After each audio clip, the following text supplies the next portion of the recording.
But yeah, I mean, obviously, it's going to come up and we're going to look at all the information about it. Basically, it's something they copy to CNN, maybe. Basically, I'll just explain a little bit about what happened from my perspective, okay? So, I saw some of the Nick Fuentes stuff, and I'd only seen clips. Right? I've got this thing sometimes where I look at some clips, I freak out, but then when I watch the content, it's fine. But in this case, I saw the clips, and I freaked out, and I was like, oh my god, you know, what the fuck's going on? This is crazy. So I spoke to Max, Max was talking about it behind the scenes, and I'd had this idea, I was talking about this thing called the Age of the GigaChad, which is basically the idea that people will use memes to hide more pernicious views, or to like subvert the fact that they've got more pernicious views. And then that became the stream where me, Max and Destiny spoke on stream. About the Age of the GigaChad stuff, but then it just became, it was supposed to be talking about Age of GigaChad, and then it just became basically, let's fucking interrogate Destiny on the Nick Fuentes stuff. So, you know, it's a little bit annoying, and I feel like what Max has done, what's really annoying about what's happened here, is Max has taken private interactions that we've had like months and months ago, and he's using it to like back up his article or back up his claims about things. And it's like, you know, this is stuff we spoke about privately months and months ago, stuff which in some cases I've even changed my position on or changed my thought process on. Yet now you're, I mean, it's fine if he's going to do that, he's going to do that, you know. But the problem is there's obviously further context to a lot of these DMs that goes beyond what he's going to show here. And unless I like just leak all of our DMs, I mean, what can I do? You know, all I can do is characterize it from my perspective. Otherwise, it's just leaking all of our DMs. And at this point, it's like, well, you've leaked some of our DMs, right? You've leaked some of our DMs, but then, you know, why are you not just putting it all out there if you're going to leak them?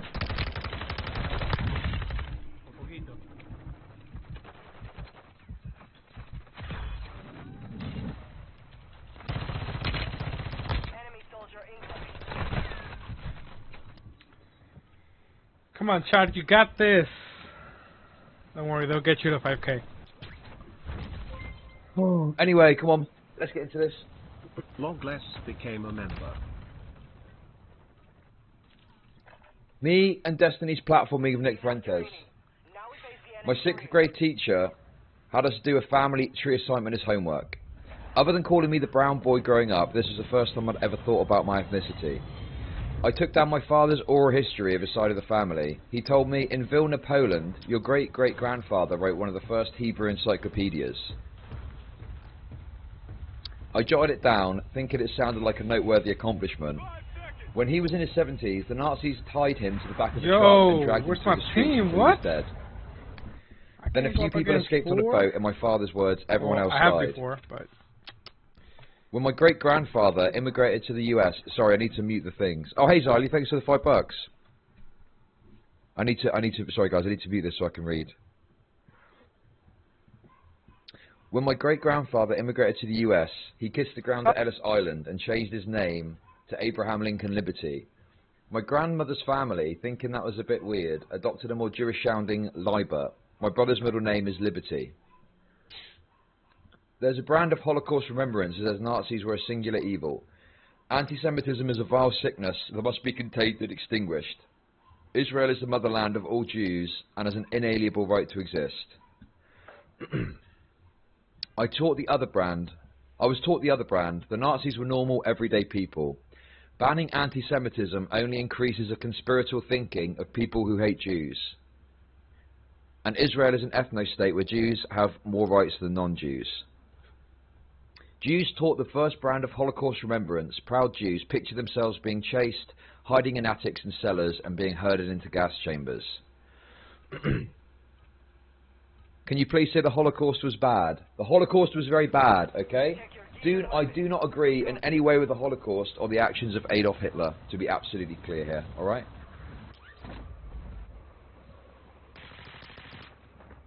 Growing up, I pictured myself hunting Jews, shooting them and watching them fall into a mass grave, burning their bodies, prying gold from extracted teeth.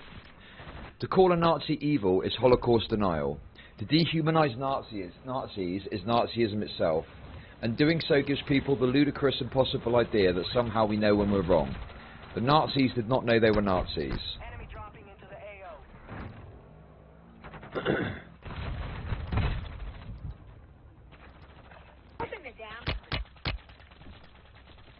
Okay.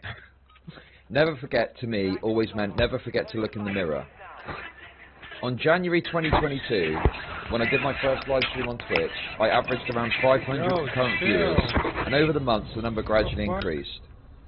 I was used to being the weirdo who was always platformed by someone else, and I suddenly found myself wielding a decently sized spotlight of my own.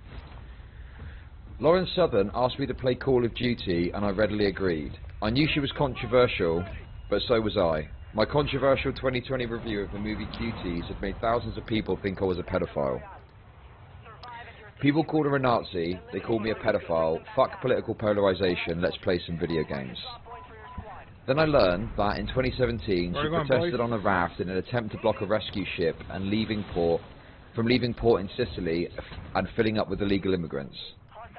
Suddenly this Call of Duty thing didn't seem like a good idea. Unwilling to assist in her rebranding as a normal conservative, I suggested we cross-examine each other about our controversies instead, which we did. In May, Brittany from Politically Provoked, a right-leaning and Nazi-friendly group of content creators, Destiny helped get off the ground.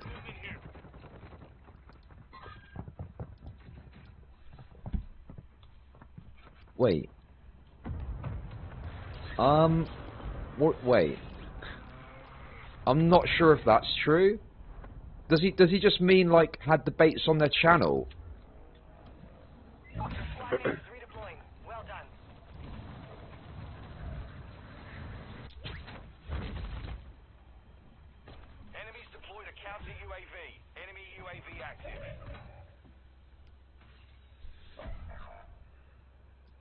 Approached me to do a 2v2 debate, me and Destiny versus Nick Fuentes and Baked Alaska.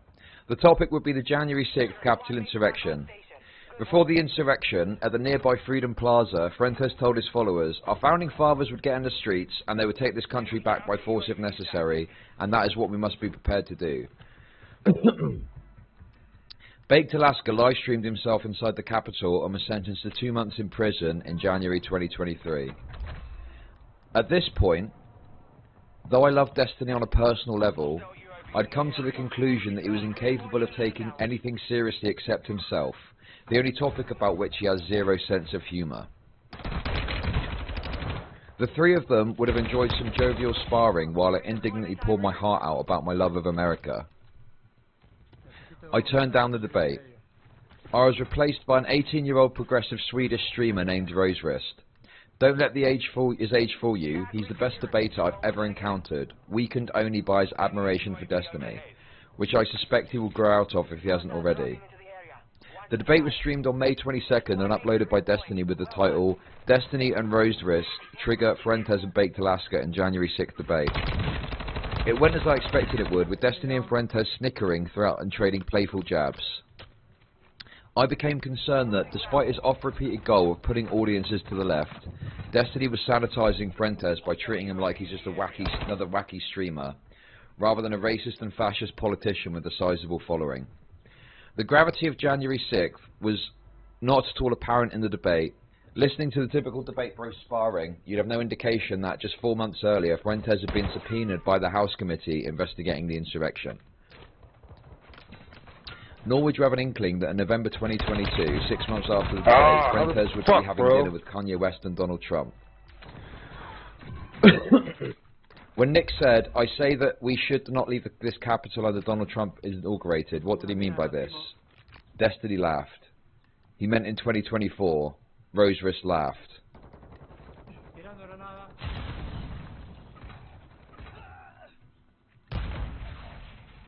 Fuentes. When I said we're not leaving until Trump's inaugurated president, we're saying that we're protesting outside the Capitol until Mike Pence does the right thing and doesn't count the votes. Wait, so the goal was to affect the outcome. When we were there at the protest, yeah, because Trump said, you're going to You're going to go out to the Capitol and make your voices heard. Wait, hold on. Did I just have a fucking stroke? I thought you said that wasn't the goal. I thought you were... The goal was not to breach the Capitol and suspend the vote from occurring. You're talking about two different things. What Trump said was go to the lawn and make your voices heard, which is what we did. Later in the debate, while Fuentes and Baker Lasta argue passionately that there has been election fraud in 2020, Destiny turned to the side and began playing his piano. He occasionally does this and signifies that his opponent is not making a good point. Does he not have clips? Does he not have clips in that art in the is there not a document that has the clips? Nope. Around the same time, starting in April, Fuentes began occasionally streaming with Stardust, a fellow Destiny orbiter. In DMs to me, Stardust said she was worried about being outwitted by Fuentes. I told her it would probably be safer to just interview him rather than try to fight him, but she wound up doing neither, opting instead for friendly chats with him and other far-right figures. Since Fuentes is banned from all major platforms, a YouTube streamer who is willing to regularly feature him is an invaluable resource to him. Though I'd asked to interview him several months earlier, he didn't respond at the time. I decided the best policy going forward would be zero contact. I still wasn't sure how to handle my colleagues rubbing shoulders with him, so I ignored it. Destiny did the following streams with Fuentes during the summer of 2022.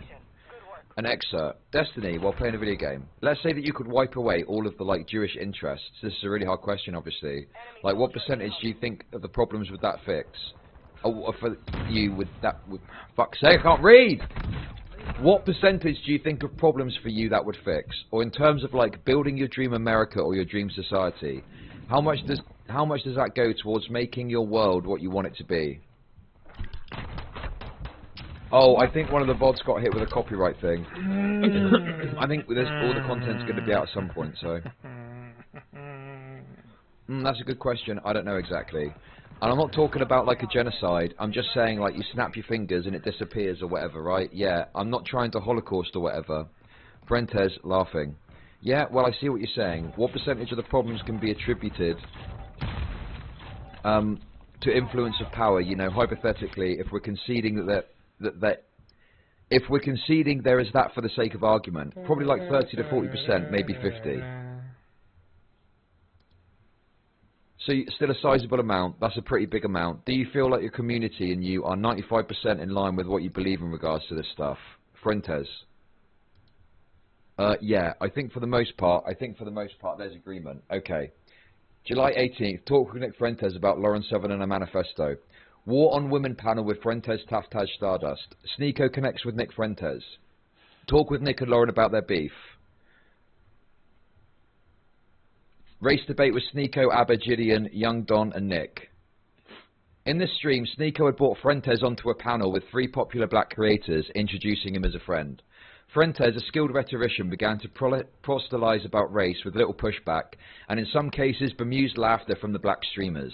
Destiny joined the panel and pushed back, but some members of the community, myself included, felt that Destiny was partly responsible for Sneeko exposing Fuentes to hundreds of thousands of viewers who had never likely heard of him before. Chudlogic, an orbiter and friend of mine at the time, DM'd me about it. Here we go. Here we go! Okay. Oh, this is going to be so cringe! Oh my god! Okay. Okay, let's just fucking get through it, okay?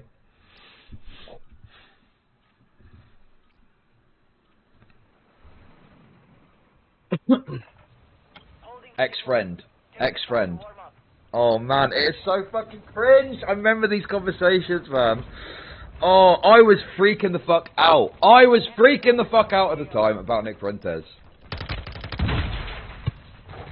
Nick Fuentes is a cool guy. Chill out. Okay, here we go. He's not causing any harm to Let's nobody. go, come on. Let's go, let's just get through it. Let's just bite the fucking bullet. Let's just bite the fucking bullet, okay? Let's just bite the fucking bullet. Listen, look, it is what it is, okay? If he's going to leak the DMs, he's going to leak the DMs. The thing is that I find a bit annoying about it, though, is that he's pushed this idea, or pushed this concept. Are you disconnected? Time to leave.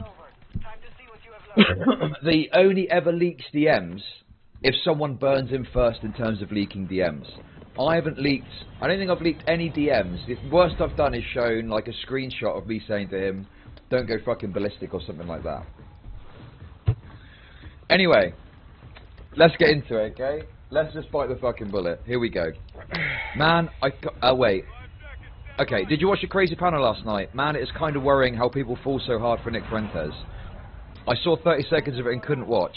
This is a major turning point for Nick and exposed him to hundreds of thousands or millions of new people and exposed him in the most sanitized possible light.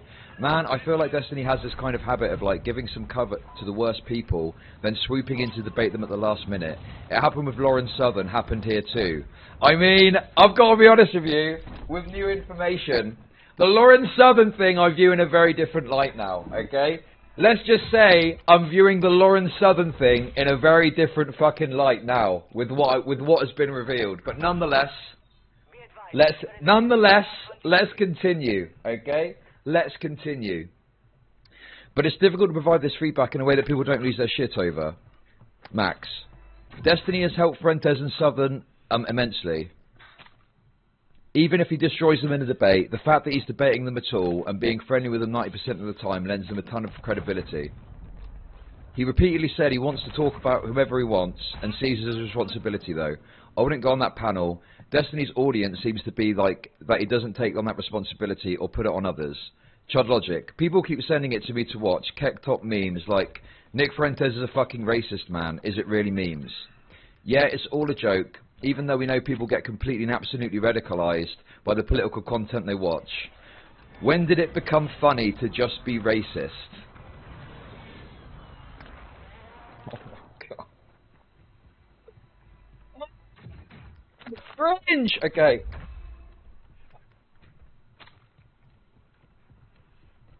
You got this, Chud.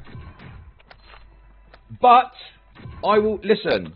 It's cringe, okay, and obviously I love the fucking GigaChad memes, right?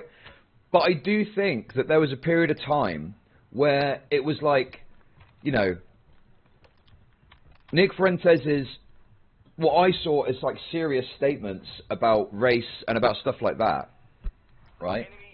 Okay, was seen as a joke and it was seen as a meme.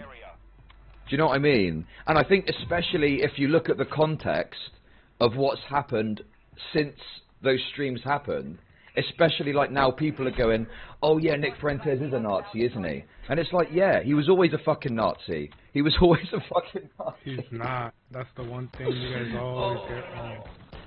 But it's cringe because it's soy. But it's cringe because it's soy, obviously. Anyway. Age of the GigaChad strikes again. GigaChad is a chat emote similar to the emoji derived from the digitally altered photo of Russian mole. I can't believe he's explaining the GigaChad meme. I can't believe he's explaining the GigaChad meme. GigaChad is a chat emote similar to an emoji derived from a digitally altered photo of Russian model Krista Sudmalis. Chad comes from incel ideology which divides the men into tiers of desirability and genetic superiority, Chad's being in the top tier. The emote is used semi-ironically, particularly when someone is willing to make themselves look bad. If a debate opponent says, okay, so if you believe the government should make decisions about women's reproductive systems, then you must also be okay with police officers fucking you in the ass, right? You say, yes I am. The chat goes wild with GigaChad emotes. As in the above example, a GigaChad maneuver allows you to appear to be standing your ground, but really you're dodging a counter-argument by being funny. However, if the audience thinks this counter-argument was stupid in the first place, they'll support your decision to mock it rather than engage. Political streamers are mostly cowards, which complicates things, because they will use it to move to actually evade a good argument, while pretending they're only pretending to evade a good argument. Okay, this is, I feel like he's massively overcomplicating all of this, right? This was never my kind of point or position on the GigaChad shit, right? My position was really fucking simple, okay? It's memes.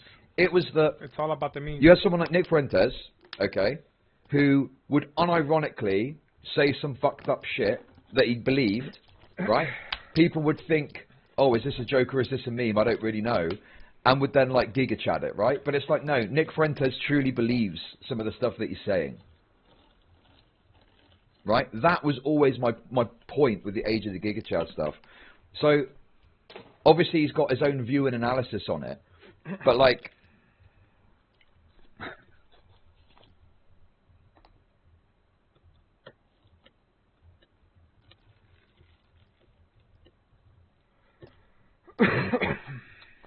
his fans believe it too.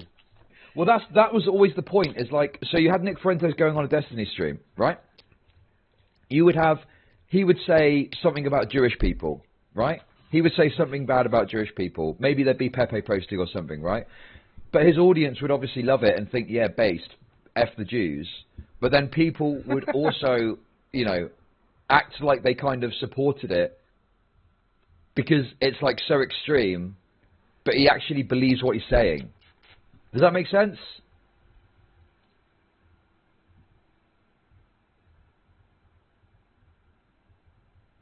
So the whole point of it was that it wasn't memes or edgy jokes. It was genuine expressions of sentiment that were treated as a joke when it wasn't really a joke.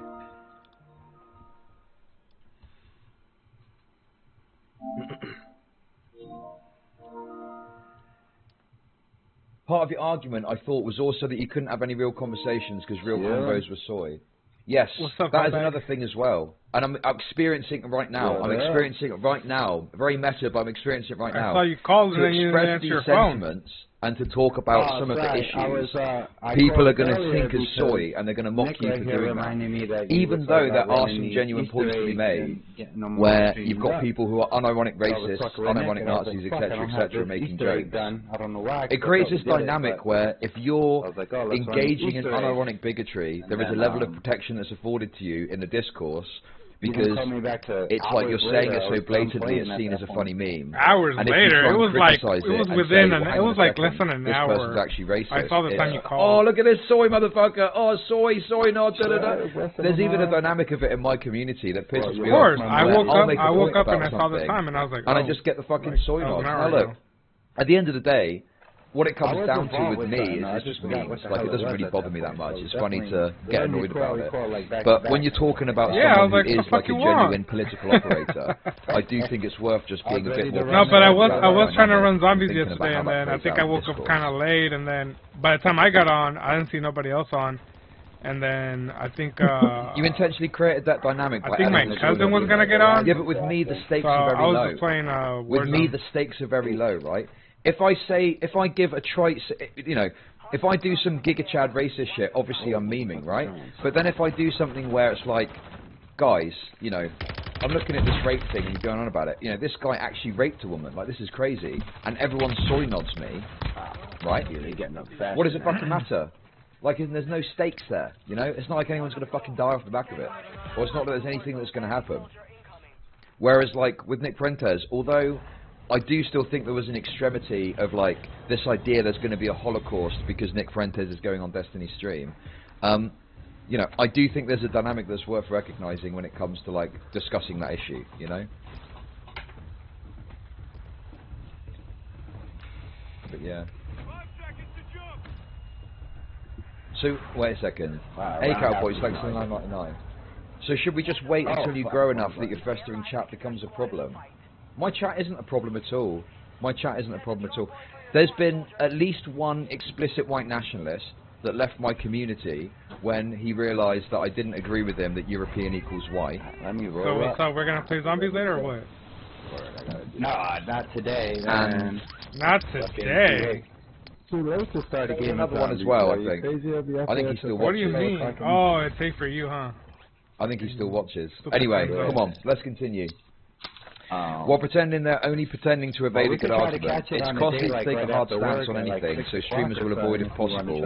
And ironic humour affords them a lot of cover. I'm trying to do all of them. I'm trying to do like. And one final wrinkle maybe model, POS. YouTube and Twitch will ban you if you're too bigoted. I have to. But audiences love to watch streamers teeter on the edge of what's allowed. These dynamics combine to create what Chudlogic has dubbed the Age of the Giga Chad, where the senseless streamers in Destiny's sphere use ironic... No! What do you mean? That's not what the age to of do the the Giga Chad Easter egg? was. If you know all the steps, you could do that shit in 20, 30 minutes. What the fuck do you mean? My entire I'm point... not talking about I going don't to round care about 50. people engaging in unironic bigotry if you're not racist, okay? It doesn't fucking matter. The stakes are not there. The stakes are very low.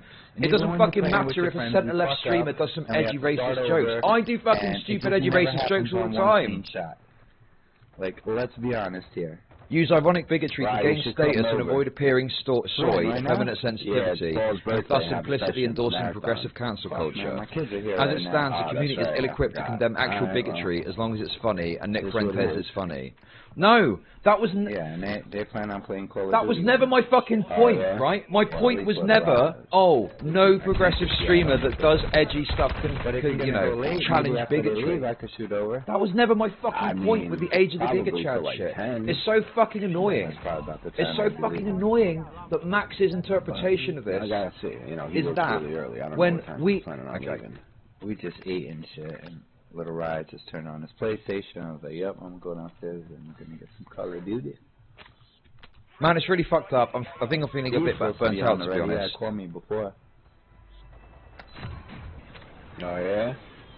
Honestly. Yeah, it was gonna come through, but I was like, look, I'm here with my kids, you know. What? I hear them, but what is the point of this, man? What is the... Why reveal that I'm feeling burnt out in a I just... Why? Why does he need to fucking show this? So I went to the Mexican game last night. Oh, yeah? Yeah. I was feeling burnt out. Yeah, I was feeling burnt out. Around middle of 2022. Yes, I was feeling burnt out. Okay? Sue me. Fucking sue me. Okay? Jesus Christ. It's so embarrassing to have that kind of shit put out there for no fucking reason. You're not seeing the flop for less than $10. I hate it. Why? Why do I have to fucking... $10 to $12 a flop, easily. Why do I have to fucking... And then after that... Oh my god, man. I fucking hate this. The problem is that these guys are fucking horrible. There's like $500 in the pot, and homeboy's betting $25. I'm like, I want to jump across the table and choke you. And then he'll follow up with another like $20 bet or something, and it's like, dude, you don't bet less than how you bet unless you want people sucking out on you. Like, what the fuck? I am embarrassed. I am embarrassed because I don't like it to be known. They got a couple decent players there because obviously. I've got personal thoughts and feelings about things, right? No, I know no one cares about it, right? I know no one gives a shit about any of this, it's fine, right? I just, on a personal level, I'm generally quite a private person, okay? Obviously, I come on stream, I do the memes, I have some fun, I make some content and stuff like that, right? Damien.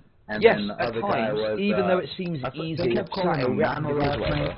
the shit can burn you out. It's fucking annoying, right? Yeah, around that time I was feeling burnt out. I remember, like, at times, it was like I didn't even want to stream. I didn't even want to fucking stream. I was like, bothered. Do you know what I mean? And I think that now, so them four guys, you know, engaging in just blatant and complete content brain has really kind of like helped me find the passion. God, this is so gay to talk about, man. This is so fucking gay to talk about. I hate it. Okay. I have to have another slice of pizza while I'm right, now I'm content brained. I've found my passion for it again, and I'm happier than ever making content. Okay. But I remember at the time, I think, okay, I was kind of going through a bit of a development. I don't know what you call it, okay? Damien are the two you got worried about. I don't know what you call it. I'm not actually sorry, guys, it was a moment of weakness. These guys were just wild. So I sat there forever just like watching and trying to learn and understand people and how the game's going, and then it got to the point where it's like, if I sit here and play tight, I was still moral and frogging. Not get in act like back then, I was still moral frogging. I was like going through a bit of a process. I was trying to figure out what I wanted to be as a content creator. $20. I felt like I'd kind of fit into like a certain role in the content creator ecosystem, and I was a little bit like, you know, my viewership also kind of like gone down a bit. I was kind of a bit of a peak, so I was kind of a bit lost. I was like, what do I do? How do I fucking, you know, move forward? How do I progress? And so then all this brought together this feeling of being like a bit burnt out, a bit like, you know, directionless of what I was going to do with my content, right? So some of this stuff was me trying to reach out and think, okay. The other thing as well. Fucking 310. The other thing as well is that I had really fucking terrible imposter syndrome. I had really fucking terrible imposter syndrome too, right? Because, you know, think of it like this, right? I've been streaming for years. MrGirl comes along. In their hand. Wow. MrGirl comes along and he's just fucking rockets up. Queen. And I'm looking at that and I'm like, damn, he's doing really well. And obviously at the time I was friends with him and I felt good for him, right? Who called but it's like, whatever one of these what am I doing wrong? I think it was like $30 or $40. I hate speaking honestly about my feelings. I was like, what am I doing? Who raised the 10-8 this success? No, he didn't raise, but he called. I know this is cringe. Okay. Should I just move on? Clearly not interested in hearing about my personal feelings about stuff. And all these guys got pocket Unbelievable. Stop being so soy. Fuck off, okay? Fuck you. The shit, whatever it was pre-flop, the shit came out. I push all in. I'm chip leader, right? So I got. Move on. We don't care. Okay, this is fucking pointless. You fuckers don't even care anymore. I'm trying to pour my heart out to you, and you're just telling me to keep going. 10 or what? And here comes Damien. Unbelievable. I got the 10. I'm like, motherfucker. But he was like, he only had like $100 and something or whatever, and I probably had like 500 or something. So he won the main pot. I won the bigger pot, even though it wasn't the main pot, because I got the other two rest of their money. That was a this chat is cringe. This chat is cringe. They just want me to read the fucking article. Okay, I'm just going to read the fucking article. Okay, fuck you. He pushed pre-flop with 10. Age of the Giga Chad, yeah. It's the SJWs being triggered and calling everything racist that made it funny. They give cover to actual racism. Even so. Wow. No one likes being policed by the other side, but now no one will police their own side. The reality of it all, I honestly just want to play a week of playing video games. Can't ask for anything else. You should do a stream about the Age of the Giga Chad, unless you already have and I missed it. No, not yet, sure. I'll watch this panel, I think. I think it will be meaningful coming from you. It's always awkward calling out Stephen, but don't play video games for a week just to avoid it. I know that's not what you're saying, but that's how it will come across. Yeah, for sure. I think the problem is Stephen came on and debated him. But it's the shit he has done up to now that's the issue. Like, how exactly did it get to the stage where Sneeko and Nick Fuentes were talking? People were like, Destiny destroyed Fuentes. Okay, what about when he was memeing with him and shit? I think Stephen realises this and posted into GGG about it. He sent a screenshot of 2 messages Destiny had sent in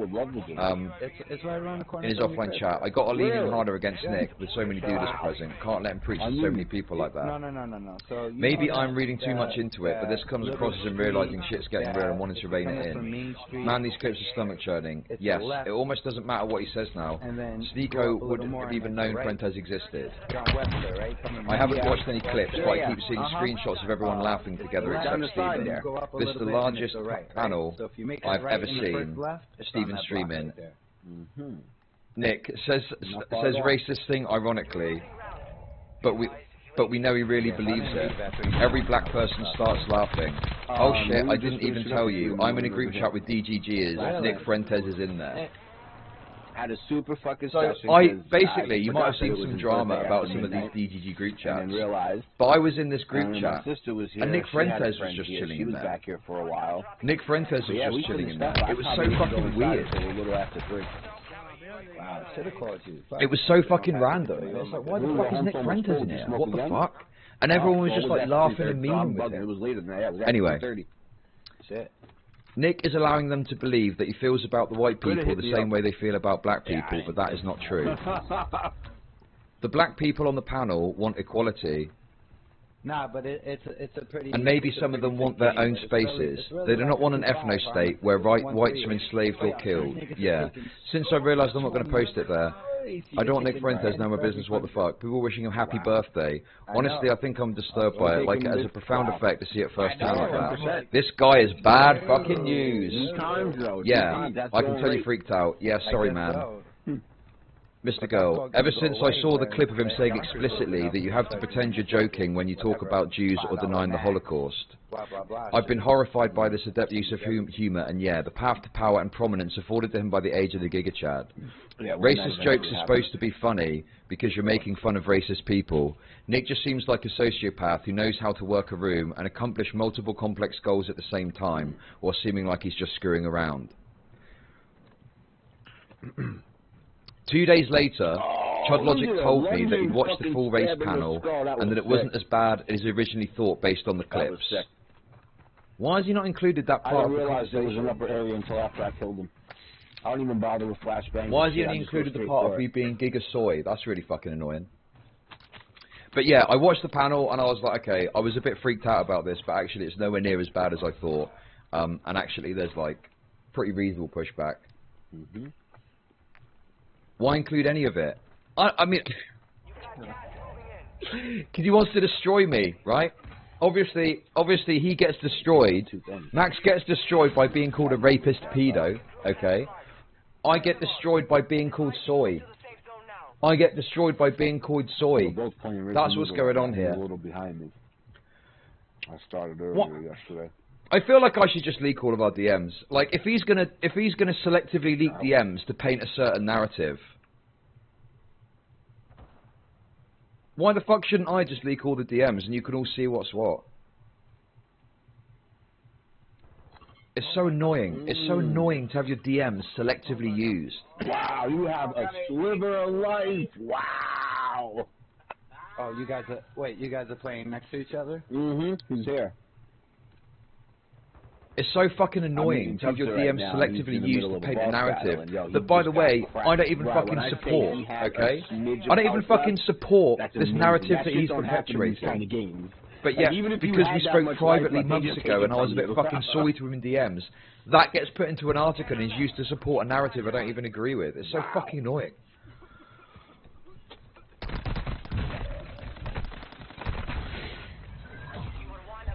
Oh, shit. You don't have anything to make ammo? Submachine gun ammo?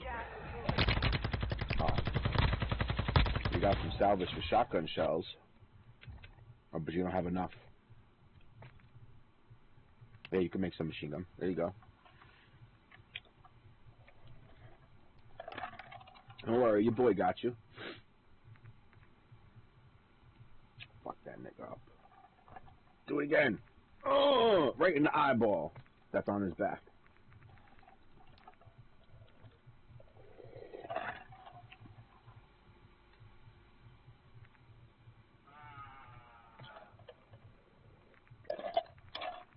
Yeah, it took me 2 tries to clear that battle, too.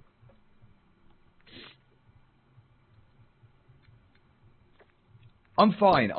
It's just, you know... It's just annoying. It's just really fucking annoying. And again, I'm just in such an idiot. Again, you trust someone to have frank conversations with them discreetly, privately. Yeah, the fire killed me. Right? And then, actually, I tried 3 times. The fire killed me instantly. I mean, obviously, Destiny's got it way worse than me. Don't get me wrong. Okay, I'm not trying to make out like I'm the biggest fucking victim in all of this or something. Okay, it's just really fucking annoying that you have what you consider to be like something of a friendship, right? Okay, you should never have saw it out from the clips. Yes, obviously, I shouldn't have saw it out from the clips. Okay. But obviously, when you have a conversation with someone, you might speak frankly about something, or you might express a concern that later changes. You know. To have it kind of dredged up like this is just really fucking annoying, especially when it's framed and it's not even including further messages which, you know, detail further interaction we had that I would argue massively changes the context of this entire conversation.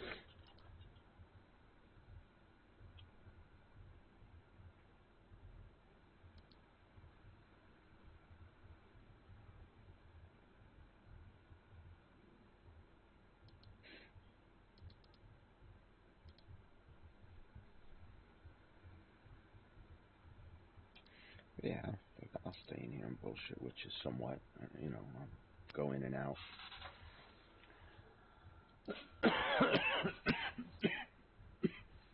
Anyway, let's just fucking get through the article. Come on. Let's just get through the fucking article. I'm good.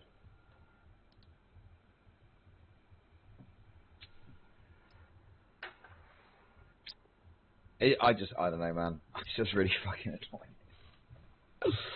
Listen, anytime I post a DM to someone, I'm just going to put it onto my Twitter. I'm going to be like, hey guys, I just sent this private DM to a creator. Before in 6 months it gets leaked, here, read it yourself, okay? Read it yourself. It was like almost 1 in the morning, actually. Yeah, so that's why it was okay, anyway, I'm done. I don't care anymore. I'm done. I don't fucking care. Listen, don't give a shit. Don't care. Don't fucking care. I'm moving on. I'm going to stop sorting out. Let's just continue. The Choco Diesel. This is a $5,000 stream. Support the stream. We're going to get to $5,000 today. We need what? About $400 of donos. I had to turn it off. $70. To the point where I was like, yeah, and then it's the $5,000 stream. I should not be dying here. Come on, but guys, I keep go dying donate to because chat. I'm done. Like, I can't keep my 2 days later, Chudlogic told me call watched it the full the panel and that it wasn't as bad as he you don't originally get to thought 5K. based on the clips. On August 22nd, Destiny invited Fuentes over to his house for a friendly in-person chat. Left-leaning content creators criticised Destiny harshly for the stream, but none of the Destiny orbiters gave any serious pushback. I was alarmed. $20. Yeah. Are there any Jewish by? Are you Jewish by any chance? Why would you say no? I'm Italian. Okay, oh based. The nose gave it away. Yeah, a little bit. Well, cheers to you. Why? Are you another Jew? No, I'm like you. I'm Irish and Italian. Oh, alright. Yeah, these are cool glasses, alright? The man said a friendly goodbye and left. What if he was Jewish? He looked a little... Were you going to start a fight? What if he was like, yeah, I am, what about it? Fuentes explained that because of the Jewish population in Miami, he suspected that Jews would be targeting him, a well-known anti-Semite for harassment. Destiny said, I just think of, like, all the possible paths of, like, the conversation that could, when do you, like, are you Jewish? I don't see it ever being better than just not saying anything. The lukewarm admonishment might actually be the harshest moral condemnation of Destiny I've ever seen. Chudlogic said to me in DMs, it makes me super uncomfortable they're hanging out for real, honestly. We planned our Age of the Giga Chad stream. Chud asked me to invite Destiny, and I did, warning him that it was likely we'd be talking about the recent streams of Fuentes. On August 26th, we did the stream. I explained Chudlogic's thesis. From Grandma's Boy, where he's like, take the Bronx bomber. Basically, my whole idea for the stream was completely taken out of my hands, and it became fucking he goes, don't worry, bro, Destiny interrogation stream. Anyway. And then Destiny and I locked horns almost immediately. I'm going to give you a granular play-by-play of how these conversations went down, because it's emblematic of Destiny's evasiveness and how dangerous it can be in certain contexts. I'm also going to include some of his audience's reactions. I want to show you how they've been taught to think like Destiny by consuming dozens of hours of his content every week, often at 1.5 or 2 times speed. I'm reminded of something he said to me shortly after I met him. I asked him how he would handle his fans being angry with him because he cruelly mocked a woman on Twitter for, what up, son? in his estimation, having poor sexual boundaries and then sharing a negative experience. He said, the audience can only remember 3 things at a time, so I'll just do 3 more streams and then they'll stop talking about it.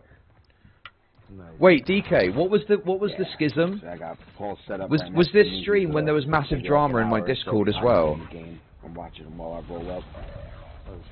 Which schism was that? Was that the soy lefties? Yeah, Brian says happy Was that birthday. the soy lefties? See, Brian be up on shit. I would never know it's anyone's birthday. Man, he's oblivious to anything fuck that me. goes on around him unless it has a pussy. Hey, listen, I've been trying to fucking focus. Okay, shall I speak a bit about that? Nick, right? I swear. Basically, you even dropped a couple of hints okay. early this year, which I appreciate. During this stream, there was a massive drama happening in my Discord. I think, like, mods were fucking kicking off, mods were leaving, you know, I was trying to handle what was going on behind the scenes, and also I was trying to do this stream about the fucking Nick Fuentes shit and the fucking Age of the Giga Chad shit. So yeah, I remember being distracted. Obviously, the thing is, without my camera on, you would never have seen any of that, because it's literally just my fucking voice when I speak. No, it's right before Easter this year. Fuck, man. Fuck, that was such a stressful day. I remember it. Okay, anyway, yes, no, let's continue on. My birthday's on Easter. I'm also going to include some of his audience. Okay, we read that bit already. I was shocked by his contempt for his audience when he said that, and in these debates, I was shocked by his contempt for me. It would be another 2 months before I'd officially cut ties with Destiny, but this stream was the beginning of the end. I mean, 4883. I guess This will be the 40. I guess I'm basically responsible. My actions are the root of the entire arc of Destiny and MrGirl.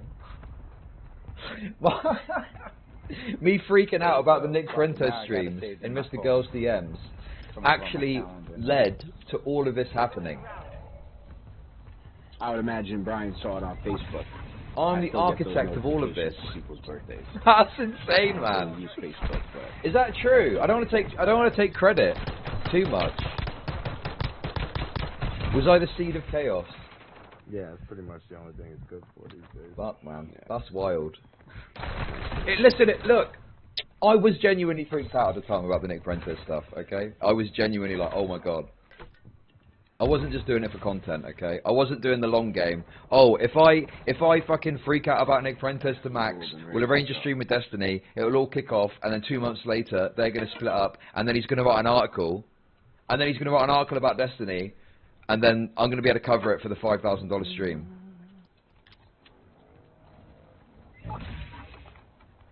Anyway, let's continue. There have been a battle order than all of us on how to draw the lines at satire and irony. Every famous comedian that I know that's engaged in edgy or racial humour has come to regret some skits and move on positions they previously held. Louis C.K. had a lot of reflections like the word faggot. There's a lot of stuff that's gone on where people have engaged in edgy humour and then upon further reflection, like, I think I'm going to walk this back a little bit. I don't know if I'm engaging with this in the best way. I'm big on responsibility. I think there's a level of responsibility you have to assume when you engage in these types of humours. And you have to be aware of what your goal is at the end of the day with what you're doing, because it's very possible to very easily wind up as the unintentional nuclear weapon of an incredibly hateful or evil community without being aware that that's happening, you know? Stephen, I think somebody compared I think comparing somebody like Fuentes or Trump, like these are people that come to my mind when we're talking about right-wing jokes that are also the person saying what they actually believe, kind of. Comparing to Louis C.K. like he's a comedian, right? Oh yeah, hold on. Wait, just to be clear, just so I'm not comparing them to Louis C.K., I'd be comparing somebody like that, like me, to that person, right? Like I'm hoping that I'm the comedian that's saying a thing that's kind of offensive that I don't actually. But you're not a comedian, you're a poly.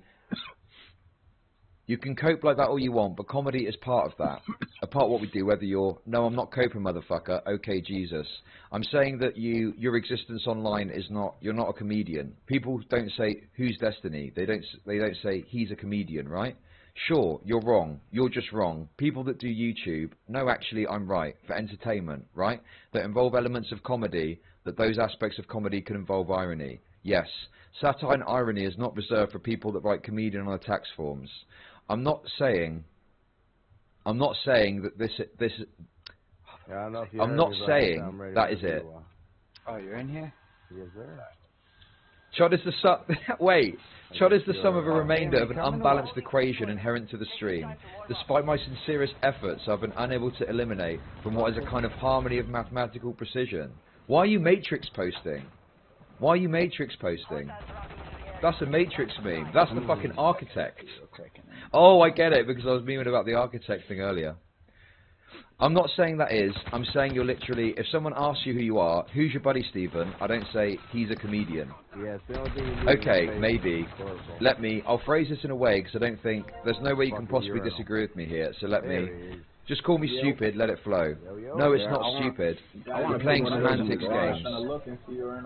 When you do comedy, how about that? So not comedians, but people that do comedy, is that okay? Me. It's okay, it's different when Louis C.K. does comedy, because he's doing it for the purpose of making people laugh. And when Trump does comedy, or when you do comedy, you're doing it for the purpose of illustrating a political message. Now, comedians can do that. I'm not saying they're totally separate from each other, but your goal as an entity is political commentary. Destiny will go to extreme lengths to avoid conceding even the smallest point that he's obviously not a comedian, and will even use the smallness of a point as an argument for why it shouldn't be discussed further. I feel like you're pretty emptying by calling yourself a comedian that Steven Crowder calls himself a comedian. Oh, good point, let's go. Okay, let's get away from the word. The comedian word is rotting your mind, and we're about to waste a whole bunch of time talking about the word comedian. We can talk about the word comedian for 5 hours if you want to, but it is a piece of armour that you've donned. And I'm saying, isn't this just like such a typical fucking Max conversation, right? The whole point of this is to talk about the age of the Giga Chad stuff, right? And talk about how people, you know, use memes to hide more pernicious views, right? Which I think perfectly sums up what Nick Fuentes has done. And especially with now, he's come out and explicitly said stuff from people that are like, he's a Nazi. Like, yeah, that's absolutely what he did, right? The whole point was to talk about that fucking dynamic that's at play, right? But this has now been stripped away completely, and we're arguing over fucking whether or not someone's a comedian. Like, what, man?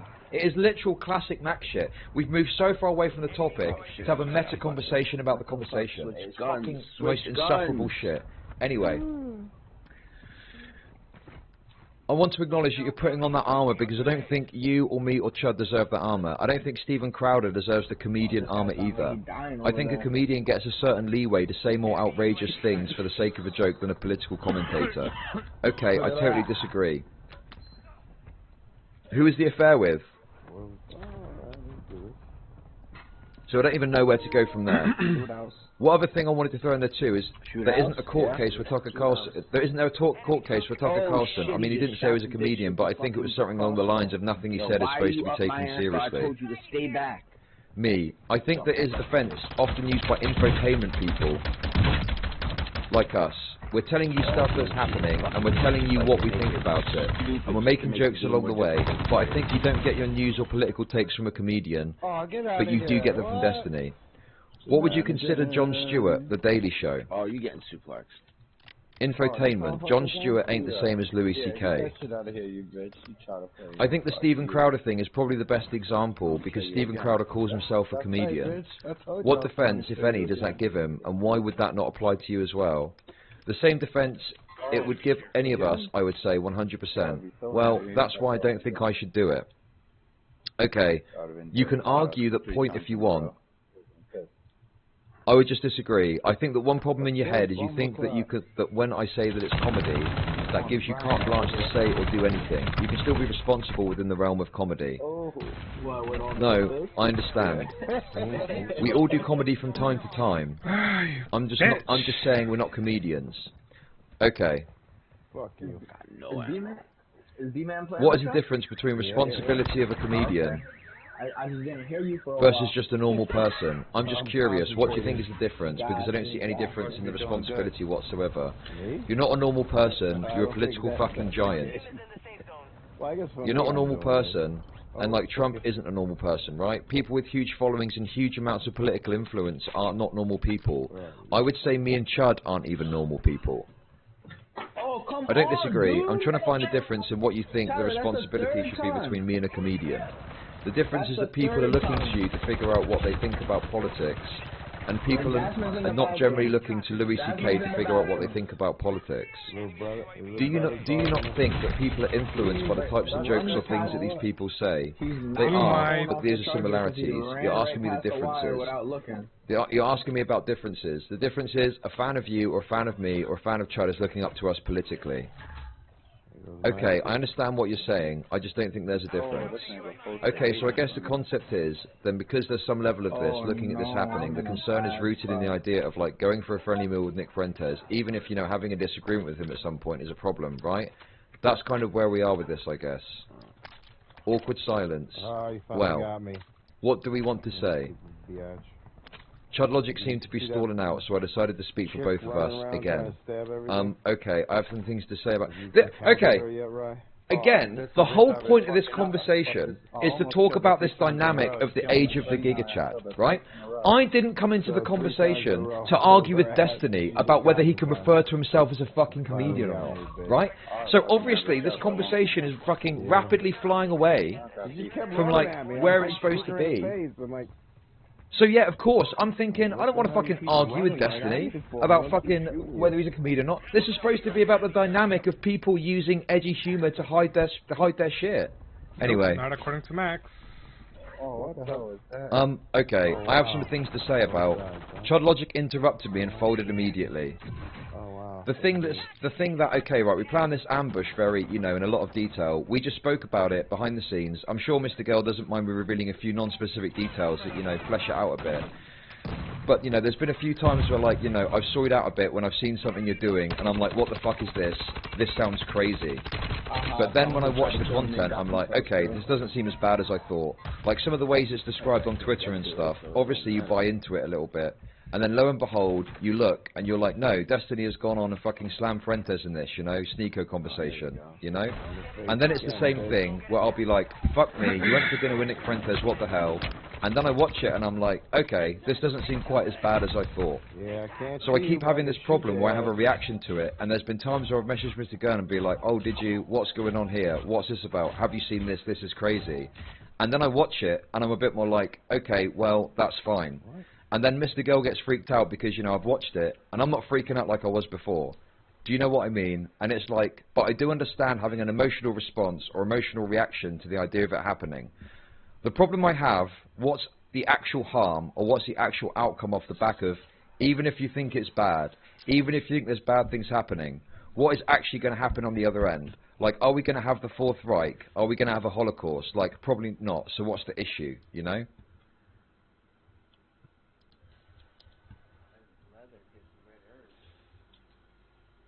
What's that? Is that Paul out here? Oh yeah, get you the red herbs, yeah. It's Paul's birthday. Oh shit, happy birthday, Paul. Come on, bitch. Why has he kept all the you knows in? Why has he transcribed every single time I said you know? You know? You know? Oh shit, there's one right I there. disagree with that. I think Holocaust and genocide are the normal state of humanity, and that it requires people who are actually going to prevent them in power to avoid. So the idea that we're never going to commit genocide or some mass atrocity, wait, no, come on mate, that's fucking bullshit. I'm not saying we're never going to commit an atrocity. Then what are you saying? What I'm saying is, I don't see how we're going to have, it's like people out like Nick Fuentes and Destiny having chicken and waffles is going to lead to the Fourth Reich and a Holocaust, and I just don't see it. That's a straw man. That's a straw man. That's... Well, you just straw man me, so I straw man you. Fuck you, there we go. I'm not straw manning. I'm saying, that's like saying if you litter, you're killing, or if you're littering, you kill all the whales. You're kind of expanding the outcome of a pretty small occurrence. Let's go, I made it. That was a little too close. At this point, he was not only folding, but actively running interference for Destiny. So you could say, okay, if you litter, that's bad for the town that you're in, and it makes it look like shit, so you throw your rubbish away, right? So how would you strap that on the idea of Destiny having dinner with Nick Fuentes, for example? I believe that by having dinner with Nick Fuentes, Stephen, you're sanitizing it. Okay, that's probably true to some extent, yeah. And I see it in your subreddit. I gotta stop reading your subreddit, but I see it in your subreddit. There's a lot of jokes like, oh, because I saw Stephen and Nick have waffles, now I'm a Nazi. Or like, now I want there to be a Holocaust, blah blah. And it seems like the general response of your community is, we're not brainwashable and we're not influenceable. We're too smart for Fuentes to screw with our heads. And then there's another line like, well, Fuentes is just an awkward kid. He's like me, I'm his age, we would play Minecraft together. It's like, the guy tried to overthrow the fucking government. He's not a normal kid like you. We're already waiting for you. He's like a radicalized political... He's like a radicalized political, like, possible terrorist or, like, committing treason.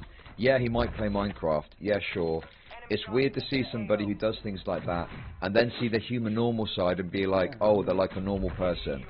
But that is sanitization at work. I've turned down every possible appearance with Fuentes, and I've never spoken to him directly, but through intermediaries, I've said the only way I'll talk to Fuentes is a one-on-one conversation that's like an interview, and the same thing with Lauren Southern. Originally, I was supposed to play video games with Lauren, but I found out about the boat thing. Oh. Oh. I don't know what that's all about. Did Max know at this time about the, Did Max know?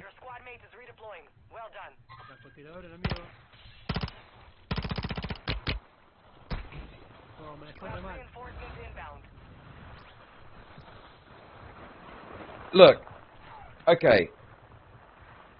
Obviously,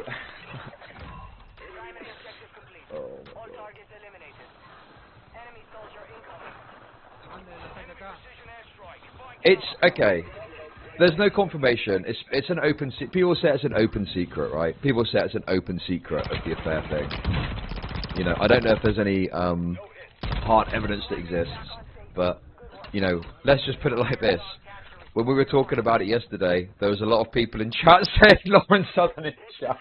Waiting for party in game. I don't know who she is, but okay. But I would presume that he probably knows by this point. Yeah, right. You check out that submachine. You're the only one confirming it in public. Oh no! I'm confirming a rumor that I've seen spread about everywhere, that even people in Destiny's chat talk about. Oh my god! Right.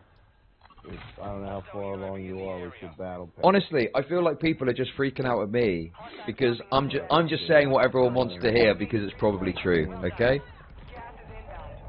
What number is it? What number? B1? No, not. Anyway, let's continue. If you read Reddit, people refer to you for confirmation. Oh my god. Look, I can't remember. It was the witching hour, okay? I've been reading for ages, right? I just said it. I just said it, okay? Everyone was saying it. Everyone's thinking it, okay? Give me a fucking break, alright? Did you say being among the best sucks? Is that what you said? I'm sorry, I misunderstood. Hey, just being number 2 is being the first to lose. Honestly, people were acting yesterday like I was committing some great moral sin. It's not like Destiny said something to me and I'm revealing a secret that he's told me. Everything that I found out about this is all publicly available somewhere. He's still fucking replacing, man. Do you know what I mean? Yeah. Look, I'll tell you what happened, okay? But it's, I mean... It was being discussed in my Discord. Right, listen. Like 60 people, it was being discussed in my Discord, alright? There you go. Someone, Queeman, linked the Kiwi Farms post about it, okay? I read it, and I was like, damn, this is actually pretty fucking convincing. This is actually pretty fucking convincing, right? And then the next day on stream, someone asked me about it, and I was like, oh, I don't know, I'm not sure about that one. And I think I was getting mocked because I wasn't willing to, like, bite the bullet on it, even though the day before I'd said, yeah, it's pretty convincing. Okay? And now it's like, just putting the pieces together, it just kind of makes sense. Yeah. $100 for it just kind of makes sense. But they are But you know, it is still obviously an unconfirmed rumor, so you know. I'll just join through the party. It's funny to say it though. It's funny to say it, but like, oh, it is true though. I think if anyone was to be hurt by that coming out, it would be her, right? If it's true, it would be her because she's the one that's, you know. I'm here. I'm here.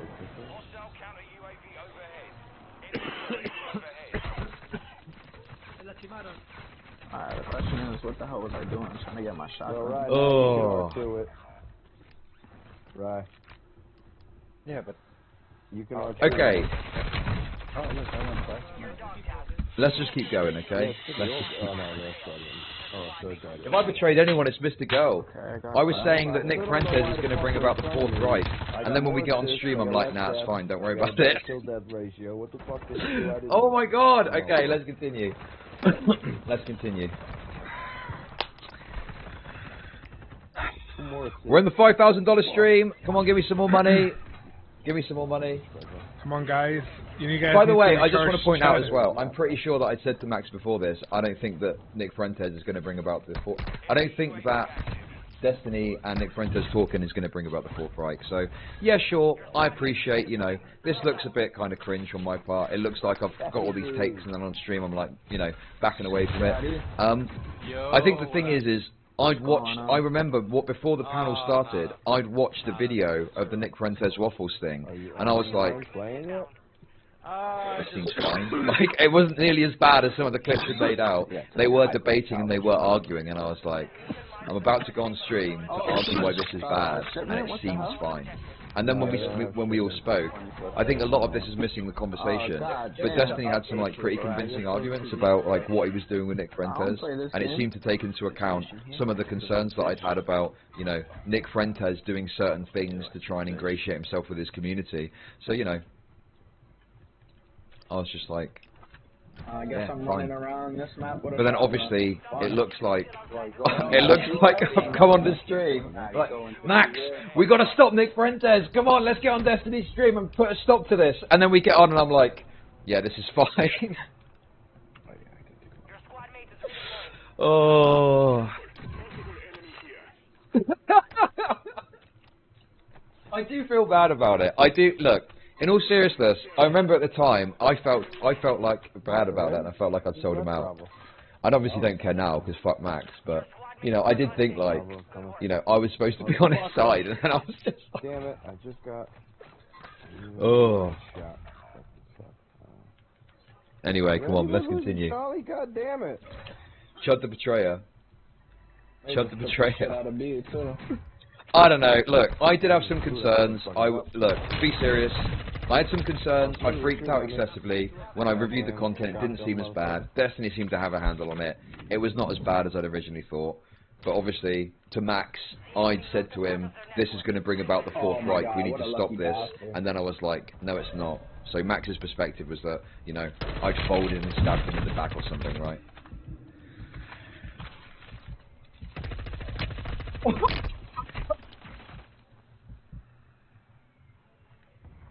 It's so funny to think back on. The other thing as well, look, whilst this stream was happening, there was enormous drama erupting from our Discord, so I was also very distracted by what was going on there. Second game. Chudus Iscariot. Man, I fucking hate this. Anyway, you hit $3,000. Thank you. Can we make it the $5,000 stream? Let's find out. Just left Charlie.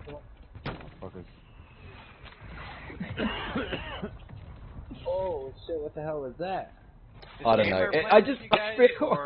Anyway, I'll just read the article. Okay, let's get back to it. Oh, he's in here because he was talking before. I'm playing Warzone. I'm Judas. I'm Judas. I'm streaming. Anyway, listen, you can call me Judas all you want, okay? Ooh, he's streaming. You're welcome for all the content over the last fucking You guys are all on the internet now. You're welcome for the fucking content, okay? Oh no. What does that mean? Originally I was supposed to play video games with Lauren, but I found out about the boat thing, and I was like, well, I don't really want to talk about anything except the boat thing. And so I'm not saying I won't talk to her, and I'm not saying I think you should talk to Fuentes, but the Giga Chad thing is the reason. I think you shouldn't have dinner with Fuentes, because you and him make the same jokes. When you're joking around with them, you're making fun of progressives. And when conservatives joke around, they also make fun of progressives. He pretends to be a Nazi, and when you joke around, you pretend to be a Nazi, but he's actually a Nazi. And so it just feels like, because of the dynamic, and because Nick Fuentes has said explicitly that he uses humour and irony as a way to get his Holocaust denial or racism to give cover to it, he's literally said that explicitly. That makes it even more dangerous. Okay. You're not worried that you're getting used by Nick Fuentes? Well, I mean, we're trying to use each other as much as possible. That's a weird dynamic though, right? Welcome to online politics. Do you want me to go? Yeah, sure. Well, that's weird. Okay. So there's like two main different strategies when it comes to dealing with people that are severely politically misaligned with you. I'll say that, severely politically misaligned. So one avenue that we kind of experimented with online was ban, censor, disengage, don't platform.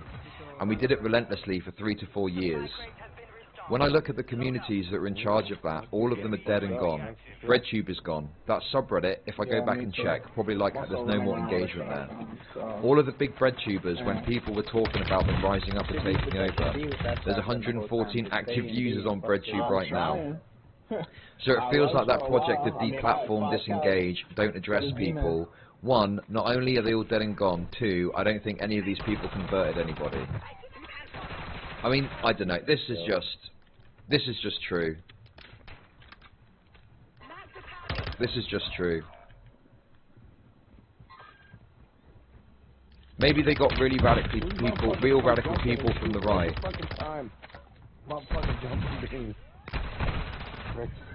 And made them really radical people on the left. But I find that most of these communities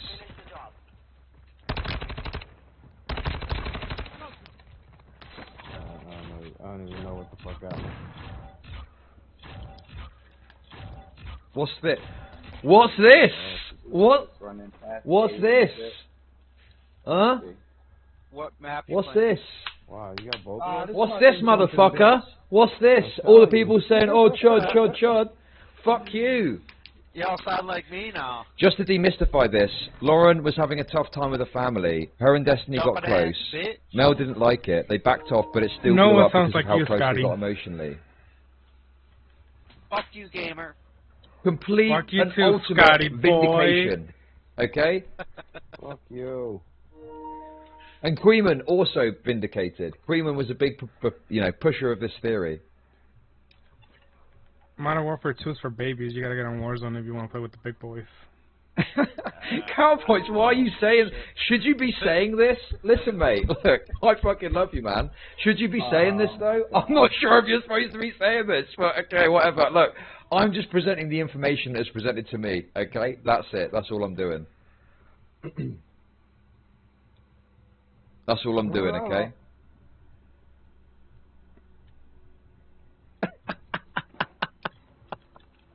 I just feel good that, there's at least some confirmation from a source that likely knows way more than I do about 3 minutes, 45 no fucking seconds. way that guy Then it shot said me. 4 minutes. Now it's 6 minutes. What, for the game to be over? Yeah, it said party and game. It does, look. And then the timer keeps What's the going second up. one? Oh my god, what else did you say? Counterpoints, you're Okay, revealing all. Okay, I thought it was a countdown. Is this it? Oh yeah, because it knows exactly when the last... Yeah, but they don't talk as often because they're trying to be respectful of each other's situations. I had a brain fart, sorry. I know, we all know. How long you've been waiting, basically. We all know. We're just breaking balls now. This is ridiculous. It wasn't physical. Oh. Sounds like it. Oh. So it wasn't like they had sex or something. It was just an emotional thing. Yeah, that makes sense, right? Because that's probably more likely why you'd have an issue in an open relationship is if you have an emotional connection with someone that is, seen as bad.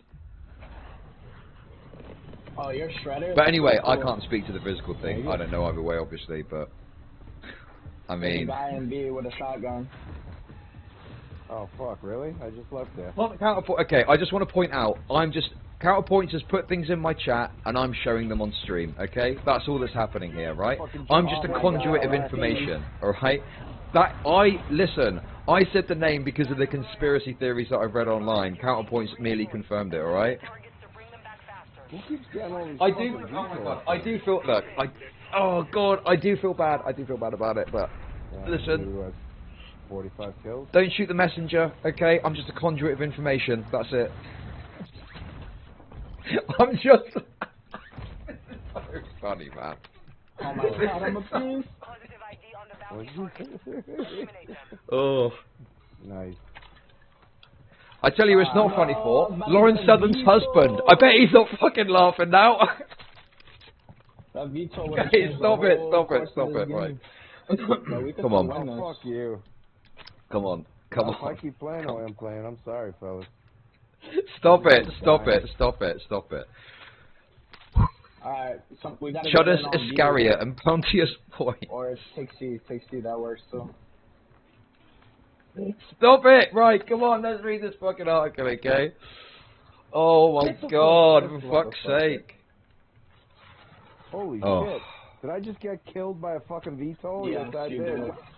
Motherfucking Jones, man. I'm just standing here minding my business, right? I'm standing here minding my business. Oh man, is it... Okay, no, stop it, right. Unbelievable. We have to double cap if we want to win. Most people that I would see in the hardcore breadship community is about as harmful and bad for society as most people that are in far-right communities. They have a huge disengagement with the current political system, they have a huge disavowal with the current establishment, and it ends up causing them to horseshoe together on some positions that I would never would have imagined. For instance, disavowing our support of Ukraine in favour of Russia, because on the right they think that Russian values are something that we should push for, and because on the left they think that American imperialism is always wrong and there are Nazis in Ukraine. So for effectiveness of the project, it seems like it failed on two fronts. One, the channels died because they were boring and sucked. And two, they didn't really penetrate any other communities.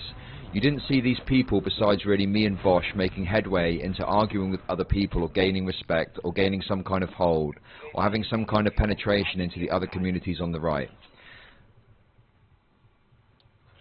So that, let's say all this is true. Let's assume that it's true. It is. I lived it. Wait, hold on. I'm not going to get to I'm going to keep talking. Let Destiny finish. You can ask a quick question if you want, but you just laid out your whole shit, so I'm not going to let you cut me off when I'm trying to lay out my whole shit, but you can ask a question if you want, go. Okay, do you acknowledge that they are not horseshoeing on ethnic cleansing? Yeah, suck a dick. Oh god, I'd be terrible. Damn, Dad, 2 kills? What the I mean, hell? yeah, I think I'll probably be trying to interject it to say, the right and the left do horseshoe on ethnic cleansing, though. They absolutely do. They 100% do. Obviously, the far left think that white people should be ethnically cleansed sometimes. Like, obviously, not every far right person believes in ethnic cleansing, but, you know, not every far left person believes in ethnic cleansing. But far left people, some of them think that white people need to be ethnically cleansed. Like, I know it sounds crazy and it sounds like white genocide shit, but this is just fucking true. Right? Look at all the fucking indigenous rhetoric and settler stuff. Like, what is that if not a fucking, you know, pushing towards the idea of ethnic cleansing? Who here has seen far lefties saying that white people need to be sent back to Europe? I don't anchor you guys down. Aren't you the fucking party leader? So, absolutely, there is 100% a horseshoe theory when it comes to ethnic cleansing. 100%. Also, look at the way in which I'm not considered an indigenous person, right? I'm not considered an indigenous person, but I am an indigenous person. I'm an indigenous Englishman, right? But I don't get afforded that same political label because it's not politically expedient to do so, right? So, in terms of the lefty stuff, I'm not afforded the same kind of intellectual protections as an indigenous Englishman. Versus an indigenous person in the Americas, for some reason it's different, and they get afforded this concept of like an indigenous right to this, that, and the other. You know? What are you doing? You got shit or something? Oh shit! But that's the thing. People say, "Oh, it's completely different." How? How is it different? Explain to me how it's different. Okay? Explain to me how it's different without doing this weirdo fucking calculation, right? What? Okay, it's really simple. It's really simple. It comes down to this. If you've got the right skin colour, you're indigenous, okay? It's the fucking Family Guy meme. It's the fucking Family Guy meme, right? Yeah, where it's like, you know, oh, what, you're white? Okay, you can't be considered indigenous. If you're brown, yeah, indigenous. You tag, but glitch my shit out. And yes, the right wing have been arguing that, and yes, I agree with them. It's a complete fucking bullshit thing. It doesn't make any sense.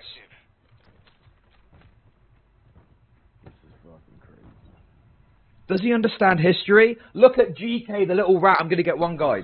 The little lefty rat.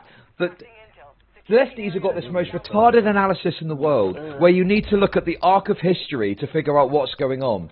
Well, actually, what you need to consider is all of this history for your analysis today. That's somewhat true for certain things, but not as to whether I'm fucking indigenous or not. Are you serious? Swiping white, right?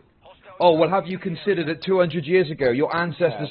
I don't fucking care. That was 200 years ago. Get the fuck over it. We're in 2023 today, okay? Show me who I fucking colonised, you little rat. Given half the chance, maybe I would. But I've not colonised fucking anyone, you retard. Not quite. Anyway, we are fully right-wing. We're fully coming out with the right-wing, white genocide rhetoric. I'm fucking sick of this shit, okay? The Celts aren't even true indigenous. Neither are fucking Native Americans, okay? They came across the fucking land bridge when it was still a land bridge. The indigenous people of America weren't there first either, right? This is a complete cope fucking argument. This is a complete cope fucking argument, right? Oh, you need to go back. You need to go all the way back to, like, you know, however long ago. No.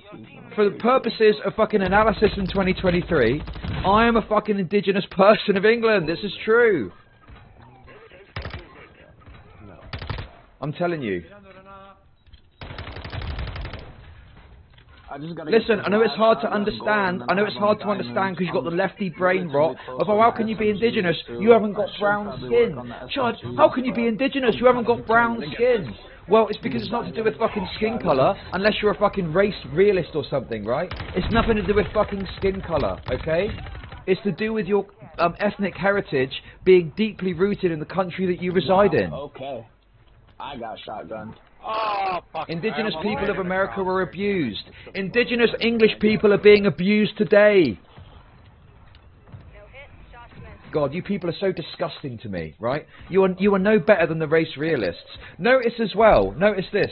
Do you acknowledge that they're not horseshoeing on ethnic cleansing? Meanwhile, lefties are engaging in all of these arguments that act as a fucking foundation for ethnic cleansing, right? Oh, you're not truly indigenous. If you're not truly indigenous, right, then what does it matter where you go? What does it matter where you go if you're not truly indigenous? Literally building the fucking foundations to make ethnic cleansing arguments, right? No wonder the right have got so much of a fucking foothold with their white genocide shit when you're making retarded arguments like that. Your squad mate is redeploying. Well done. Oh, what I had all three of them progressives, get the fuck out of here. Oh, they're going to be coming in the back here. Oh, fuck, 2 of them coming in the back. Where are you? I'm sick of this shit. I'm fucking sick of these lefty arguments about it, right? We're talking about the fact that the left, without realising it, put the foundation blocks for ethnic fucking genocide, for ethnic cleansing, but they don't even realise they're doing it because they're too fucking retarded to understand it. Anyway, back to the article. Surgeon is about to end. Make it count.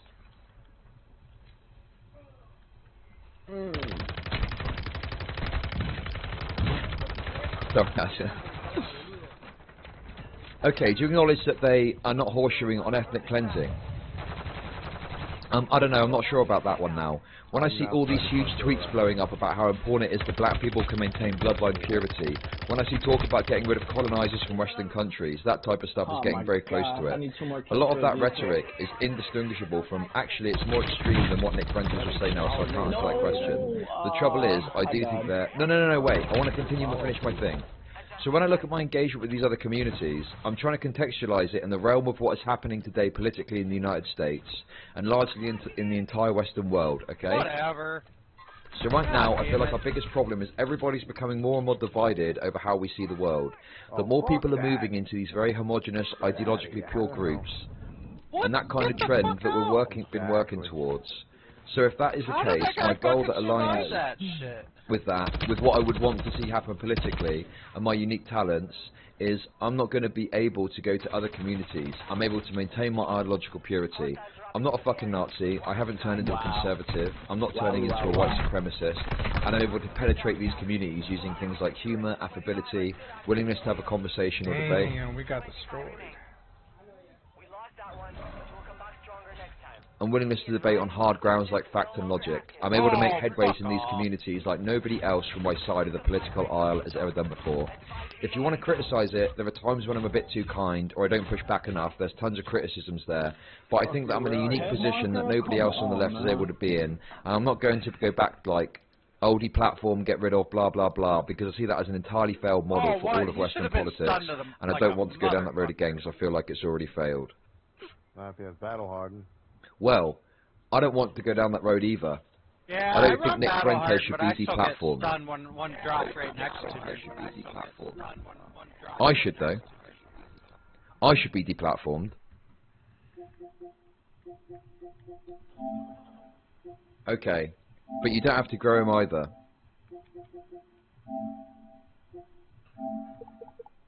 I mean, it's going to be inevitable that anybody I react or engage with in some manner is going to experience some growth if they're smaller than me. I feel like Absolutely, but I think because of that, the way that you interact with them is pretty crucial. If you debate Fuentes on the Holocaust, anti-Semitism, racism, ethno-states, Christian nationalism, whatever, any of those topics, I would have no negative reaction to that at all. Sure, I understand, but what I'm trying to do is take it one step further. I can do the debate, but I don't want to come off as an overly hostile person all the time in these communities. I want to be seen as somebody that can joke with them, that can more importantly understand what they're saying, and then 3, engage in a more friendly manner, because you always have a higher chance of kind of reconfiguring somebody's mind rather than just being overtly combative. Go upstairs, take a shower, and get out of here. Holy shit. I'm not going to leak our logs. I'm just going to take it on the chin. I'm just going to take it on the chin. Oh, I fucking shot you in your face. I don't know. It's just what's annoying about Max is he sets this like moral principle and acts like he sticks to it, right? One of the best examples of this is you know, he would say, oh, I'm not going to speak about other streamers if they're not present. I'm not going to speak about other streamers if they're not present, right? How long did that last? How long did that last? He said, I'm not going to leak private DMs unless they do it to me first. I've not leaked any private DMs of me and Max. The only thing I've shown is a message I sent to him, which doesn't include anything he said, where I'm telling him to like not come forward without evidence, because otherwise he's going to fuck himself over, right? And that happened after this article was written too. That was yesterday that I did that. So now he's just like showing all of our private DMs from August to whenever last year. For what reason? Why? Why has he done that? There's like literally no reason to do that. It had to be me. It's because he wants to fucking, you know, cause me a bit of embarrassment. It's because he wants to shit on me because I've shit on Lab or something, I guess. I don't fucking know. You played some of the game, got 2 kills. B-Man played the whole thing, got 5. It's his kind of desperation move. It's because he's mad at me. And look, I get that he's mad at me, right? If he wants to fucking shit on me, that's fine. I've shit on him. But it's like, don't say that you're not going to leak DMs and then leak DMs. That's bullshit. That's a completely fucking pointless sentiment. Anyway, guys, should be better now. we're nearly okay. We're gonna have to listen. We're about $350 off the other end.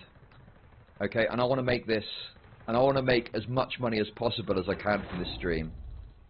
So to that end, I'd like to say 6K stream. We're gonna do a Keffels. I would like to say, officially, welcome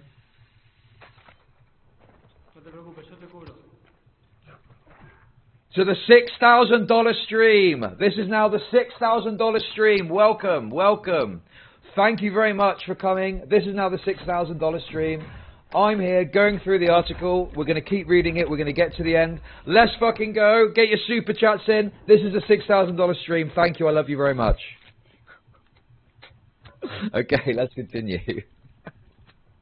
It's so shameless, man.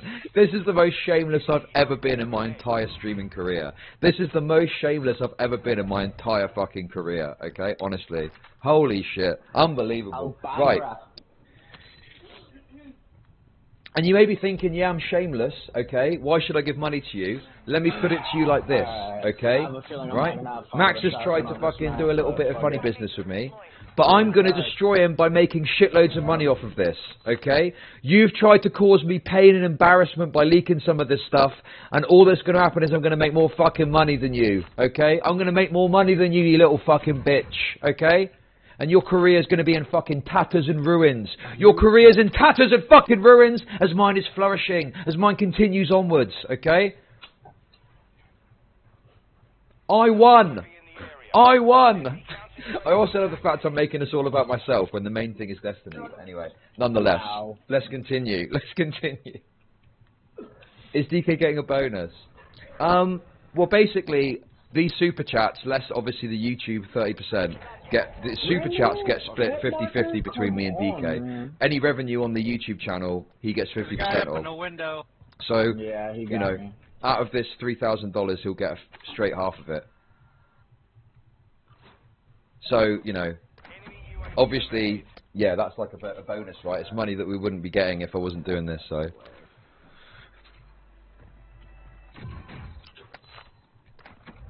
Anyway, let's continue. Electric bullets or some shit on that? What the hell? Let's continue. Right. What? DK's eating good How too. did he get me with that from that fucking far away? Right. But if Nick Fuentes wants to come to off to your community as somebody who's not always hostile, who can engage in a friendly manner, who is open-minded and understands the concerns of your viewers, right? Sometimes. I understand, and if he's able to do that in a successful way, then I hope my whole viewership turns into Nazis and they go marching the Third Reich. This is what I've spent the better part of the last 10 years working towards. Fuck you. If I can't hold on to my fan base and I lose them all to a convincing Nazi, then fuck me, then I deserve it. And you know what? Maybe it's a better ideology. Fuck it. Oh, if it's that hard to hold people towards liberalism or progressive ideas, then it was always doomed to fail anyway. Like, there are aspects of my engagement with Fuentes that upset people, but I can talk about things with him in a context with him that I could have only dreamed of 2 or 3 years ago. I can preach until I'm blue in the face about the importance of, like, social welfare. and how important it is to take care of the underdog, blah, blah, blah, blah, blah. But in a totally organic setting, I can get a far-right Christian nationalist to ask me, hey, why do you think the things you do are about progressive values? And I can ask him to ask me that question in a genuine manner. And I'm able to talk about it, him asking that and giving me the opportunity to talk about that in front of his audience. That's the type of access to the empathy that was unattainable before, and I could have never done something like that before, just screaming about how important social welfare is in the middle of a debate. We're detecting vulnerability in the enemy's network. Locate their uplink stations and secure their intel before they go offline. But at the same time, you're giving him more access to a much larger community. Sure, I am. But I mean, there's always going to be a trade-off as you enter these communities more and more. Yeah, theoretically, they could turn your audience, but I mean, if you think you're fighting for the right stuff, or believe the right stuff, like, hopefully you can hold on to them. I don't think the framing of you would lose your audience to him is right. I think that they'll stay with you because you're friends with them. They could be Nazis and be fans of you. You now have Nazi fans. Probably. Right? The idea that a white nationalist doesn't like you because they can't tolerate hearing anything slightly different from their ideology, they don't have to leave your community to become Nazis now. But I want that. I want there to be because if you're following me for long enough, but do you want your own community to turn to Nazis? No. If a figurehead is sitting at the top of a community, slowly over time, that community is going to look more and more like that figurehead. That's probably always going to be the case with any community. Come on. And I don't need a community full of progressives to listen to me preach to them every day about systemic racism and why we should support Biden, or why Republicans are quasi-fascist now under Trump. I don't want to preach to them about that. I don't care about that. They already believe that, and they can go to Vosh and get those opinions. But if I can get people that are ideologically incredibly different than me and my fan base, which I'm seeing show up all over my subreddit, all over my YouTube comments, in negative ways on my Twitter and in these emails, these are people that slowly over time can hopefully get a bigger buy into the things that I talk about. That's the goal. And I don't see any other way to get these people to watch me other than to show them that I can be in your communities with a level of understanding and humour that makes you like an empathetic character. I guess one thing I do want to ask as well is, do you understand? I appreciate there's like an extremist response where people call you a Nazi and shit, sure. But do you maybe understand why some people feel uncomfortable or wary about you going to dinner with someone like Nick Fuentes? Yeah, but I understand everything. I understand every point of view simultaneously and all at once, okay? Yes, right? The feeling is that from their point of view, somebody like Nick Fuentes has slowly kind of fretted out of reality. He's not somebody that anybody talks about anymore. He's kind of an irrelevant figure. And now, all of a sudden, not only am I engaging him in hostile debate, I'm presenting him to my community, which is growing at unprecedented rates, and I'm putting him in front of an entirely new audience to reach out to that might have never had access to before. So people have this fear in their mind that if I engage with him in a friendly manner, that I'm going to turn him into the next Hassan or Bosch, because I'm going to siphon off a huge portion of my community to go become Nazis and follow him. And there's no reason for me to do that other than the selfish pursuits of profits or viewership on my channel. I think that's the main problem people have with me. I think that, you know, I understand why people kind of get frustrated. I was patient. But I think my concerns probably align somewhat with MrGirl's, but it's more so like your community that can be really fucking annoying sometimes. I mean, true. But if it comes back to how responsible are you for that? Because one thing I know is that your community sometimes will have this response where it's like, come on guys, what's the problem with debating Nick Fuentes? We've got to debate bad ideas, and then the goalposts just get shifted slowly to like, well, come on guys, what's the problem with having Nick Fuentes? And you know, it's just like, yeah, sure, and it's a balancing game that I have to play. I understand there's a responsibility, and sometimes I might not go far enough. Sometimes I might go too far. It's a struggle. There's a lot that I'm trying to balance, a lot of plates spinning in the air, of course. I understand that, but like the other side, I think has wholly failed in what they've attempted to do. Like, spectacularly failed. And when I see how crybaby and disgusting and unempathetic and mindfucked it is watching people on the left trying to engage with people they disagree with, people always say, oh well, Destiny, can't you be empathetic towards those other people? Can you be empathetic towards me? Yeah, I guess. But can you guys be empathetic towards any of the right-wingers that feel they've got no voice in the internet? Any of the people that were like, oh, I think it's okay to be white and got a platform for saying, and like, no, those people are racist and evil, that's different.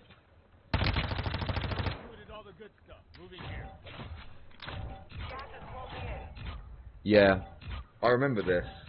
This was like super convincing to me, because I've obviously, you know, had a lot of issues with the way that the left have communicated, you know, for a long time. I've talked about this kind of idea that on the left, wow, I am just getting lit there's up. this concept that I call woke Thatcherism, right? And it's this idea that people will believe in a material analysis of someone's circumstances until someone has got the wrong ideas, and then all of a sudden, oh no, you're a bad person. You're a bad person. Oh, you're racist? Well, that's because you chose to be racist and you're a bad person because of that. It's like no one chooses to be racist, right? No one truly chooses to, you know, think, oh, I'm going to be racist. I hate black people now, right? That's not how it works. People become racist for a very long process of, like, ideological inputs, of course, various different aspects. Your parenthood, your school, where you live, where you grow up, etc., etc., right? All of this stuff brings together to create a unique experience that puts you in the position that you are today. And, you know, you can criticize behavior, right? You can criticize behavior. If someone goes and beats the shit out of a black person, right, in a racially motivated attack, okay.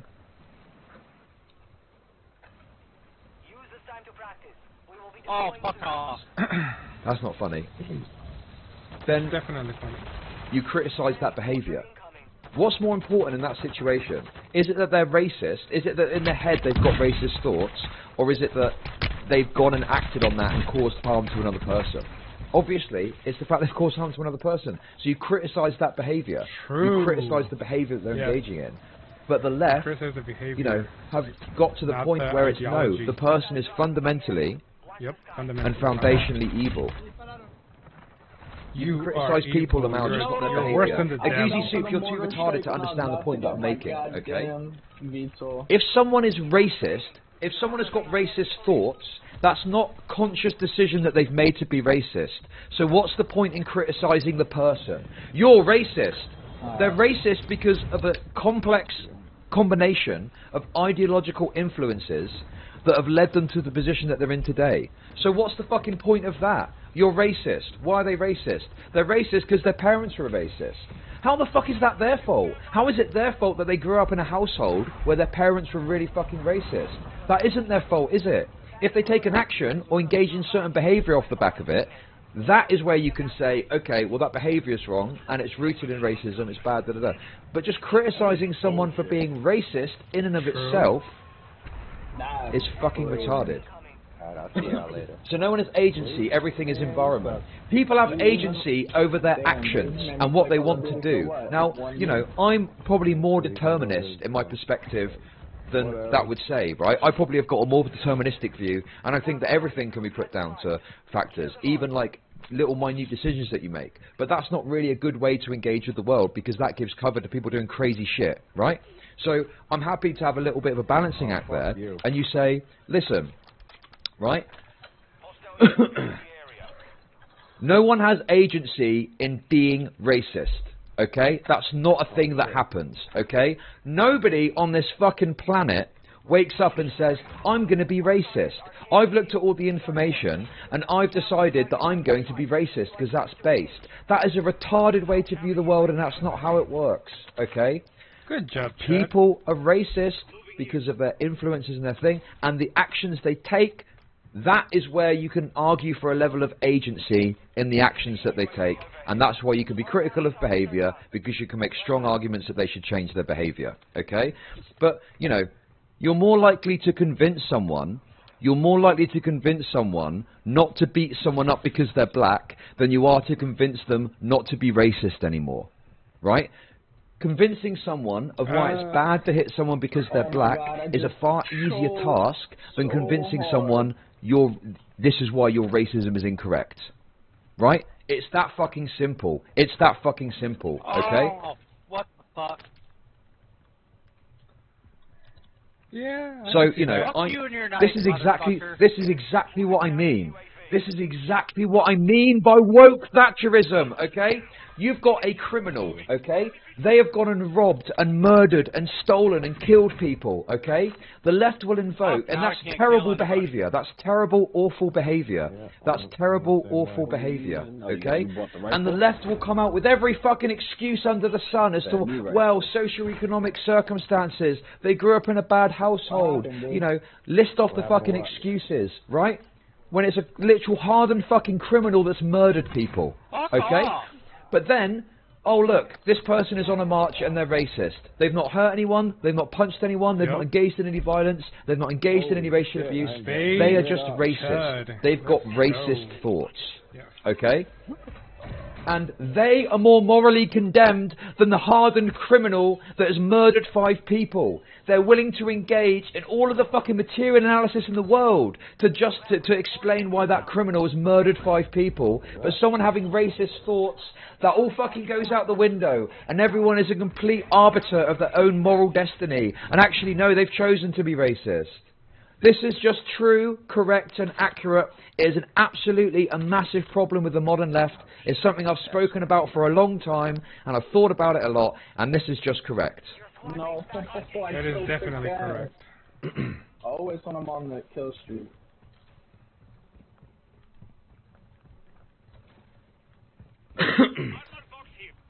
Can you point out a murderer who was morally excused by the left? So this is what leftoids do, right? You explain a general trend, and most of you in chat are probably going, yeah, I know what Chud's talking about, right? I know what Chud's talking about. And then they go, can you name every murderer that's been excused by the left? And it's like, no, I can't name a specific murderer that's been excused by the left, okay, right here off the top of my head. Maybe people in chat could, okay? But the trend I'm talking to is obvious to anyone that spends more than 5 seconds engaging with politics online, okay? Everyone knows what I'm talking about, but you fucking disgraceful leftoids do this thing where you're like, give me a specific example, please, because you don't want to accept reality, and it's an obfuscation of the fucking disgusting politics that you fucking profess. Fuck you, okay? You fucking degenerate fucking cunts do the same thing with woke, okay? If I say something is woke, most people are going to know what that means, okay? Most people are going to have a rough understanding of what I'm trying to express when I say, oh, that's woke. Someone's trying to be woke, right? And what do leftoids do? Huh. They sit there smugly, don't they? They go, huh, can you define what woke is? No, I can't define exactly what woke is, okay? It's a very complex, like, conception of something, okay? Describing it in a way, in a couple of lines that makes it understandable is actually quite tricky to do, okay? It's actually quite tricky to do. But you know what I'm talking about when I say woke. You know exactly what I'm talking about, but you do this gay little move where you say define it because you want to obfuscate the worst excesses of the leftoids that you see online. You see the leftoids online and you think it's wrong and you think it's fucked up, but you're too much of a fucking pussy to say anything about it, right? You're too much of a fucking pussy to say anything about it, so rather than go after them, after all the fucking freak fucking, you know, xenogender fucking weirdos saying the most insane shit online, you say to me, we'll define what woke is, because you want to protect those fucking disgusting freaks. Fuck you, fuck you, fuck you, fuck you. Damn! Chud is fucking cooking right now. I'm done. I'm done. I'm done. I'm done. I'm done. That is Chud's most base take ever. I'm done.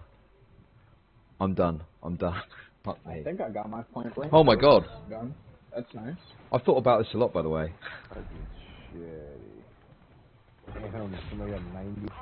I think most people ask you to define woke because you might not be on the same page with them. No, that's not true. That's a lie. They do it. They do it. You know, they do it because they want to act smug when you find it difficult to express exactly what woke means.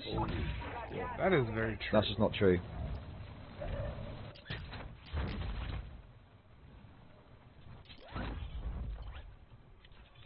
A leftoid is sitting there, right, and they're like, can you even define what woke is? And it's like, oh, maybe they just want to, you know, see if you agree on a definition. Give me a fucking break. They've got the smuggest fucking shit-eating grin on their face, as if they're really trying to find common ground with you and come to an agreement. No, they want to do some chud dunking. They want to do some chud dunking, right? Purposefully obtuse, smug leftism is what it is, okay? And I fucking hate it, and I despise it with every fibre of my fucking being, okay? Anyway. Fuck me, right. Guys, Let's go continue. donate more money to Chud. He's fucking Let's cooking continue, right now. come He's on. on fire. Let's continue, come on. Not on Those people are racist and evil, that's different. You should feel bad for us because we're righteous and good, and we're people of colour and trans, but the other people are fucking evil. They're ontologically evil. They're Nazis, they're racist. It's like, no, well, fuck you. As far as the left shows, empathy to the right is non-existent. So for them to beg me for empathy when all of their platforms are failing, and they fail to penetrate any of these communities at all, is rich to me. I don't enjoy that. When you say the right, I feel like you're giving cover for Fuentes. I disagree. The idea that fascism, ethnic cleansing, and overthrowing your government, your Republican government, are extensions of the right is, I don't agree with that. I think that's insane. 5 years ago, I would have agreed with you, but I think that Nick has shifted a little bit more to the left in getting rid of the ultra-extremism. I mean, obviously this turned out to not be correct.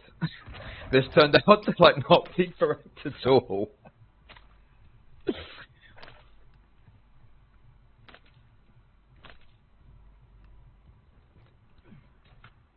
Aged like milk. I mean, you know, this is what's so annoying about the fact that this whole conversation got fucking sidelined into this whatever it became.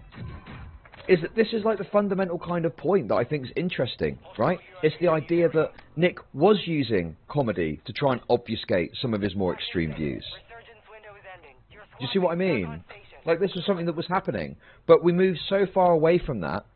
We moved so far away from what that actually was to, like, what? Arguing about whether or not fucking, you know, who's a comedian or not.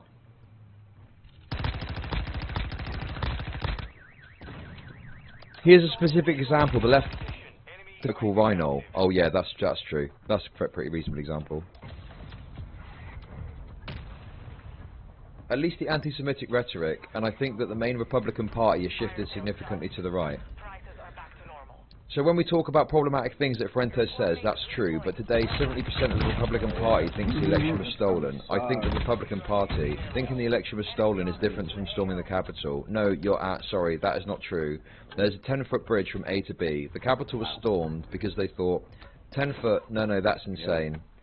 It's not 10 feet from believing in a conspiracy to going and risking your life to try and act on believing in that conspiracy. Where the fuck was? Oh, he's on top of that fucking... I think they're right connected to each other. It's right there. Well, then why... Wait, hang on a second. Right, let me just lead you through something here quickly, okay? Let me lead you through something here, okay? I freak out to MrGirl about the Nick Fuentes stuff, okay? This then leads to a stream where me, Destiny, and MrGirl speak about Nick Fuentes, okay? Right? And Nick Fuentes is discussed. After that stream, Nick Fuentes freaks out about MrGirl, and off the back of that, right? And off the back of that, wait a second, stay with me here, okay? Off the back of that, Big Tech gets MrGirl's YouTube channel banned, okay? Off the back of that, Destiny decides to cut ties with Nick Fuentes. Oh, they're in the hard point already. Okay? Camping it. I was just in the hard point. Nick Fuentes then connects with Milo Yiannopoulos. Nick Fuentes then connects with Milo Yiannopoulos, who then becomes ingratiated into Ye's campaign, which then results in them all meeting Trump.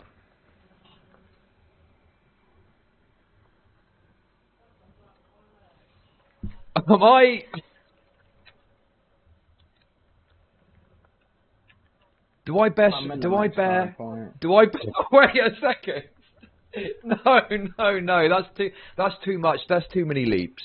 That's too many fucking leaps. No, come on. That is fucking insane. There's no way. There's no way. It can't be like that. Surely Fuentes would have met up and done the Ye stuff without all that happening.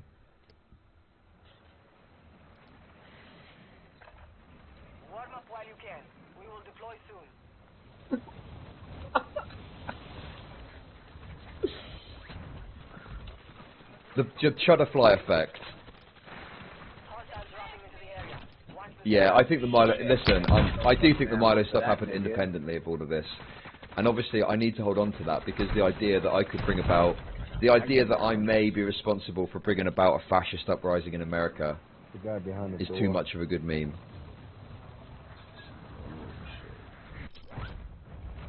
You soyed so hard it almost spawned the fourth right. Oh no, I'm not. I'm dead. That's fucking hilarious, man. Once again, the far left are responsible for fascism.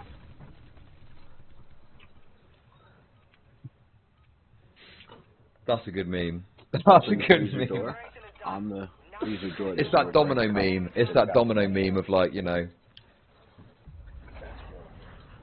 Chud soys out to MrGirl about Destiny's Nick Frento streams, and then the big domino is implementation of the Fourth Reich and genocide of minorities in America. Fuck all y'all.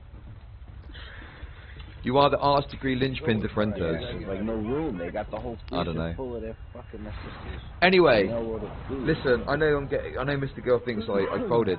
I think all of these arguments that Destiny makes in this, especially reading them written down, are pretty compelling. They're pretty compelling arguments, you know. Especially, and the thing is as well, a lot of this was tapping into my feelings about it as well. Especially when Destiny's shitting on the left. I fucking love shitting on the left.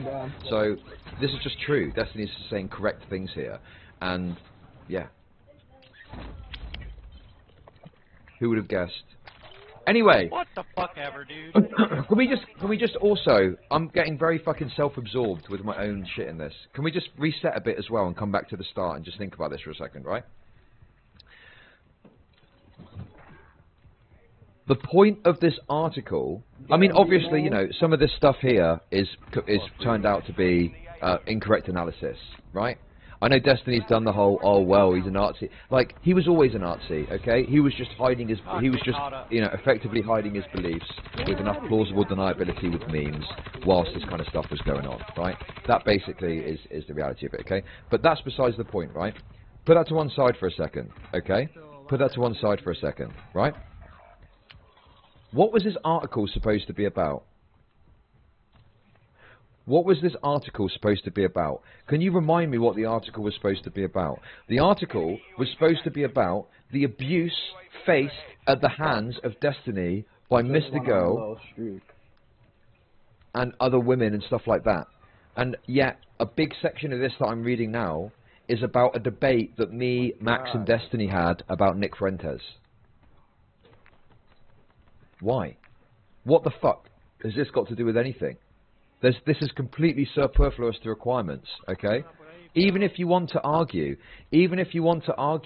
that, oh, well the Nick Fuentes stuff led to like more abuse, you could do that without including the entirety of this debate. Like, it just seems so fucking unnecessary. And it just seems like not really conducive to the point at all that's being made. When the original point was that Destiny is Harvey fucking Weinstein. Destiny is Harvey Weinstein, okay? True. How does Destiny debating about his interactions with Nick Fuentes have any fucking say on whether or not he's Harvey Weinstein? It's totally fucking retarded if you think about it for more than 5 seconds.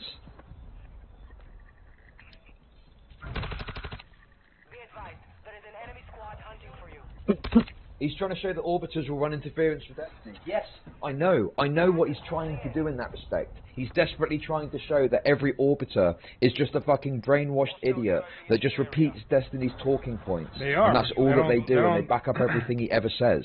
But if you actually look at the reality of what's going on and the dynamics that are truly at play, that isn't true. That just isn't true. Even earlier in this article, right, he put a segment in when I was like criticizing Anna, right, in the video I did with Irrelevant. Didn't mention any of the other times that I've criticized Destiny's interactions with Anna whatsoever. Didn't put anything about that in there, right? But he's put in a specific segment when I'm covering the Lav document, right, to make it look like I'm not really giving a criticism of Destiny's sexual interactions with Anna, when anyone that watches my stream regularly knows that I have. I fucking absolutely have criticised that shit. You know, before that, middle, and after. Get the fuck out of here. How the fuck that motherfucker know I'm up there? You were also very soft on Anna and tried to make her welcome in your chat for a long time. Yeah, that's true as well. Actually, that is a good point. Why is that not in the fucking article, eh? Oh, because that goes against his narrative, right? At the time, when everyone fucking despised Anna, right, and everyone thought she was an abuser, she would be in my chat, and I wouldn't do anything about it. I'd just be pretty chill with her, and it was fine. And I'd even have people from Destiny's community going, oh my god, look at who's in Chudlogic's chat, and putting some fucking post somewhere about it, right? I'm so bad for that one. I gotta move to the next one. You timed me out for calling her a dumb bitch. You did criticise it, but you kind of backtrack when you talk to Destiny. So, the reason that I backtracked is for a few reasons. Bear in mind, I'd already said to MrGirl that one of the pieces of content I was concerned about, I'd watched and it seemed fine. That was before we even spoke to Destiny. The reason I backtracked is because when we got on stream, I'd watched the Chicken and Waffle stream and it wasn't as bad as I thought it was based on the clips.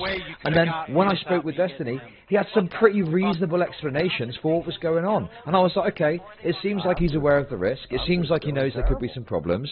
Good luck to him. What more can I say about it, you know? But obviously, once again, it's another situation. It's another situation where MrGirl assumes that I am completely 100% on board with all of his fucking analysis and all of his views on things, and any deviation from his perspective on it is sign and evidence that I'm just fucking defending Destiny and being a white blood cell. Okay? That is the problem. If you're not fully on board with MrGirl's criticisms and MrGirl's view on things, you must be wrong because he's right. He's right about it, you're wrong. It can't be that you've come to a different conclusion based on the information that you've been presented. What it is, oh, you're just running defense for Destiny because you're an abused fucking psychological orbiter. That is exactly what it is, okay? And obviously, Max is able to present things in a certain way to support the narrative that that's the case. Where if you actually look at what happened, it's pretty fucking clear that me, on the basis of analysing all the information about what happened, just came to a different conclusion in the end than Max did. Yeah, they're gonna end up winning this. Fucking A. I got a double kill just before I blew myself up with a grenade. Great. This is a $6,000 stream. That was Let's keep it going. Wait, that's the wrong one. I'm hard for it. I'm gonna start moving to the next one. But yeah, you know, it is frustrating. And again, the fact that he's presenting certain private communications we had months ago to support a narrative that I obviously don't even agree with is really fucking annoying, especially when he didn't even ask me to do so. But, you know, doesn't leak DMs, guys. MrGirl doesn't leak DMs. He never leaks DMs unless you leak DMs first. Get the fuck anyway, let's continue. With these fucking random grenades that just find me. When you say the right, I feel like you're giving cover for Fuentes. I disagree. The idea that fascism, ethnic cleansing, and overthrowing the government, from behind, your Republican government, are extensions of the right is, I don't agree with that. I think that's insane. 5 years ago, I would have agreed with you, but I think that Nick has shifted a little bit more to the left in getting rid of the ultra-extremist, at least the anti-Semitic rhetoric. And I think the main Republican Party has significantly... Oh, we've read that bit already. Sorry, my bad. I was soy ranting. Sorry, I was soy ranting. Come on, Chad. It's not 10 feet from believing a conspiracy to going and risking your life to try and act on believing in a conspiracy. I think they're right. I think they're right connected to each other. It's right there. Well then, why were there only a couple of thousand people there? I don't know why they were there. If 70% of Republicans think the election was stolen, why weren't there 10 million people storming the Capitol? Because I don't know how many of them had the money to fly out for the inauguration or whatever. That's not why, though. That's not why, no. There's a difference between vaguely believing a conspiracy theory and actually believing that you have a fucking direct connection to God, telling you to storm the Capitol, and then going and doing it. I don't have an answer for why more people didn't fly in, but, like, what I know today, because they're not fucking insane, I disagree. Nick Fuentes is insane. I disagree. Do you think Nick Fuentes is insane? I don't even like the word insane. He's very far right. I'd agree with that for sure. Okay, okay. This is what I think. If Trump came out as a fascist leader, I think that over 51% of the Republican Party would support him and the overthrow of the government. I think they would. And that's where we're at right now. Over half of them believe the election was rigged. How many supported him, like, sending the military to build the wall? How many supported him unilaterally? Supporting him is different from going. I don't know how many people would go. I don't know. I don't know the answer to that. That's what I'm saying. I just like you're doing the thing that people do all the time. You have incels and then you have mass shooters, okay? That got my heart. They might have some beliefs in common, but there's a big fucking difference between I'm an incel and blah blah blah, and I'm actually going to shoot people. God, this is really painful to read of me as well personally, because I just got completely sidelined out of the conversation, and this was just the Max challenging Destiny show. I got really annoyed with this dynamic last year, where I would set a stream up, the entire thing would be my fucking idea, right? And we'd all get on the stream together, and then, because everyone wanted to see the fucking Max and Destiny show, if I spoke, I'd see people be like, why is Chud even here? Why is Chud even here? It's like, bitch, this content you're watching right now is because of me. I'm the one that fucking set this up, you little cunt, okay? So fuck off. It was really annoying. But it's because people wanted to see the fucking Max and Destiny show, and then obviously, when you chip in with something, people don't like that because you're getting in the way of the Max and Destiny show. We went to the botanical gardens. Max and Destiny show. Damn. All streamers are narcissists. Yes, I'm a narcissist. Correct. Correct. You would say it was a good day. Okay, That was a pretty good day. Sure, there's a difference between how we would even quantify what we would consider harmful, because I would say that a lot of the bad rhetoric on the left led to over 1 or 2 billion of property damage over the BLM riots, but none of that is considered extremist violence. None of that is considered extremist rhetoric. Nobody knows how many died during the BLM riots, right? All of that was okay because I consider rioting and burning down businesses and municipal buildings and blowing up cop cars and setting dumpsters on fire. I consider that extremist violence. Now, a lot of that is also opportunist violence. People see other people doing something and they just want to join in because they're angry or whatever. They want to steal TVs, whatever. Not every single person doing that violence is an extremist themselves, right? That's probably of the January 6 people as well, yeah? Well, that's true of January 6th, except Nick Fuentes is not one of the people who's just joining in because he wants to see what the inside of the Capitol looks like. He's not one of the people who's just like, oh, I feel like throwing a brick through a window. He's a thought leader, right? Take it on the chin that Max and Destiny is just far more interesting than fully boned drama farming. Okay, Guru, you seem to have a problem. I've seen you in chat a couple of times. You seem to have a problem not watching stuff that apparently is boring, so I'm going to help you and kick you the fuck out of my channel. Fuck you, bitch. Leave. Get the fuck out of here. You're never coming back. I don't even fucking know how to unban people on YouTube, so you're literally never coming back. Fucking idiot. Right, where were we anyway? What was the last thing I read? I can't even fucking remember. What was the last thing we read? I have no clue, Chad. I lost track. I can't remember what the last thing we read was.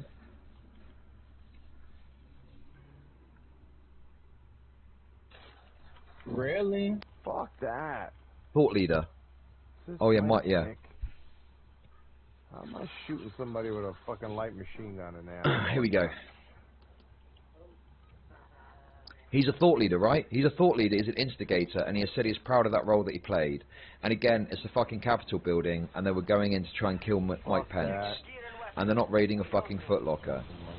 I don't know what you're trying to convince me of here, I agree. This was all horrible. I think it was uniquely one of the worst moments in American history. But the problem was, it wasn't Nicholas Fuentes and his America First people that were there. It was Nick Fuentes and a bunch of relatively ordinary conservative people that were there, with like 5% of being part of the Oath Keepers or whatever. But those were a lot of normal fat fucking Republican fucking dudes that were just there to raid the building and do shit. That's true, but he's a political operator. He's not just a normal person. I don't disagree with you. Okay, so he's not a civilian. Yeah, I don't disagree with you. He's an important political figure in his moment, Scotty, of course. what the fuck? I just feel like, again, you're providing so much cover for him right now. Stop saying I'm providing... See, this is the other thing as well that was annoying about this conversation. Is like... Destiny is like not providing cover for Nick Fuentes here at all.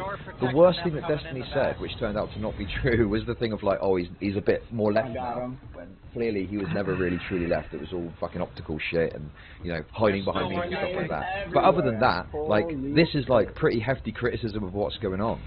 Like, this is pretty hefty criticism of like Nick Fuentes' actions as far as I can see. But, you know, even that isn't enough. And again, this ties into this other thing that happens with Max. It's really fucking annoying to deal with.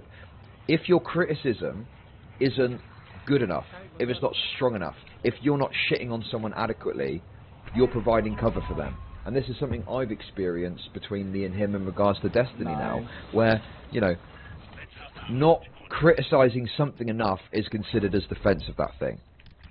Which to me is insane. How can you set this standard that, well, you need to criticise something adequately to my satisfaction, otherwise you're providing cover for them? I remember the stream, it was a really good premise, the age of the Giga Chad, and it just got sandbagged into a Fuentes argument. Thank you, Ganan. I appreciate you. Look, I don't want to keep making this about me, I just want to move on. All I'll say is, it was annoying. I agree. Let's continue. I'm not providing cover. He's a far-right figure. I think his ideology is damaging for the United States. No, it's not. I think that his movement is largely composed of anti-Semitic and racist people. What cover am I providing for him? He's a Nazi. He tried to overthrow the government. Okay. It is about me. Yeah, I feel like this segment is... I feel like this is not... This is about Destiny primarily, but I feel also part of this segment, a pretty big part, is like trying to paint this narrative that I'm controlled by Destiny. Because otherwise, why would he include all of the DMs? Like, clearly he's trying to put across the idea that I was like, you know, super against Nick Fuentes, but then the second that I spoke to Destiny, I was like, oh no, no, it's all fine, Nick Fuentes is based actually. Oh, shit, so yeah, anyway, I don't want to make this about myself. I've said so fucking much. I've said so fucking much about this. I just want to focus on reading through this, okay? Known white blood cell.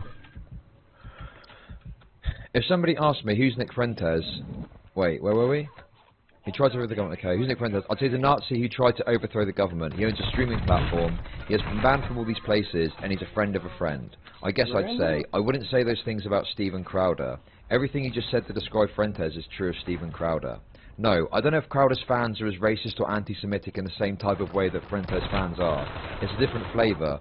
Steven Crowder's fans. I mean, whilst I probably agree with this sentiment, what I will say is, who remembers when Steven Crowder had his spat with Daily Wire, right?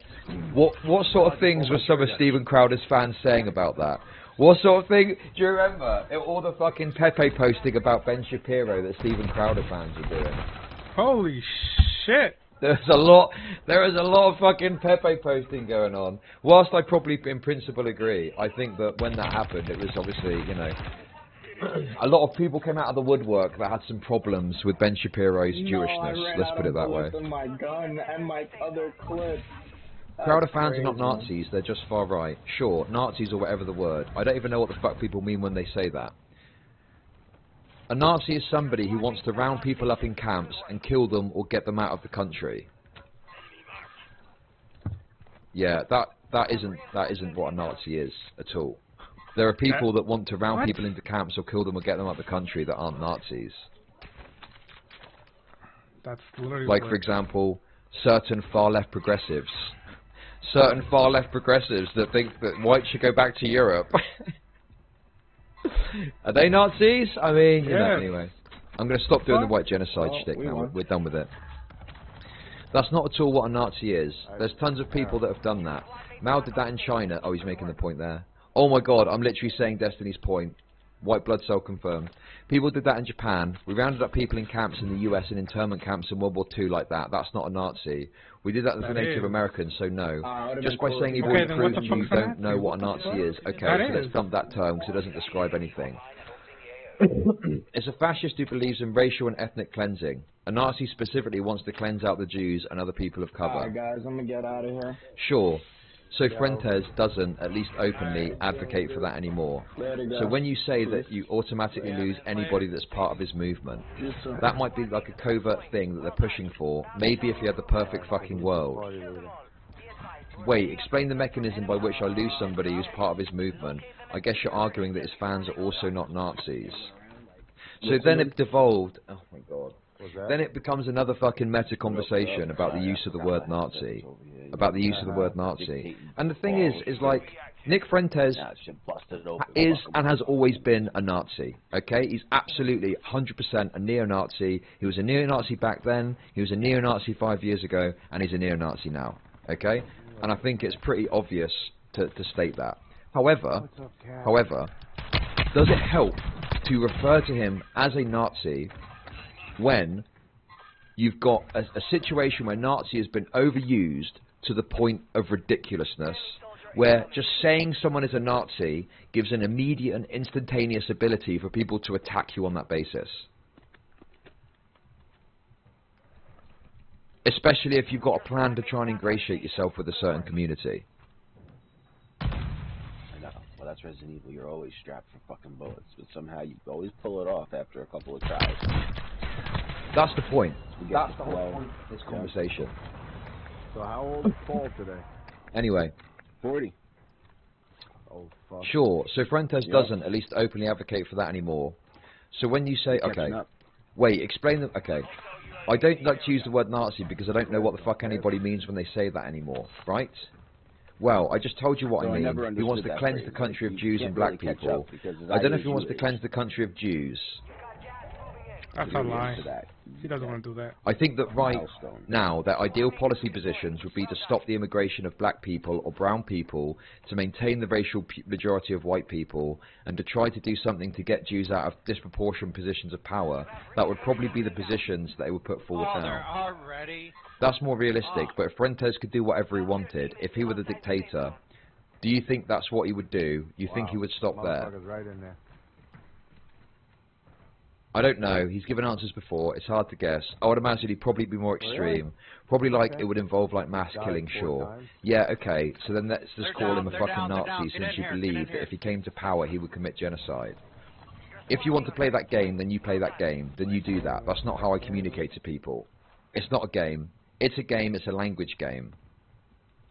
Jesus Christ, man. It's like... You have to call him this thing. You must call him a Nazi. Again, you know, the whole premise of this fucking Age of the Future, at no point was it, you must call Nick Fuentes a Nazi. But MrGirl has got his own conception and his own arguments that he wants to bring to the table. Ones that, like, I in no way agreed with or signed off on at any point. I don't think I ever said, you have to call Nick Fuentes a Nazi. But he's fucking going hell for leather about this. You know, turning it into the fucking Nick Fuentes interrogation, whether he should be called a Nazi or not. Fuck you. Nice one. Really? And what is the point of this? Why? Why is this all included? Did Max ever try and assert power over you? I look back at some of our interactions in a very different light with everything that's happened.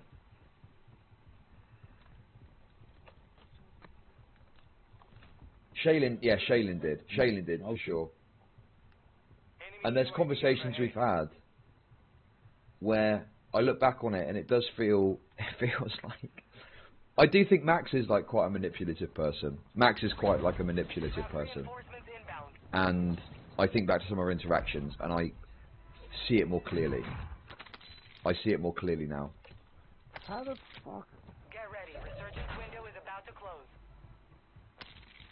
Don't listen. Don't Jew post, okay? I'm not anti-Semitic. I don't want to fucking have a go at him for being Jewish. Come on now.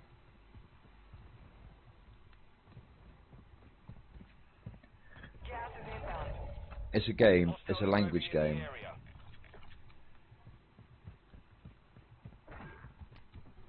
Like, you know, there's lots of things I could talk about, but let me ask you this, right? I'm putting out... Sorry, I'm making it about myself again, but, you know, it is what it is. Take it or leave it. $6,000 stream, don't forget to support the stream. I'm putting out lots of videos criticising Lav, okay, in very harsh ways, right? Max comes to me and says, Chud, Lav isn't doing so well. Doesn't say specifically to me what I should or shouldn't do. Comes to me and says, Lav isn't doing so well, and you're part of the reason. Right? Oh, fuck. That is a very manipulative strategy, because he's not coming to me and giving me something solid that I can say no to. He's not coming to me saying, hey, Chud, I've been watching some of this stuff. I'm a bit concerned about Lav, and I think you should do this. He's planting a seed, and he's expecting me to respond. And at the time, right, I'm going to be honest with you, I felt the pressure. I felt the tinge. I felt the tinge of like, oh God, am I doing something wrong here? Like, am I really? Do you know what I mean? You sniper. He wants it to be my idea. He doesn't want to be the one to suggest to me and give me a hard thing that I can say yes or no to. It's, Chud, Lav is in a bad way, alluding to suicidal, obviously, and you're part of the problem. And then if it's my idea, it feels like I've come up with it, so it's like, well, that's Chud's, you know. But actually, when I held firm, and I was like, actually, do you know what, I'm not doing anything wrong, you know, there was a continuation of him trying to contact me to try and apply this kind of light pressure to make me feel like I was doing something terrible with Lav. But then, when I look back at it in its totality now, and I review it all in my head, I'm like, I didn't do anything wrong. Lav is a pernicious, dishonest liar, and she's consistently lied for her entire time online, and all I've done is document that in a sometimes harsh manner when I call her mean names. That's all that I've done, okay? But for some reason, there's this onus on me to not do that. Why? What is it I'm doing wrong? And then what's interesting about it is when you get to the meat and potatoes of it, it's this thumbnail is mean, this video title is mean, you called her a whore, right? I have at no point presented any dishonest, like, it's not like he's coming to me saying, Chud, in this video, you said this about Lav, and that isn't true, and you made that up. Right? That would be something that's reasonable to come to me with, to say, you've lied about Lav, or you've presented dishonest information about Lav. I think last night I was right? It's, you've been mean about Lav. But never, at any point, has he been able to point to something substantive I've said or done that is wrong or incorrect about Lav. So that's why he has to come to me and say, Lav's in a bad way. The onus is on me then. You're making her feel suicidal, so you need to stop what you're doing. But never explicitly expressed, always done subtly to tug on those like moral heartstrings. That's what was that. You know, that isn't my interpretation, at least, of what was going on. Wow, that was a fucking. So yeah, mess. I do look back, and that's not a cop out. It's not to say anything I said or did was because of Max. It's just to highlight that I look back and I think about some of the strategies that he used to try and engage in certain forms of manipulation to try and get me to acquiesce to something that he clearly wanted me to do without him clearly stating it. Oh man, do I need the rifle for this? Is that my fuck? So yeah, anyway, sorry, I'm going to stop making it about me, okay? I can't stop myself. Narcissistic streamer, obviously. Theo. Do you stand by your statement of 10 seconds ago that you would commit genocide if he came to power? Oh my god. If Rentez was in power, there's a chance. I don't know 100%. What do you think? I don't know. I don't care. I'm not trying to divine what's inside of his head. I'm trying to deal with the rhetoric that he delivers to his fans. And the positions that he states that I can have intangible disagreement with, Theo, let me know and he thinks that his fans say, that's what I'm interested in. Okay. I want to give you one more nugget. Okay? Oh, thanks, Sky. I inadvertently... When I found out that Max wanted to speak to certain people, right? I put him in touch with an individual, not truly understanding what was going on, right? But funnily enough, the individual that I put him in touch with is one of the people that ended up going to Destiny, and I know because Destiny read out the DMs on stream. Because basically, I put him in touch with someone to get in touch with someone else, and I was in the DMs as they were interacting, and I noticed that he was going in super heavy with this abuse thing, and he was talking about, I've been abused, I'm trying to find abuse.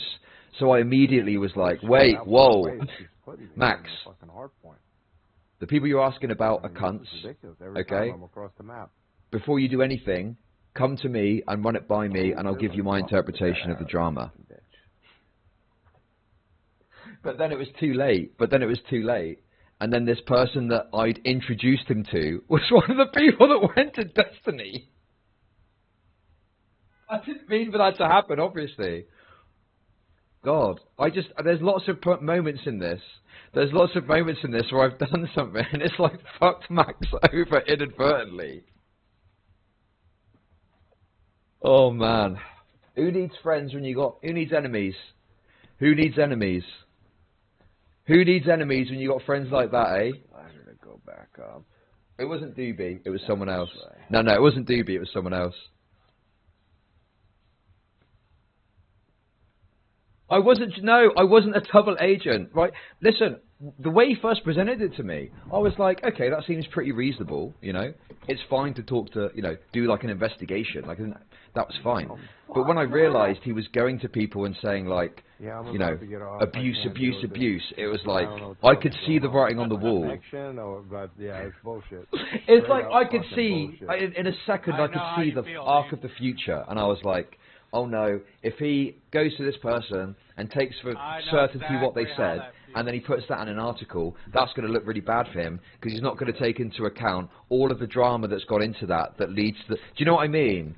It's like Mr. Magoo trying to figure out fucking 10 years worth of drama, not knowing what the fuck they're doing, saying something wrong, and putting it out there. Yeah, and now, look what's happened. He's put in a bunch of shit that doesn't even actually reflect the drama that's happened. I think I'm going to be leaving. Anyway, sorry, I'm very self-centered today, okay? I'm very fucking self-centered today. Yeah, I was Doctor Strange. I've reviewed all the possible timelines, and there is one where you win. Yeah, I'm taking off. I know the exact timeline you need to follow to win, Max, okay? And then he just totally fucking disregards me and does something else. He just turns around and runs straight at Thanos and just gets fucking crushed like a bug.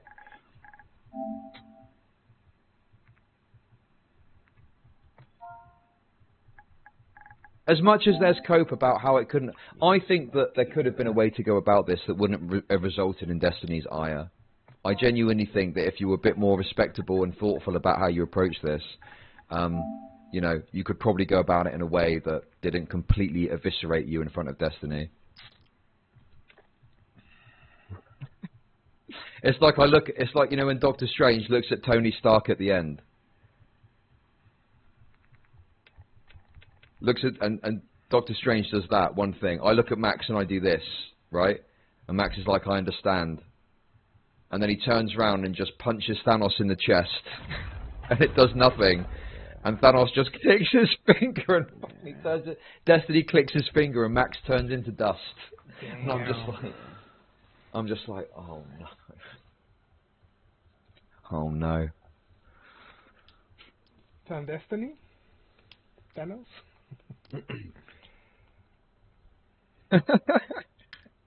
Okay, come on, we need to get through this article. I'm sorry, I'm so self-centered today, it's unbelievable.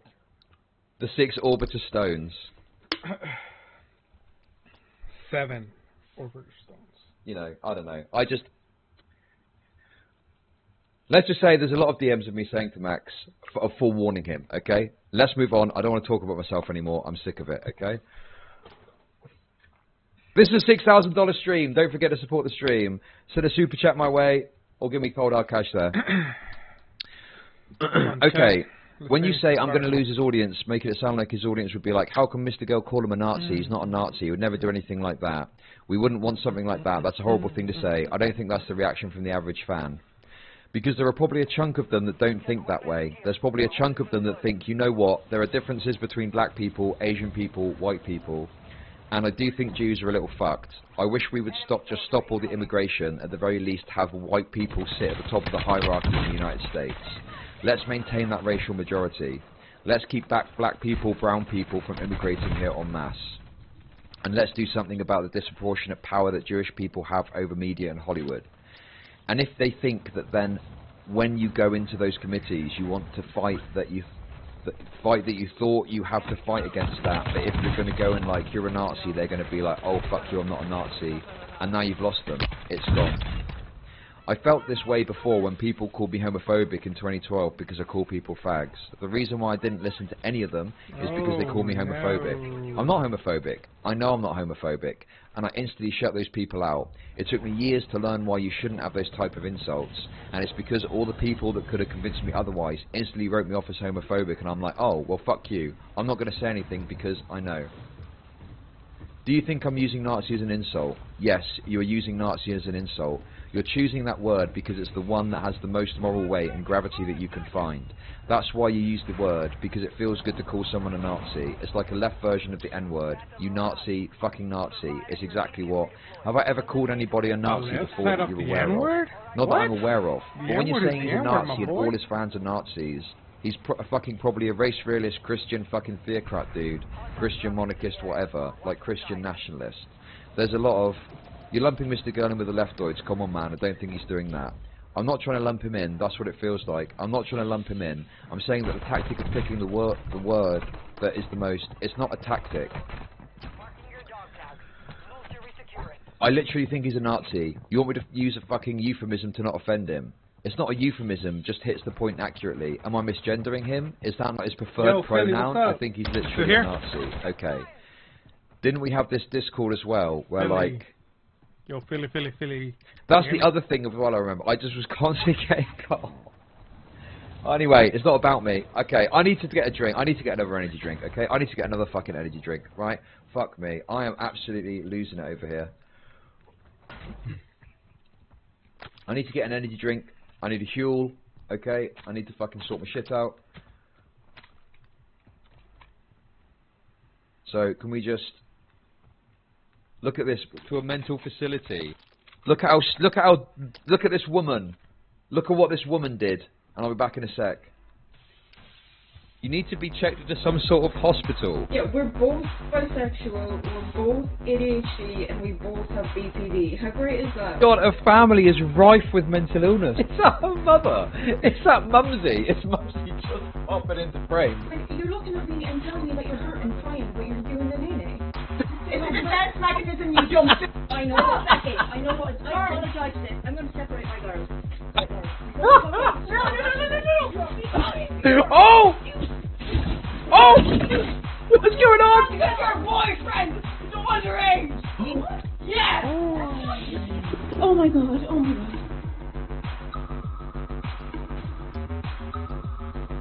Yo, Philly. You still here, buddy?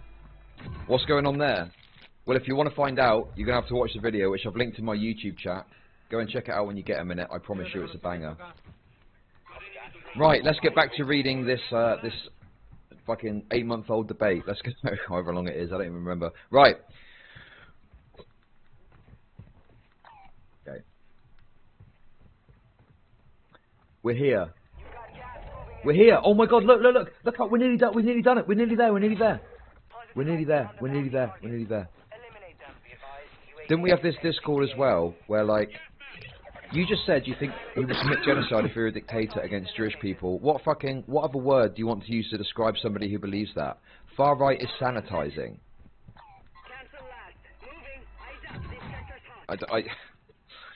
I feel like, again, this is classic meta definitional conversations. I think calling Nick Fuentes as far right absolutely adequately describes that kind of thing, right? If you said someone is far right, you would probably think like Nazi, ethnic cleansing, genocide, Holocaust. Like you think all of those things, right? It's even to the point where someone that is on, like, you've got these libertarian, anti-government, anti-federal types who are genuinely far-right people, right? You could refer to them as far-right, but they don't have any like ethnic cleansing shit. They just fucking despise the government and think the government should be blown up or something, right? But calling them far-right feels wrong because far-right tends to evoke Nazis, Holocaust, genocide, stuff like that. Even though, like, a hardcore libertarian anti-federal person could easily be classified as far-right. Anyway. Far-right is sanitizing. This is my problem with you not calling him a Nazi, that you're sanitizing him by making it sound like, well, some people are against abortion, and then some people are against contraception, and then some people think that evolution shouldn't be taught at school, and then some people want to kill all the Jews. Like it's just the next step in the natural line, like no, it's not the same fucking thing at all. Okay, I would rather engage with the policy positions or with the thoughts that he's stating than to label them as something and start from there. Then you should say, I don't want to label him. You shouldn't say he's not a Nazi, because he is. Okay, have I said that? I was mistaken. What I should have said was, I don't want to call him a Nazi. If you want to call him a Nazi, I did say that, go for it, that's on you. You called him a Nazi on Twitter. You said he's basically a Nazi like 2 hours ago. Sure, then maybe I do sometimes, it's back and forth. What is your problem with me? Okay, hold on. The way I act on Twitter in terms, I'll say that he's probably basically a Nazi, sure. But when I'm in their community and I'm engaging with them, my goal isn't to soy the fuck out and scream Nazi, Nazi, Nazi. If I could control you, I would like to see you call him a Nazi. Control you? Uh-oh. I mean...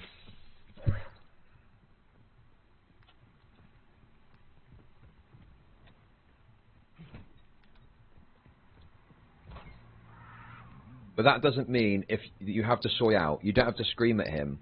What advantage do I have labeling a Nazi rather than just engaging with his actual words? What is the advantage? Yeah, it's tropical Red Bull. Absolutely delicious. It's giving me a refreshed vigor. The advantage is not about the advantage. It's about not giving cover to Nazism. It's about stopping or challenging this ideology and not providing loopholes where he sees a big loophole in you. He sees a big gap where you're like, I don't want to appear soy, right? That's the worst thing. Yes, this is the thing, the criticism, the age of the Giga Chad, yes. So yeah, okay. No more narcissism. Yes, the worst thing for you emotionally and your brand is for you to appear soy, and calling someone a Nazi is soy to you unless you're using it to mock another leftist. He sees that as a big fucking gap that he can just fly right through and there's no resistance from you. The problem with this position is it's fine to not call him a Nazi, right? Whether or not you call him a Nazi isn't fundamental to this, and I even think that calling him a Nazi plays into his hands, right? Because you are doing the soy lefty thing, which is the fundamental point of the age of the Giga Chad, right? Okay?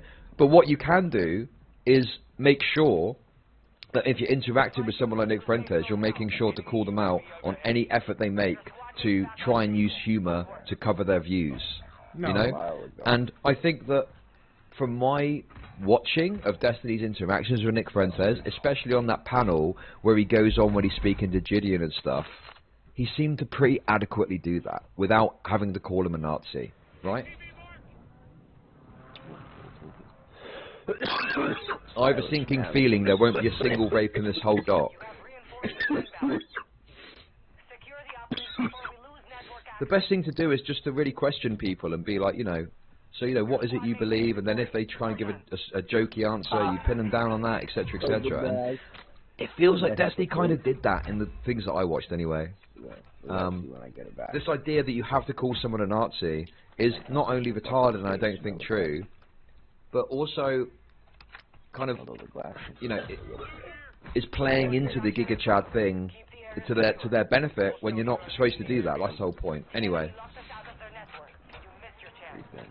The word Nazi doesn't mean anything anymore, so I can't use that in serious conversation. If it were like 10, 15, 20, 30 years ago, maybe, but at this point me calling him a Nazi would be like me debating a red pillar and using the term toxic masculinity. Or me talking about being a feminist. Even if they might be accurate, and I'll grant you, given Nick's ideal political policy positions, probably would be a Nazi, sure, or close enough to it that I'd feel comfortable calling him a Nazi. But that word has been so soyified, has been so drugged through the dirt that it has lost all meaning, and it instantly signals me as an outsider loser that has no capability of understanding what they think. So there are certain words that I don't touch anymore because people have destroyed the meaning of those words. Nazi, fascist, toxic masculinity, feminism, pro-trans, ally, whatever. I just don't touch these words anymore because they're fucked.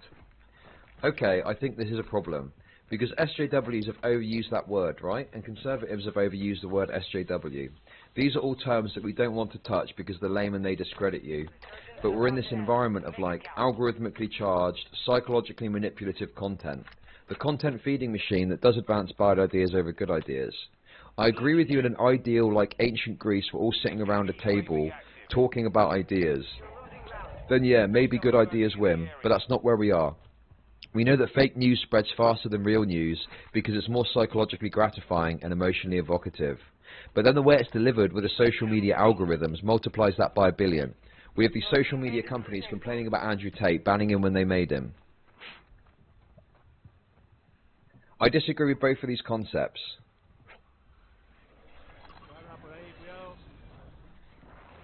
Do you ever just have a realization of something? Do you ever just have a moment of realization? We're sat here, however many people are watching, I can't even see my viewership. How many people are watching this? reading through transcripts of a 6-month-old debate about whether or not we should call Nick Fuentes a Nazi. And this is supposed to somehow back up the idea that Destiny is a rapist. That Destiny's like Harvey Weinstein.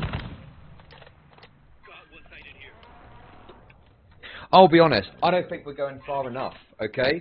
How can we know what's going on here without knowing what happened in the previous debate, and the previous debate, and the previous debate? We need to go all the way back to the start, okay? We need to go all the way back to the very start of this, and we need to listen to their first conversation together so we can pick up the pieces and pick up the threads that we're going to need to follow to go through this whole story. We need a transcript of every single conversation in DM that Destiny and MrGirl have ever had together in the time that he's been on his platform. Okay? In fact, we need to go further than that, because we need to understand the dynamics that led to their first conversation. We need to go back and we need to transcribe Max's original video about cuties, and then on top of that, we also need to transcribe everyone that called him a pedophile off the back of that. We need to transcribe all of that and put that into a document, because by doing that, we can see the circumstances which led to the situation where MrGirl was on stream talking to Vosh about pedophiles, and that's right, we better transcribe that debate too. We need to transcribe the debate of Max and Vosh arguing about pedophiles and him talking about panties, because then we can understand the context with which Destiny brought Max onto stream to respond to that, having had a conversation with Vosh, with Max before the Vosh conversation. Once again, transcribe that conversation, put that in there, okay? And then we're going to transcribe the conversation where Max spoke to Destiny about the Vosh conversation, because that's going to give us the context for what happened next. Anyway. There we go. You know, take my time to play a video game. 1 million word. The 1 million word article transcribing every single interaction Destiny and Max have ever had to demonstrate that he's a giga rapist like Harvey Weinstein. That's what we need. Sure, especially if you're playing it on That's what we need, okay? Without that, how can we be sure? How can we be sure? Okay, right, anyway, I'm going to stop fucking around, come on. I disagree with both those concepts. Just so real quick, I used to believe this. I think that good ideas can win, but I think people felt like they don't have to fight for them anymore, and they should be provided self-evidently. So when we look at things like misinformation spreading faster than information, I think the reason why is because I think the people that spread misinformation do a fuck ton of work to dress it up in highly lucrative ways. They work on so much on their messaging. We're getting through it. They work so much on their messaging, they work so much on undermining established messaging, they work so hard on presenting their ideas in the best way possible. And people that are in charge of disseminating true information basically paste it out on size 10, font 10 times New Roman. Boring as fuck. Here it is. If you don't believe it, we're going to ban you from everything, call you a Nazi, and tell you that you're not allowed to talk to anybody. That's what it feels like to me. So I don't feel like the algorithm and everything else incentivizes fake news or whatever. It feels that way. But it's because those people are playing on the algorithms more than the people on the other side, and I think that needs to change.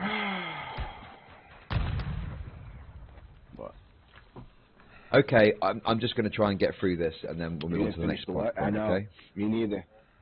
I'm gonna have to take some time. Okay. I would imagine Easter they might give us some. I accept the disagreement there. I still believe what I said, but I mean, even right now, the channel's going through unprecedented growth, right? And Fuentes is in all your thumbnails on recent videos, and Google is pushing that. These are people, I assume most of them, who are getting these videos recommended to them. So Google says we're going to ban this guy, his rhetoric is so harmful, but if he's on this other guy's channel, we'll blast it out to the entire fucking universe, and look at all the money we're making. So I'm just trying to paint this kind of broader picture of the tools that we have to argue against genocide as an idea or a plan, have been wasted by people like Ico using them on me or you, anybody else they find remotely offensive. So now we're not allowed to use these tools of rhetoric to push back, because even the act of pushing back makes you look like a loser.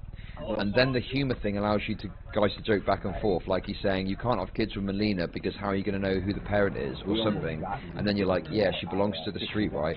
And he's making fun of your wife, and then you're making fun of your wife, because that's what we do. Like as funny progressive-ish people, we make fun of our own group. But Nick Fuentes doesn't do that. He also makes fun of your group. Okay, what are your prescriptions? Tell me your prescriptions. Okay, do not let him or your audience for a second forget who Nick Fuentes is. And the fact that he said explicitly, I'm going to pretend I'm more moderate than I really am, makes it so you actually need to work harder to remind them of who he is, what he's done, and what he said. And you're not doing that, you're doing the opposite of that. How can I do that in a way? Yeah, because it's too quick. I know. And kill confirmed is fucking back down to like 80. Oh, it's not. Damn. But yeah, it's fucking bullshit. But I was playing a game of Team Deathmatch on Farm, and I went 33-3. Okay. How can I do that in a way that isn't soy as fuck? Well, this is the problem that we're getting at. You're going to have to dip into a bit of soy sometimes. I don't know how else to suggest it. Then that can be your guys' jobs, the people that are making the posts on my subreddit, like, just to remind you guys, Nick is a Nazi. I don't want to be soy, because if I'm soy, I lose all credibility. I can't be soy. That's the whole point of what I'm doing. Grind goes so fast on shipment. Blink of an eye. Blink of an eye. This is why he's targeting you, sure, and that's why I'm able to talk to him.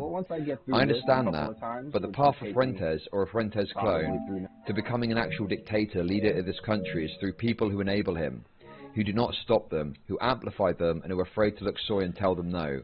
The last person, the person who's come to the closest to being a dictator of the country is Trump, and he did it by fucking half ironically memeing his way into the White House with semi-racist, semi-ironic jokes. Always plausible deniability, always saying, oh, I didn't mean, I was just joking.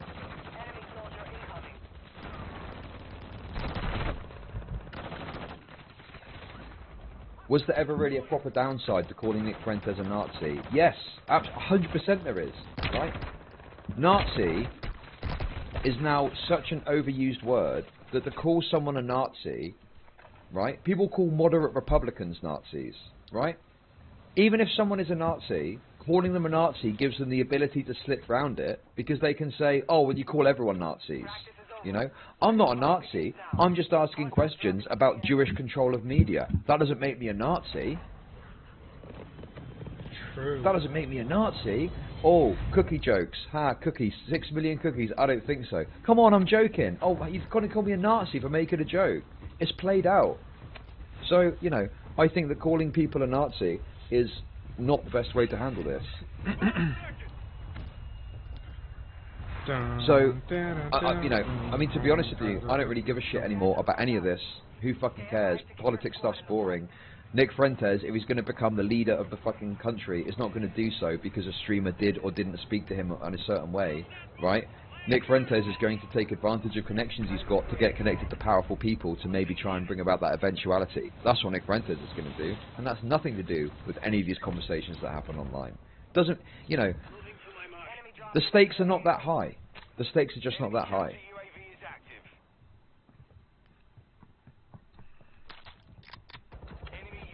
I am not responsible for the Kanye thing. It's nothing to do with me, okay? That was just a meme. Come on. Couldn't you argue that in the beginning that Trump, people tried your strategy? Wasn't Trump universally chided, universally ignored, universally panned by media? Also, Max's analysis is missing a really fucking important point of the political reality of America in 2016, okay? One of the biggest reasons that Trump won wasn't because he was unironically memeing, it wasn't the grab him by the pussy shit, it wasn't the Mexican shit, okay? He was able to speak with working people that felt they'd been left behind by the politics. He was an outsider, populist candidate that people got behind because they were sick of the two-party politics, fucking, you know, what is it, like corporate-backed candidates that you normally see, right? He seemed like something different, and he seemed like he was going to shake things up, okay? Also, he ran against Hillary Clinton, but that's besides the point.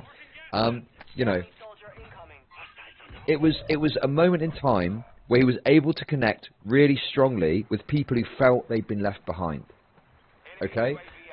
Yes, the memes were there, and people talk about the online shit. That's complete nonsense, okay? Yes, there were some memes and some support he got from the online. But do you think some fucker in West Virginia, right, that's got literally nothing, that has seen their town gutted by companies taking their business outside of the country, that feels totally left behind by the Democrats, Do you really think that person is looking at a meme online and going, oh, Pepe Frog, funny, I'm going to vote Donald Trump? No, they're poor, desperate people who have got nothing, and they look at Trump and they go, well, he's offering me something. He's talking to me. He's talking to me. Donald Trump is talking to me. I feel spoken to for the first time in fucking a decade. Right? That is what's happening there. It's not fucking Facebook memes. It's because they're looking at Trump and going, damn, Trump came to my little town and spoke to us. That's amazing. It's basic populism shit. So this idea he memed his way ironically into the White House is crazy. And here's the thing you need to understand as well, right? Nick Fuentes has obviously got some shitty views. And as much as people like to say, oh, the country's full of Nazis, right?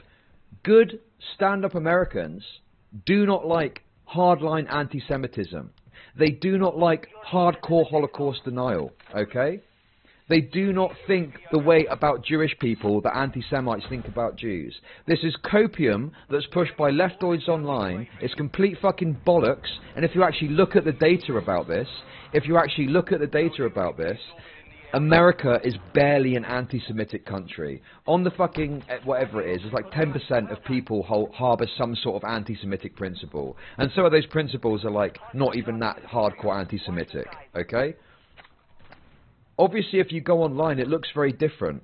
But if you go and speak to normie American rightoids, they would find the idea of denying the Holocaust absolutely fucking abhorrent. They would find the idea of engaging in hard anti-Semitism absolutely fucking abhorrent.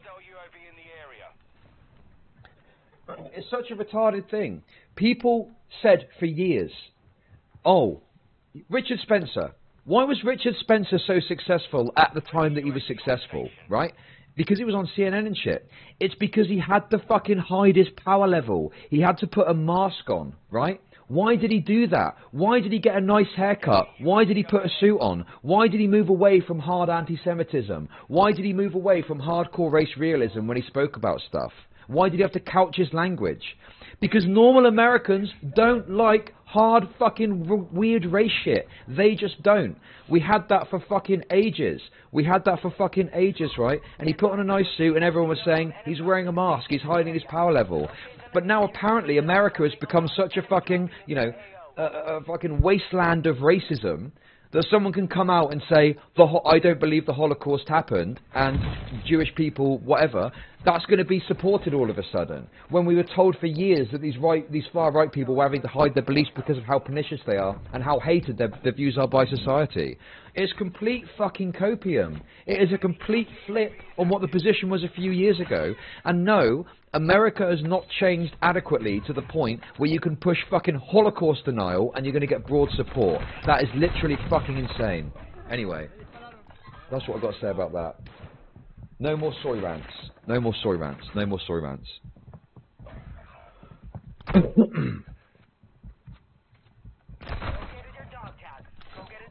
I didn't say you should ignore him, and I didn't say you should chide him.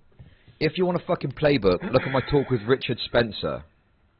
I was friendly with him, I liked him, we got along, we had a good conversation, we were cordial, we had a ton of ideas exchanged between us. But I did say every few minutes, I think your ideas are abhorrent. Isn't this just the reading Mein Kampf on the bus, but shaking my head the entire time to make sure people know I disagree with it?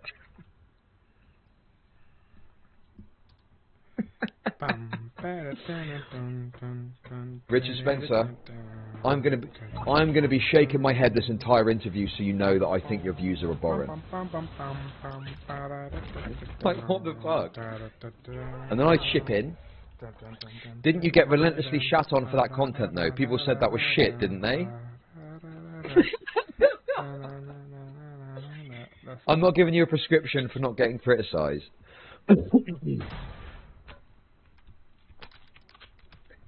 But this is like a, I mean, oh man, I wish I'd had a bit more ability to, like, I don't know. I at this point just taken a back seat and was the Destiny and MrGirl show. This is insane, right? This is insane. The whole point is that this was considered to be a fail when you engage with Richard Spencer very broadly. I don't think I really saw any people say it was good or was a good example of platforming. People were arguing that it was really bad, even with you saying, I think your ideas are abhorrent. Anyway. I feel like when I'm talking to Nick, I feel like I bring these things up pretty often. Maybe I'd have to go back and check, and it's not as often as I think. But I feel like I'm constantly inaudible, like, you're kind of a white supremacist, or, you know, you do believe some pretty weird fucking things about Jewish people. I feel like I say this quite often. Do you remember when Kim Jong-un was his friend? Yes. That was bad. Yes.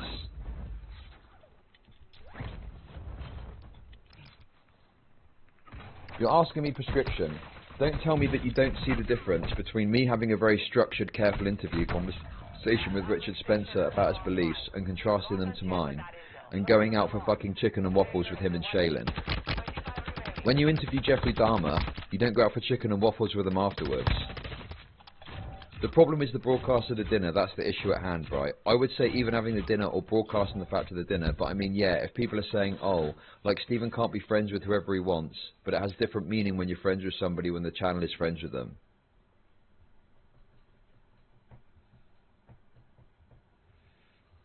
But you're already out with Dahmer, why not get a snack? Well, the problem is, we're going for dinner with Jeffrey Dahmer, is you're going to be the snack. You're going to be the one that's the snack. True. Also, I'm not a gay black man, so I don't think I'd have any problem going out for dinner with Jeffrey Dahmer. I think I'd be fine. Anyway, you said that you will call him a Nazi in some circumstances and not in other circumstances. I believe that this provides cover for him because you're saying he's sort of a Nazi, sort of a Nazi. It's kind of a joke that I call him a Nazi. It's kind of not a joke, but I'll also non-jokingly say he's a Nazi. And it is through this blurriness and confusion of how you, and then you're saying I don't even know what a Nazi is, but then you're saying he's a Nazi on Twitter. You do know what a Nazi is. A Nazi is a fascistic person who wants to commit genocide against Jews and others. That's a Nazi, and you're willing to say he's a Nazi. So again, you have your impressionable audience who believe they're not impressionable, which makes them more impressionable, and you're giving them mixed messages and confusing, blurry definitions. And that's exactly what Fuentes wants. He wants people to know he's a Nazi because he is a Nazi, but he also wants plausible deniability. I mean, ACD, true. It would cost £150 to turn this into a real physical hardback book in the UK. You should do it and put it on your shelf. What if I do it and burn it? He wants it to seem like a joke, but also to have people who want it to not be a joke feel comfortable knowing that it's not really a joke. That's exactly what he wants, and you're providing him with the exact political environment and platform that he needs to spread that message to as many people as possible. Okay, I agree with you that this is fucking crazy, man. I agree with you that joking about the Nazi thing and everything provides cover for him. That is absolutely true.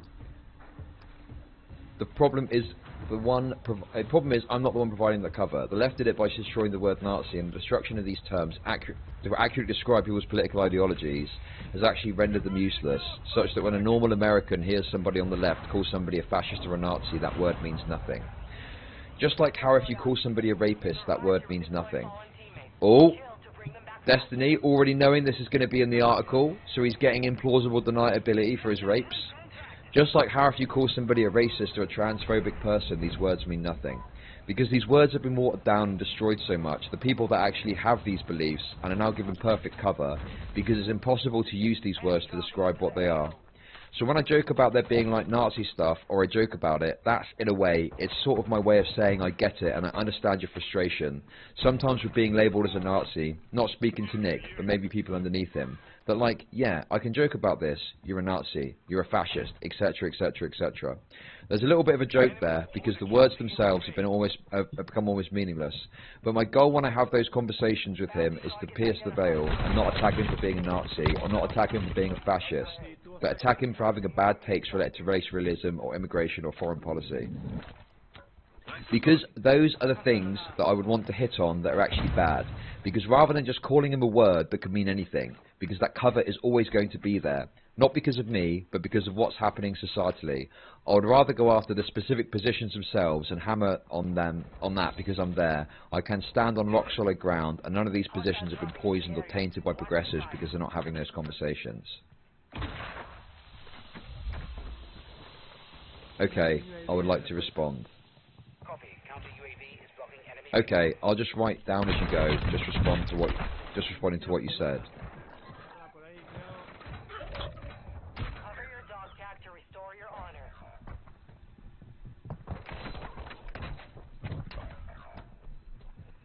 God, it is just a slog, man. It is just a fucking slog.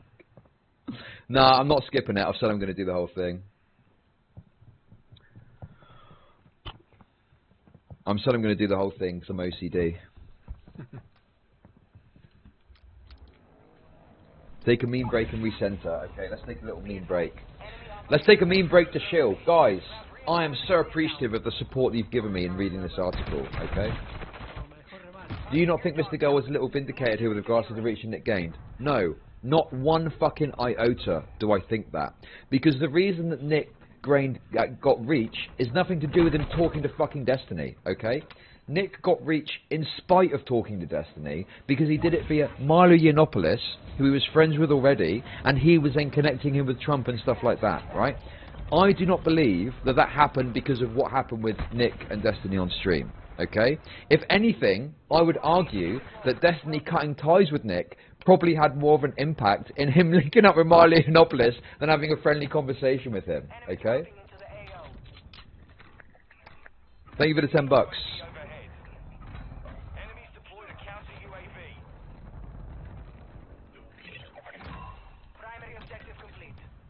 Anyway, this is the $6,000 stream. This is the $6,000 stream. Yeah, I'm gonna watch I'm gonna watch MrGirl's stream. I'm gonna watch MrGirl's stream, and we'll comment on it. Welcome to the $6,000 stream. We're here at the Rape Review Center looking at whether Destiny has indeed raped or not raped. We're trying to find that out. So far, we've got a lengthy argument about Nick Fuentes. Not sure what this has got to do with Giga Rape, but maybe we'll find out at the end, okay? This is a $6,000 stream. If you want to support independent journalism that I'm providing you right now, there's a couple of ways you can do that. The best ways, number one, super chat. Number two, give me cold hard cash. Every single cent is appreciated, okay? Every single cent in my pocket is one out of Max's, and I'm sure he's not going to be happy with that. Yes, I am doing a Keffals. I learned from the best. I learned from the best, and Keffals taught me that the best way to make money is to dishonestly increase your goals to fund cocaine addiction. Okay, I'm going to take all of this money and I'm going to get 2 tons of cocaine and I'm going to stick it on my fucking nose and my head's going to explode. Okay, and then I'm going to go to fucking rehab. I'm going to take the remainder of the money. I'm going to go to fucking rehab. Okay. Thank you very much for your support. I appreciate and love you. I feel refreshed. Let's get back into it. Let's keep it going. Okay, let's keep it fucking going. Keep it coming in. Okay, I'm going to go fucking ballistic. I'm going to do loads of fucking cocaine. Let's go. Right. Let's continue. Calling people Nazis who are not Nazis is Holocaust denial. But so is not calling people Nazis who are Nazis. They're both Holocaust denial. That is insane, man. That is fucking insane. In one, we're saying everybody's a Nazi, blah, blah. We're kind of muddying the waters and making it meaningless, like you said. And in the other, we're basically saying Nazism isn't real. It doesn't exist. It can't come back and it hasn't lingered. And I'm very much against both of these things. The person wants to kill me. Fuentes wants to kill me and my family, wants to kill your friends, and wants to kill my friends, wants to kill Chud's friends. I'm not friends with any minorities, to be clear. Also, can I just point something out that's really important, right? Max believes that Nick Fuentes wants to kill him and his family, but doesn't think that he should be deplatformed. Oh my god. Okay? I was harsh in my criticisms of Lav and called her a whore, and he thinks I should be deplatformed.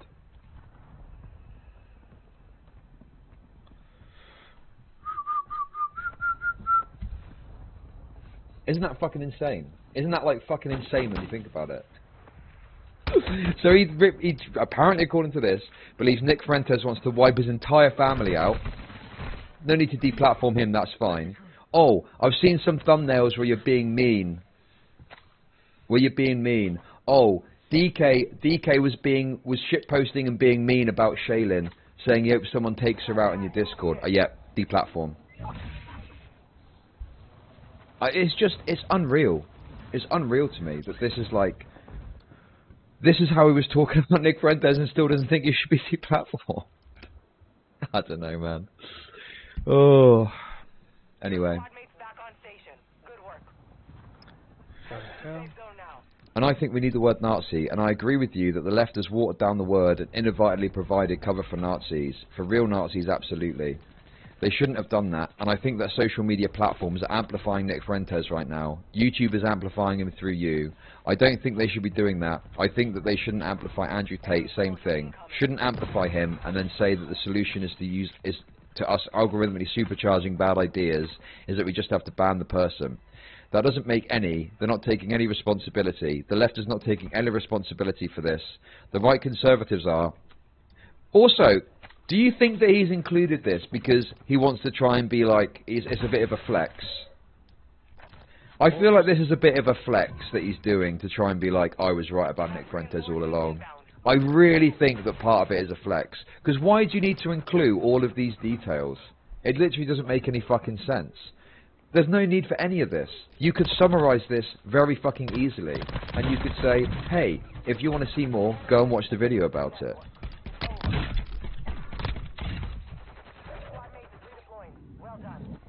I don't think he has, but I don't see a broad calling out of this kind of bad behaviour from conservatives, or like, you know, fucking treason, right? Nobody is taking responsibility. And I hear what you're saying. You're saying, well, the left did it, it's not me, I'm just little old Stephen, you know, and I understand that position. And if I could have an audience with the CEO of YouTube, I'd be saying this shit to her instead of you. But I think even though it's not, it shouldn't fall to you, but I think it does. Okay, I agree that it's nicer to have words to describe what people are, but unfortunately, in a wonderful post-truth society, all of those words have been lost. I don't think any of these words mean anything anymore. To say what I said earlier, if somebody tells me that, like, oh, that guy's a rapist, it literally means nothing to me. I don't know what that means anymore. Fuck me. Are you Jewish? Do I look Jewish? No, I'm not Jewish, okay? Anyway. Just looking at the old super chats coming in.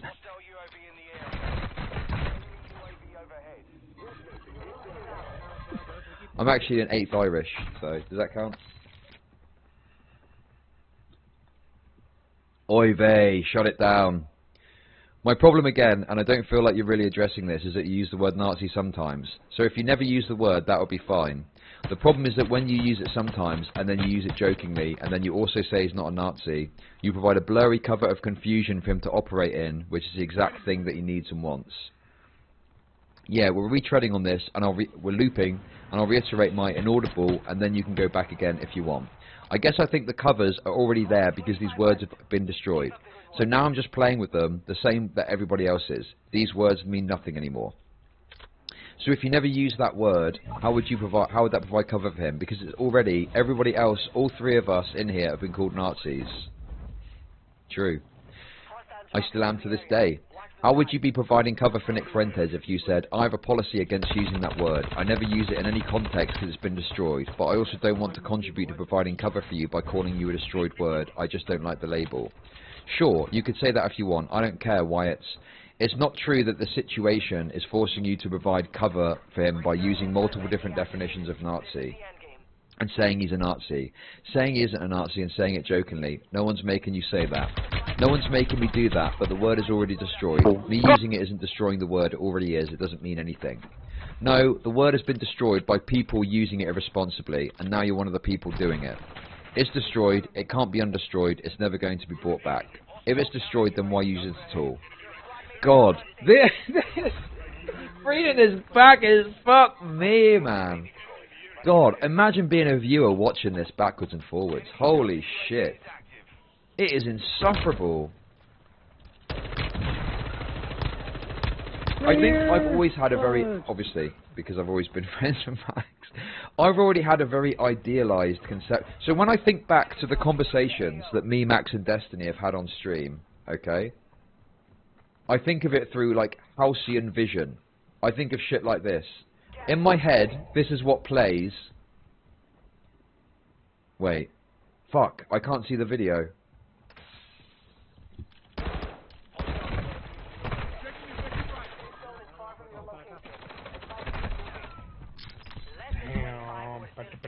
Is it? Why is it that there's... Okay.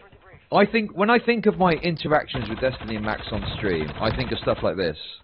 No big streamer with Down syndrome. Well, here's the thing, right? Apparently, people with Down syndrome have got higher sex. They got higher sex drives. So, is it ethical? Yeah. Well, in my experience. What do you mean, in your experience? But the idea of a reluctant woman is much more enticing. It is literally part of the safe harbor provisions that you do not have to prove. I will actually kill you over this. I will actually kill you over this, so I don't want to talk to you about this anymore. But regardless, with that... Sit the f*** down and read what you said, Dan. You can't do it. Hold on. You can't get... Shut the f*** up, Chud. Let me finish. Okay, Dan, take it away. I'm not doing this. I'm not. I said that I'm not doing it. My God, I'll actually jump off a building if I don't get to talk next, so... Well, guess what? I've got the solution. Dark Dog Watch. Dan, take it away. Ooh. Why are we afraid to talk about something God damn it, woman! Fucking A! 2 minutes where it's not about you. I've meditated a lot on the topic of cuties and how it affected me. I can tell you're doing a lot of meditation on cuties, Mr. Girl. You're not saying anything. You're derailing the conversation. No, I'm not. Stop. Shut up. Shut up. Answer the... Wait, look at... No way! I didn't realise I was doing this in it. Question, Sneeko. Answer the question. To film children, is it ethical? Is it ethical? Is it ethical to? You're the one who's triggered here now. Is it ethical to film for your? Yo, other people in the panel, does Mr. Girl kind of creep you out? What about child warts?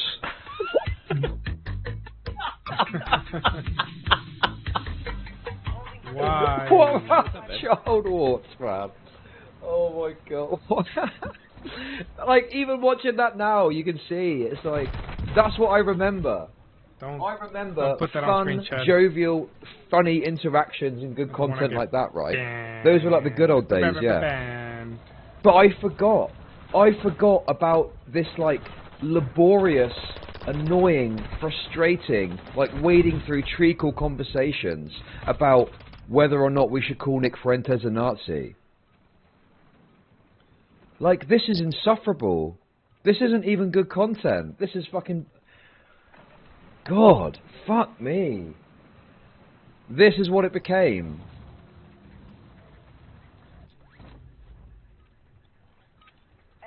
Jeez, man, that is bleak. It was your idea. No, it wasn't my fucking idea to have a fucking 5-hour conversation about whether or not you should call Nick Fuentes a Nazi. My idea was, hey, Age of the Giga Chad, people can hide their beliefs through comedy. How do you contend with that? That was my fucking idea of what it was. But it got fucking ripped out of my hands and turned into the fucking interrogation about whether or not you should call Nick Fuentes a Nazi. I never fucking even conceived of that being a thing. Anyway, sorry, I'm making it about myself again. I can't help it. I'm just engaging in full-on narcissism today, okay?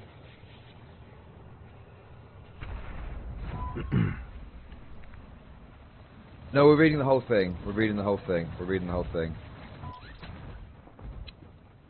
Nazism. Weren't you able to steer it back? No, because it got to the point where it was the Destiny versus Max show.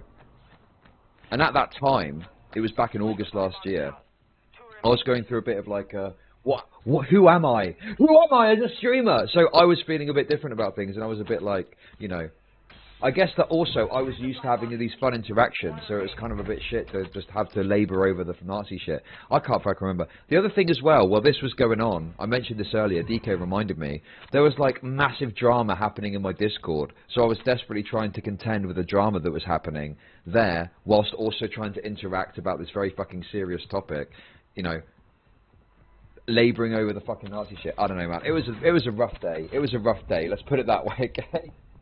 Basically, it was a rough day. Now, I'm not going to talk about myself any longer. No more narcissism. No more narcissism. We're just going to read the fucking article, and I'm going to shut the fuck up about it, okay? Let's continue. But that's not how you use it. You're against people using it that way. You think that people using it that way are shittier and irresponsible, right? That's not what you was just saying. Yeah, at this point, it doesn't matter. It does matter. It matters to me because he wants to kill me, Stephen. I don't care if he wants to kill anyone. I don't care if he wants to I don't care if anyone wants to kill you. That's not relevant to this conversation. As much as Max came into the space being a Giga Chad, I'm a pedophile type shit, right? It's funny how you look back at some of this stuff and it's so fucking, like, trying to use, like, this emotional kind of language. But he's trying to kill me! Literal definition of fucking soy. He wants to kill my family and he wants to kill my friends. That's why it matters. Okay, that's cool. That doesn't matter. Using the word, not using the word. It's not cool. It's not cool. You are ruining the word right now. I'm complaining directly to you. If I never said it again, the amount of harm would not change about the word. How come when you're taken to task on this issue, you are saying it's the leftist's fault? I'm talking to you about your use of the word and you're saying, you can't pin this on me because of how language works. What about different contexts being used in different things? And then you're saying, you can't pin it on me, I didn't do it first. I'm not saying you ruined the word, I agree with you. I agree with you about almost everything you're saying. The only thing I don't agree with you about is that you have some accountability and you should take responsibility for the part you're playing in the fucking uprising of Nick Fuentes. Yeah, I take responsibility for the 0.001%.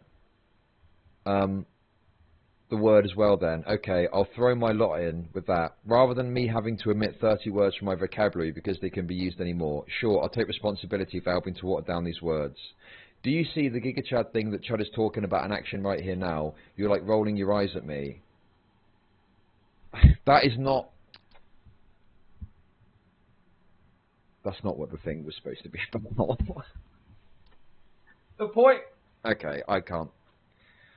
It wasn't, okay, the age of the Giga Chad, let's go berate Destiny for not calling Nick Fuentes a Nazi. That was never the fucking point of what it was supposed to be about. This is what's so annoying about the way that Max will take these arguments and use them to bolster his point. And it's like, but that's not what the point was. But you're saying it is. Anyway. Forget about it. Let's continue. Okay, what's the next topic? We're too ideologically opposed on this, and we're never going to come to an agreement. The reality is, we are not ideologically opposed. We are. These words are destroyed. They're never coming back. They've largely lost their impact in public discourse. The only thing that can exist for at this point are the fucking humour and random insults. And insofar as they exist in that vernacular, I'll use them as random humour or insults. If you're getting upset because you think I'm contributing to the destruction, they're already destroyed, they're already gone, they're never coming back. This went on for a long time. Not just the rest of that 2.5-hour stream, but for a few more streams throughout the week as well. I will include a few choice excerpts that stuck with me. But if you demand that Destiny take a position when he doesn't want to, and he usually doesn't, the conversation will go in circles until somebody leaves. The problem in this case was that the lack of a position and the cover that gave to Fuentes was a topic in the argument. Chud brought on another orbiter, Rem the Bath Boy, who in turn suggested he bring Nick Fuentes on the stream. Both Chud and I refused. What? Okay. In a rare moment of vulnerability...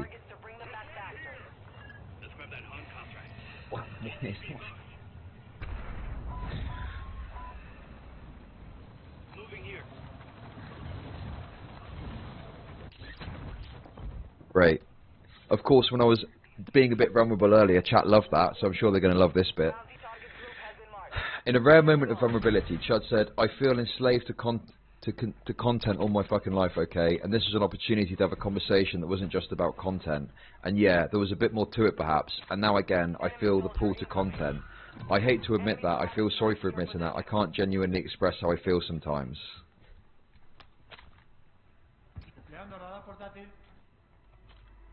Why did he put this... Look. Right. Listen. That stream felt like an L for me, okay? I didn't like the fact that it all got into my emotions and my feelings and stuff like that, right? Obviously, I don't like talking about that shit on stream. It's not really my shtick, okay? Now, if he wants to put it in, right? If he wants to put it in, he can put it in, right? But why? Why is he including this in his article, which again is supposed to be about fucking Destiny being like Harvey Weinstein? it just seems like oh, you've insulted my daughter. Well, I'm gonna bring up that little embarrassing moment on stream where you were being vulnerable, Chud. Get the fucking boot in.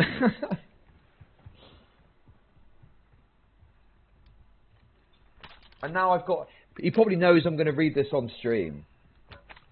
He probably knows I'm going to read this on stream, so I'm going to have to fucking address this in front of however many people are watching, and it's just so cringe and I hate it. Do you know what I mean? Do it. Oh my god!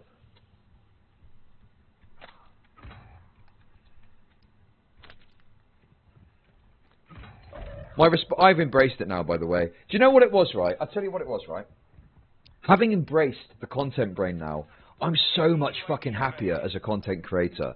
I've shedded myself of this feeling that I've got this overall responsibility to like do some sort of greater good or something like that, or like, you know, this and then the Dr. K thing when nothing came of that were big moments for me when I was like, do you know what? This doesn't really fucking matter, does it? You try as you might, it's all about content, it's all about entertainment. That's what this is all about. Ooh. And now, here I am. On the $6,000 stream, support generously, okay? Alright, you guys stop talking about yourself, though. Enemy UAV active. Oh, it's so embarrassing for me, but let's just persist, okay? Let's continue. Why has he included this, man? This seems so unnecessary, but anyway. I directly asked him how he was feeling about the conversation and about Destiny and Fuentes's relationship.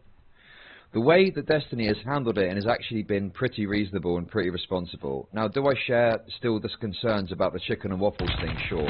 But I guess the problem I have there is, even if I thought it was really bad, say, what's the... Contract failed. Hostiles dropping into the area.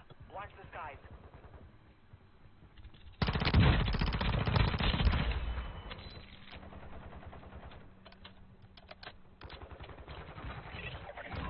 You evaded the enemy trackers. Good work. Come on, Chad. You got this. It's almost over.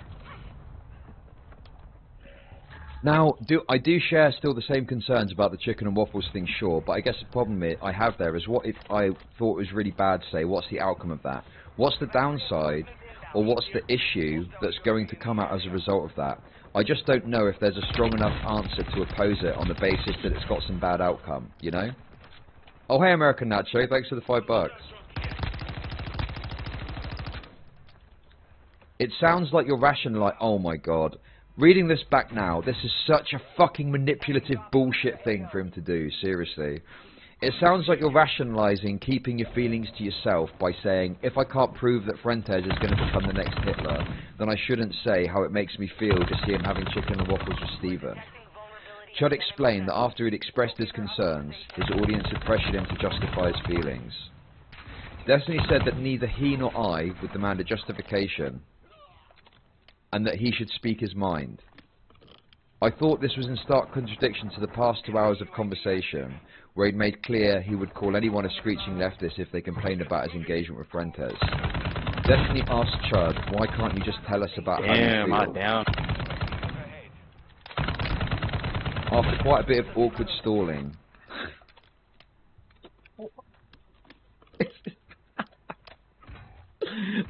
why is this in here, man? What the fuck?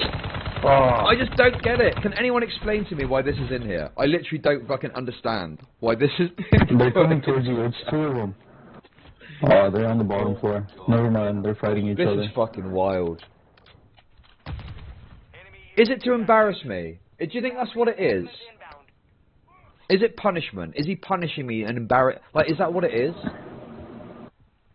I don't want to try and self-victimize myself, but how? This is supposed to be about Destiny being a fucking rapist or like abusing people.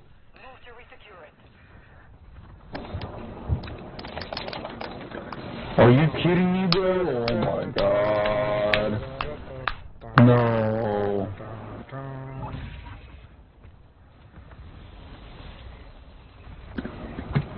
Okay, well I'm gonna read that. I do feel bad. I feel bad because going over the details of a stream, which, you know, I did a stream about this and explain what had happened. I didn't like this. This was a very uncomfortable experience for me to go through. And now I've got to relive it. Oh my god, this is so annoying. Anyway, it is what it is. Listen, there's people out there that are starving to death. I'm clearly not starving to death, so we're doing okay. This is a $6,000 stream. Let's keep going, okay?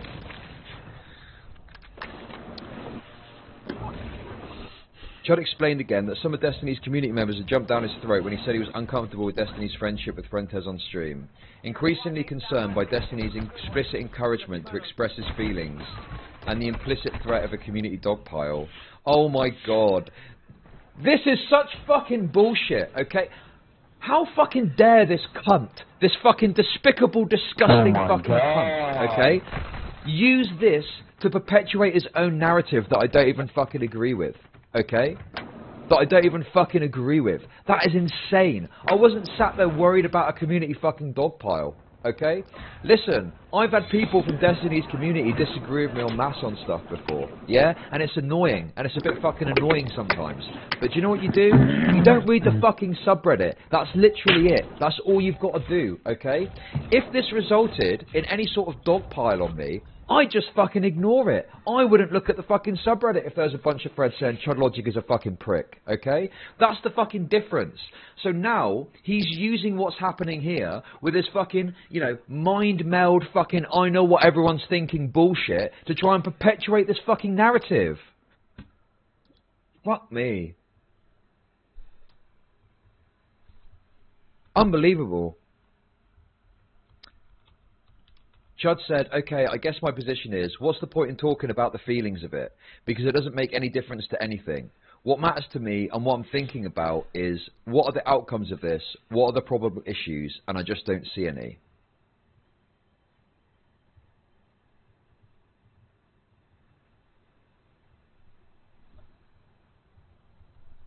Okay. Look. It's really hard to not make it about yourself when you're, like, foundational to what's going on, okay? Let me put it that way. I'm trying not to be narcissistic, okay?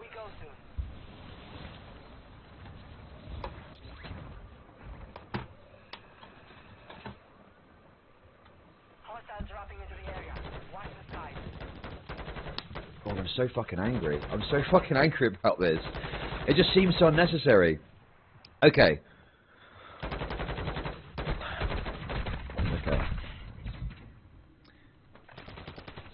This, shout out to Supreme. Shout out to Supreme, okay? I don't know if Supreme would care if I say this or not. Supreme messaged me after this and was like, listen mate, that was really fucking weird. You didn't do anything wrong, you were fine. Your position was totally reasonable. Another orbiter, obviously. Another white blood cell, right? Because going through this, this is probably the time at which I felt most manipulated by Max. But guess what? Afterwards we spoke and we hashed it all out and it was fine. But this is very clearly very manipulative shit that Max is doing here, especially when you're looking at what's happening afterwards with all of this, right? He's accusing fucking Destiny. He's accusing Destiny of being the manipulator and stuff like that. The person that's got his fucking tendrils in my head is not Destiny, it's fucking Max. Max is the one that feels like he's fucking digging about in my head to try and get me to say and do shit. Anyway. I don't know if I was encouraging Chud to confront Destiny for his own sake, or if I was projecting my growing rage at Destiny for his treatment of me and his monstrous selfishness. Probably the second one.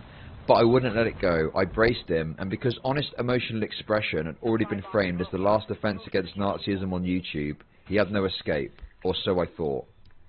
Max, you've really pissed me off, to be honest. You've really annoyed me, and you know, I just don't understand. How so? I feel like you've drilled into my brain and stuck your fingers in there, and I'm like, why are you doing that, bro? I explain that some friends appreciate it when I point out they're hiding their feelings. Looking back, I see that I ignored the glaring presence of the audience and the threat of provoking Destiny. When you're a Destiny orbiter, almost all of your audience is really his audience, and if you say the wrong thing, he will snap his fingers and they will leave instantly, and try to hurt you on the way out. Maybe if I hadn't oppressed him that final time, if I'd have just let him vent to me about it during our next Halo session, we'd still be friends today. One supply box remaining. Move to secure.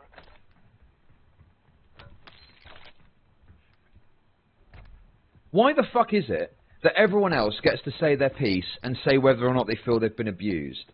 But with me, I don't get to do that.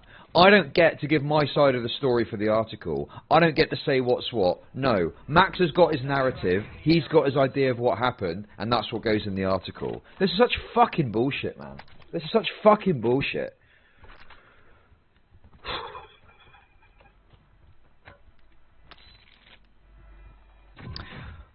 God. And I'm... Honestly...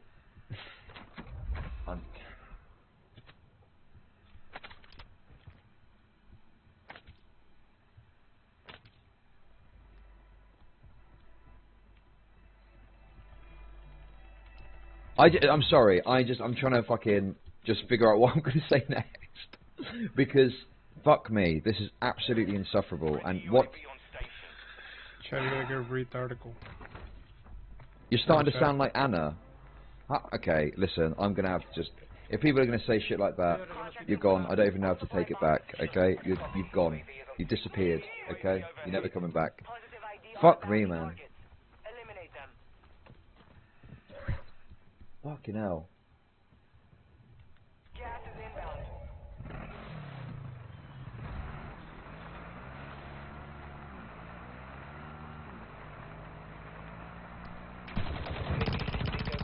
Oh. No! I don't know, man. You betrayed him here. Okay.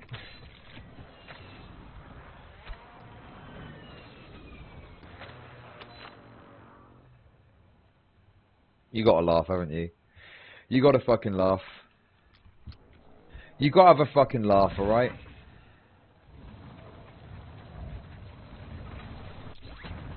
It's all you can do. It's all you can do, guys. It's all you can do. Enemy soldier incoming.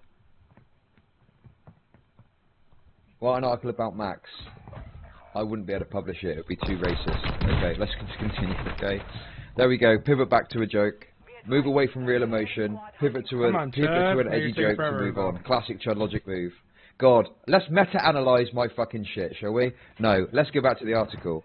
Yeah, right. Finish it. Oh my God. Okay. I figured this out. I figured it all out, okay? I know what the problem is, right? What's the problem? Okay, Max, you've helped me. Thank you for that. I think the oh my God. I think the problem is that I feel like I've got a lot of feelings that align with MrGirl and some of the other people that have criticised this. But you know what? I don't actually feel the way about it at all. I actually feel like this looks like some kind of fun stream, and I think that this could probably actually do some good in terms of, like, you know, I don't agree, I think, with this idea. I don't feel that we have to be as concerned as we have been about some of this stuff. And I think that because I've come to you, Max, and I've said I feel worried about this, but then upon looking at it, I'm like, okay, actually this seems fine. Actually, some of this seems kind of okay and fun and probably a good thing.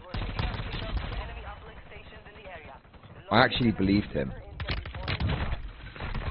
It's funny.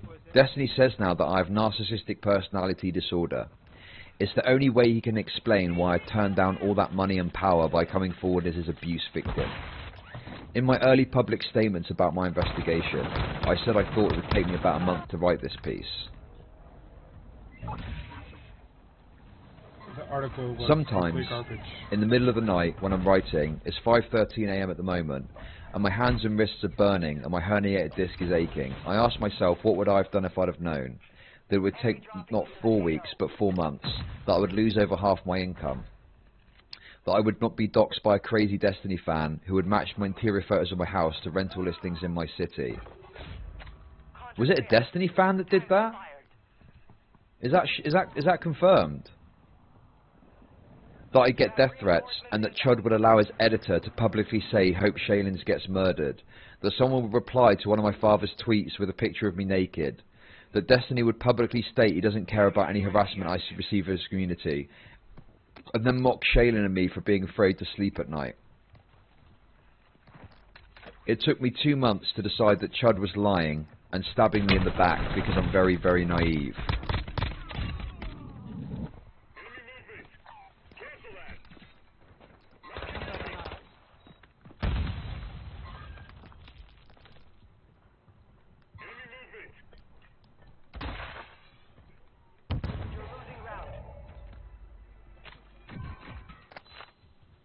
The first debate was uploaded to Destiny's YouTube channel with the title, Destiny defends himself in heated 3v1 debate, wins over debate opponent.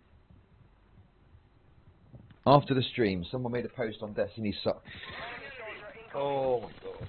Be advised, you have teammates outside the safe zone. You're safe. You lost the enemy tracker. What?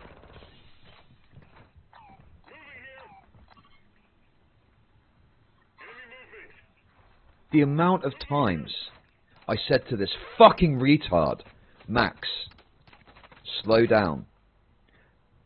Trust but verify. Confirm. Talk to me. I can tell you what the drama is. Right? Don't come forward with an article without evidence. Don't go on Destiny's stream to argue with him when he's you know. So many fucking times I tried to fucking warn this guy. I tried to say to him to just take a step back from the precipice. And now apparently I'm stabbing him in the back. There's only so much I can do, right? If I'm listen, if I'm saying to someone, hey, you shouldn't do this, you shouldn't do this, you shouldn't do this, and they're doing it, right? If I'm saying, listen mate, I'd be careful with Lav, I'd be careful with Lav, and he continues to ingratiate himself more and more, how long do I have to put up with that for? How long am I supposed to stay quiet? How long am I supposed to try and be a bit more of a balanced voice in discourse?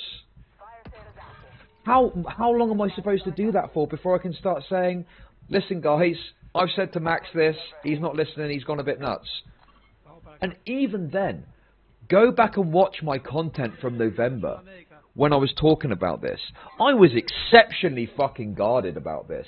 I was exceptionally fucking balanced about this, right? I didn't just fucking totally weigh in with Destiny and totally shit on fucking Max, okay? That is complete fucking bullshit that I did that. I was getting criticised for being too generous to Max's side of the story. And now that's framed as Chud was backstabbing you.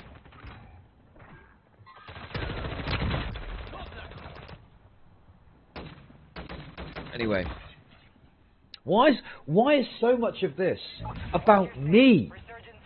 Why is so much of this fucking dedicated to me? Why am I being spoken about so much? Why?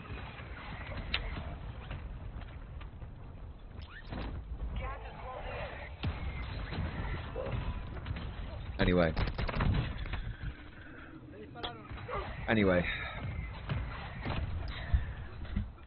The first debate was uploaded to Destiny's YouTube channel with the title, Destiny defends himself in heated 3v1 debate, wins over debate opponent.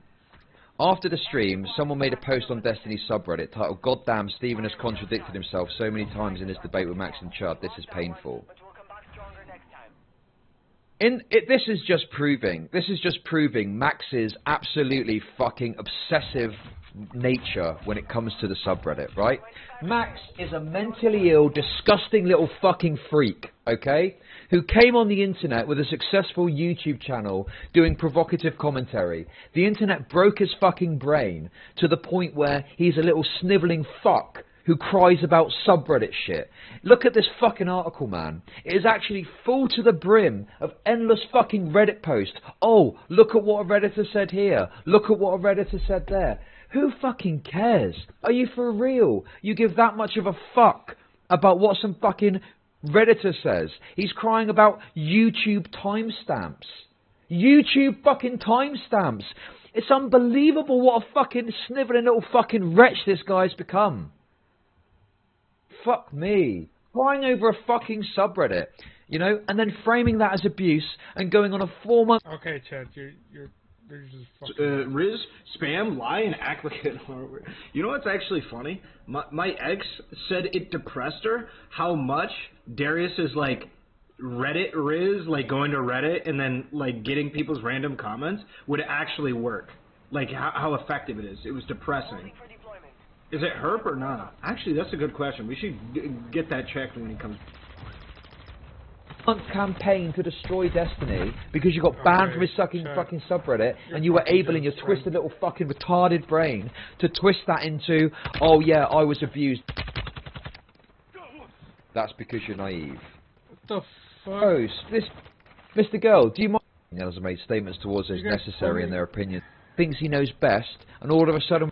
On my upper arm at some point around this time. I started streaming during that time. Nah, Chad, I'm good. I'm good, Chad. You're just ranting about yourself. I'm good. I'm good. I'm fucking good. I'm fucking good. I'm fucking good. Enough training. Now we face the enemy for real.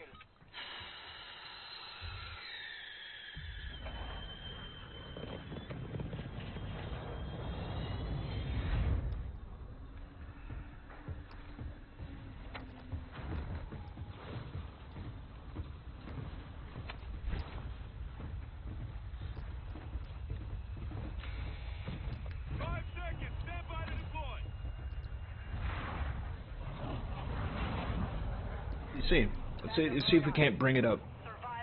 What we're planning on doing with the TikTok shit is gonna be pretty cool.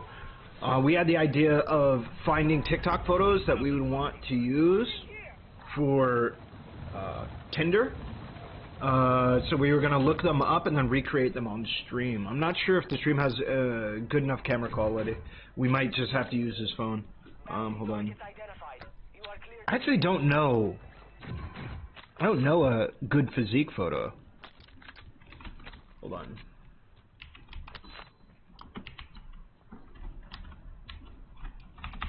So that one guy he brought up before, Alex Eubank, this guy, he's too big even for me, for reference. This guy's too big for me. Like, I like his ratios or whatever, but he's like... He's probably a little too big for me. Like, I like his ratios. So, actually, I don't know, maybe he would be a good size for, like, where I'd want to be, but, like, you know, on a normal routine. Here, let's move this. You know what I'm talking about? No, he's not big, he's 180. No, I'm talking about, like his muscles. But, like... He's like in these photos fucking dehydrated and shit. Like, you know what I'm saying? He's like dehydrated, running off of low body fat and shit. A sustained body... Whoa, what the hell just... Oh, okay. I didn't understand what the hell was happening. A sustained... like that, I don't know. The way that I describe it is very simple. I want to look like a fucking woke Bruce Wayne. I want to look like a fucking... You know, diversity hire Bruce Wayne. That's what I want to look like. Look your god? This is a good one. That's what I want to look like. Oh, okay. Let me get up on this shit. Is this the Riz? Yeah, it's You literally look like a dad. It looks good. Get together. So here's the thing. We're gonna take these. Trying to look festive. We're gonna take these. Shorts. Let's watch a video real quick so we can know what to do. Let's get our poses. Okay, how's she not responding to me? Amber, I know you're there. Is this woman Asian? She has no lids. Eyelids. That's like an Asian thing, right? Like it's an Asian thing, right? To have it's monolids or whatever? Monolids is a thing. But it's Asian though, right? Let's just... Monolids. Yeah, it's an Asian thing, bro. So she'd be Asian, but is it like specifically like can Hispanic people have monolids as well? I don't know. I think other people besides the Asians can have monolids. Let me see. Whoa, what phone do you have? Like a Samsung something? It's not that great. So I heat up the burger. It's so much better now. So much better now. It's still a little pink, but it is what it is. Joker, really? Joker, Darius, and Batman, really? I think what's it called is like... Oh yeah, that would be true, huh? Bro, I think we can do that for Halloween for TwitchCon this year. Stop smacking, retard. You're not my mom. Okay, let's look at these videos real quick. Oh my god. I'm streaming right now. Do I look good? Oh my... How do I look like that? Oh my god. How do you guys watch me? That's so... I want to be pleasant to the eye. It's usually people in manic episodes that I think watch. Do you think people in here... Okay, are anyone here manic? Type 1 if you're manic. Type 1 if you're manic. Call Destiny, he's fine. Is he actually? He probably is. Type 2 if you're not manic. Is Destiny okay? Or is he sad because of the MrGirl stuff? Can you learn how to chew? MrGirl is getting to him, bro? No way. Really? Stop him from smacking? Please? No way. Okay, let's get this shit going. Yeah, let's go on TikTok and look our shit up. TikTok.com. So what we want to do here? Oh wait, first off, this girl's hot. All right, never mind. How old are you? I don't know how old Wait. she is, bro. It felt like a bit of a risky move for you to just stop scrolling down the feed, man. Oh wait. Stop scrolling down the feed. I'm looking for a good TikTok. Why not just do the other shit? No. I want to find a good. I want to find. What is it? She said it down, I'm happy. She tired of hoeing and poking cracks. You don't want to know it.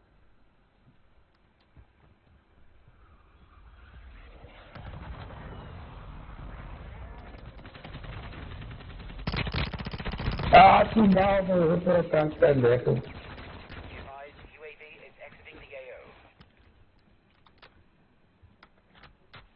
Enemy dropping into the AO.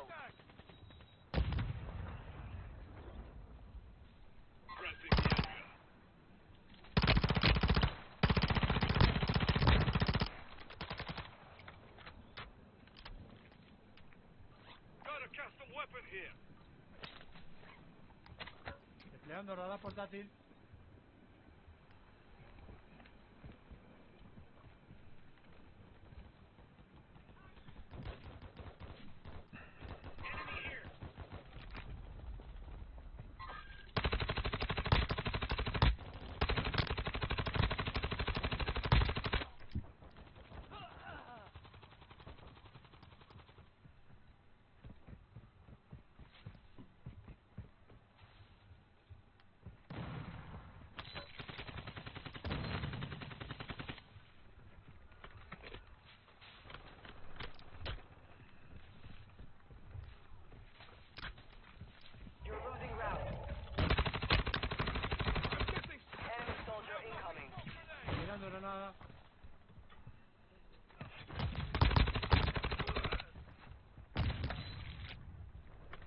Friendly mortar strike on the way.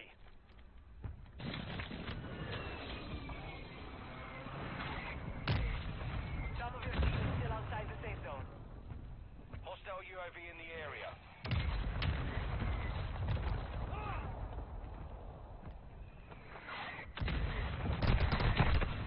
Se lastimaron.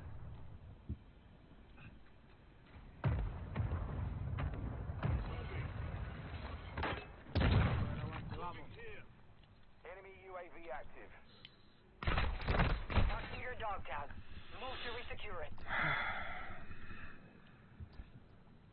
The first one, yeah, man, there you go. Alright, let's get it.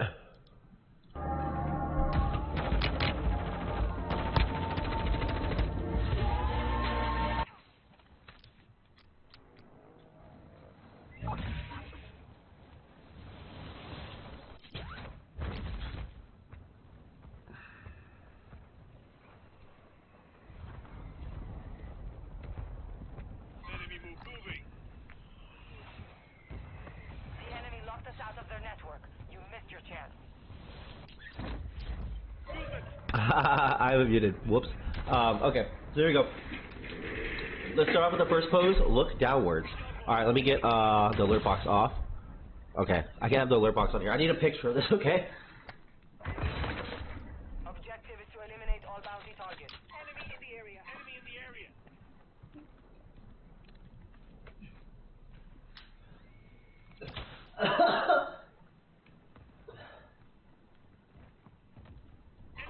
Look a little bit taller. Heads up. The sector's hot. Dude, my belly's coming out of my shirt.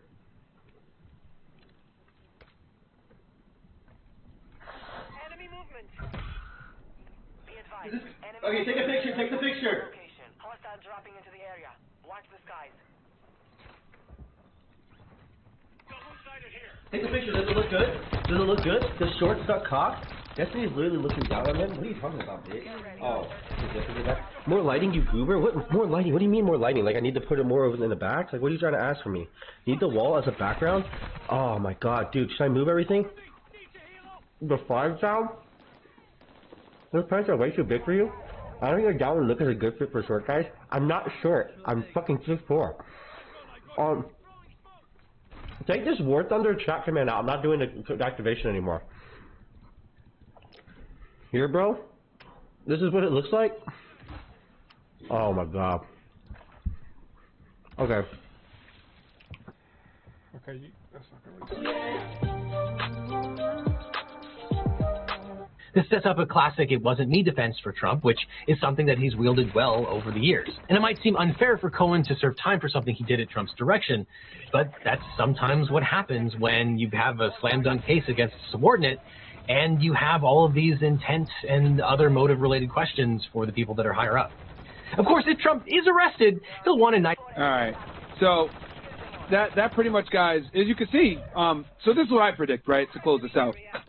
I predict that more than likely, guys, he probably will be indicted because it seems like the state of New York has had a hard on for him for a very long time, as y'all can see with the amount of time that they've invested. I mean, this is back from 2016, 2017, et cetera, and they're still trying to come after him. So, and the fact that Bragg has been doing all of this, right, because the day before Bragg closed the case, didn't want to touch it. It was like, whatever, the feds didn't want it. But Bragg comes in, he gets sworn in as the DA, the district attorney, and he's like, nah, let's reopen this. He's bringing in Stormy Daniels. He's bringing Cohen back. He's reconvening the grand jury, whatever. I predict more than likely they will charge him, but what I think is that if they do charge him, Trump will beat it. Because, as y'all can see, with all the defenses, there's a lot of holes in the New York case, and this is case law that hasn't necessarily been done before. So we'll see what happens. But between what I'm more concerned with the federal case. I'm going to be honest with y'all. The federal case with the nuclear information and the defense information that was found at Mar-a-Lago. I think that is probably the case that me be most concerned with, not necessarily that have come about in the past 100 years. Life was incredibly difficult hundreds, 200s of years ago. So, I mean, there is a certain component of, you know, and obviously the risk of death during pregnancy, if there was an expectation to continue the human race and women were the ones that gave birth, and if there was a high probability that you could die during childbirth, wouldn't it almost make sense to invest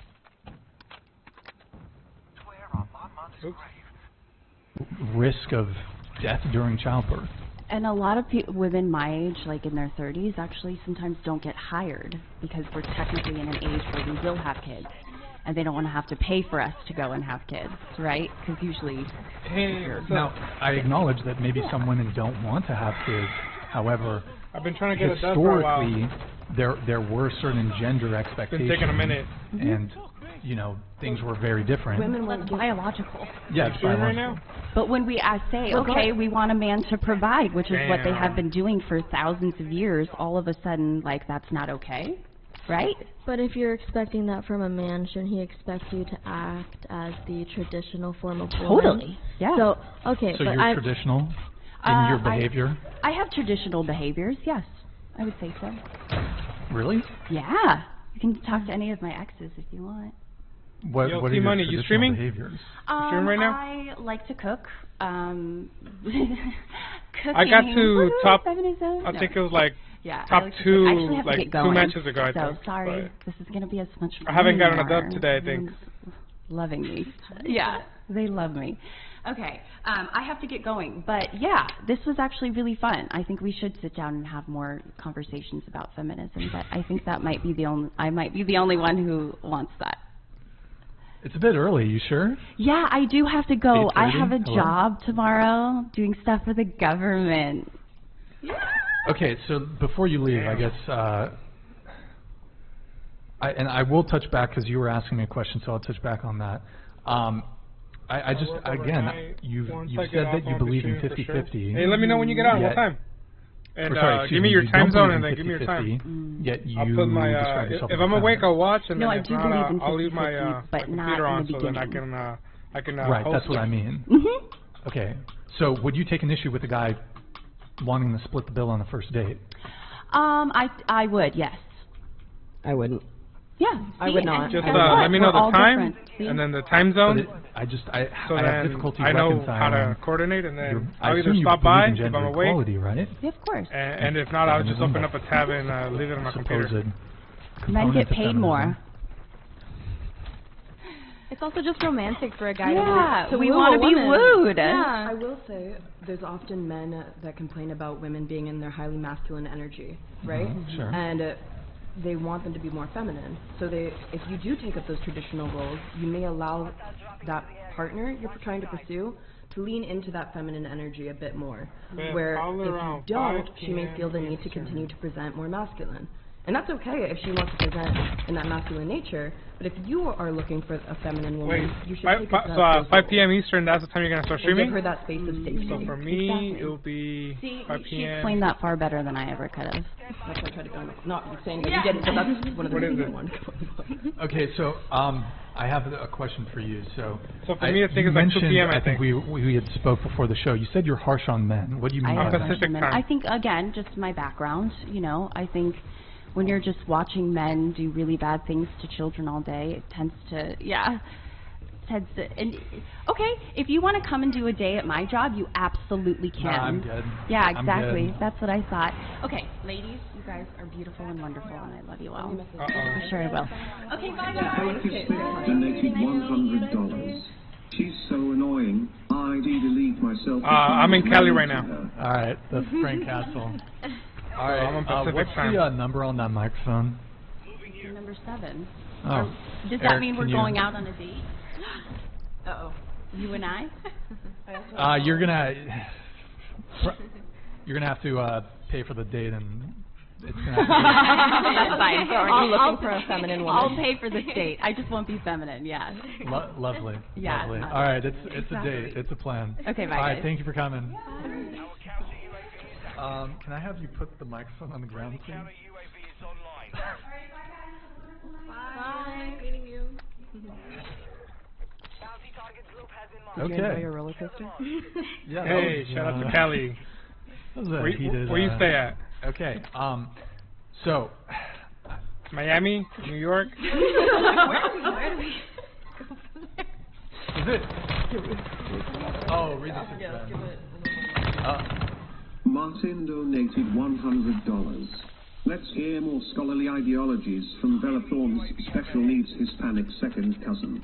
The one with bad hair and worse ideas. Tell us more eyelashes. You're coated heavily in the devil's war paint. I bet you're even more stunning underneath. That's not very nice. That's it? That's all you got from Marquavius?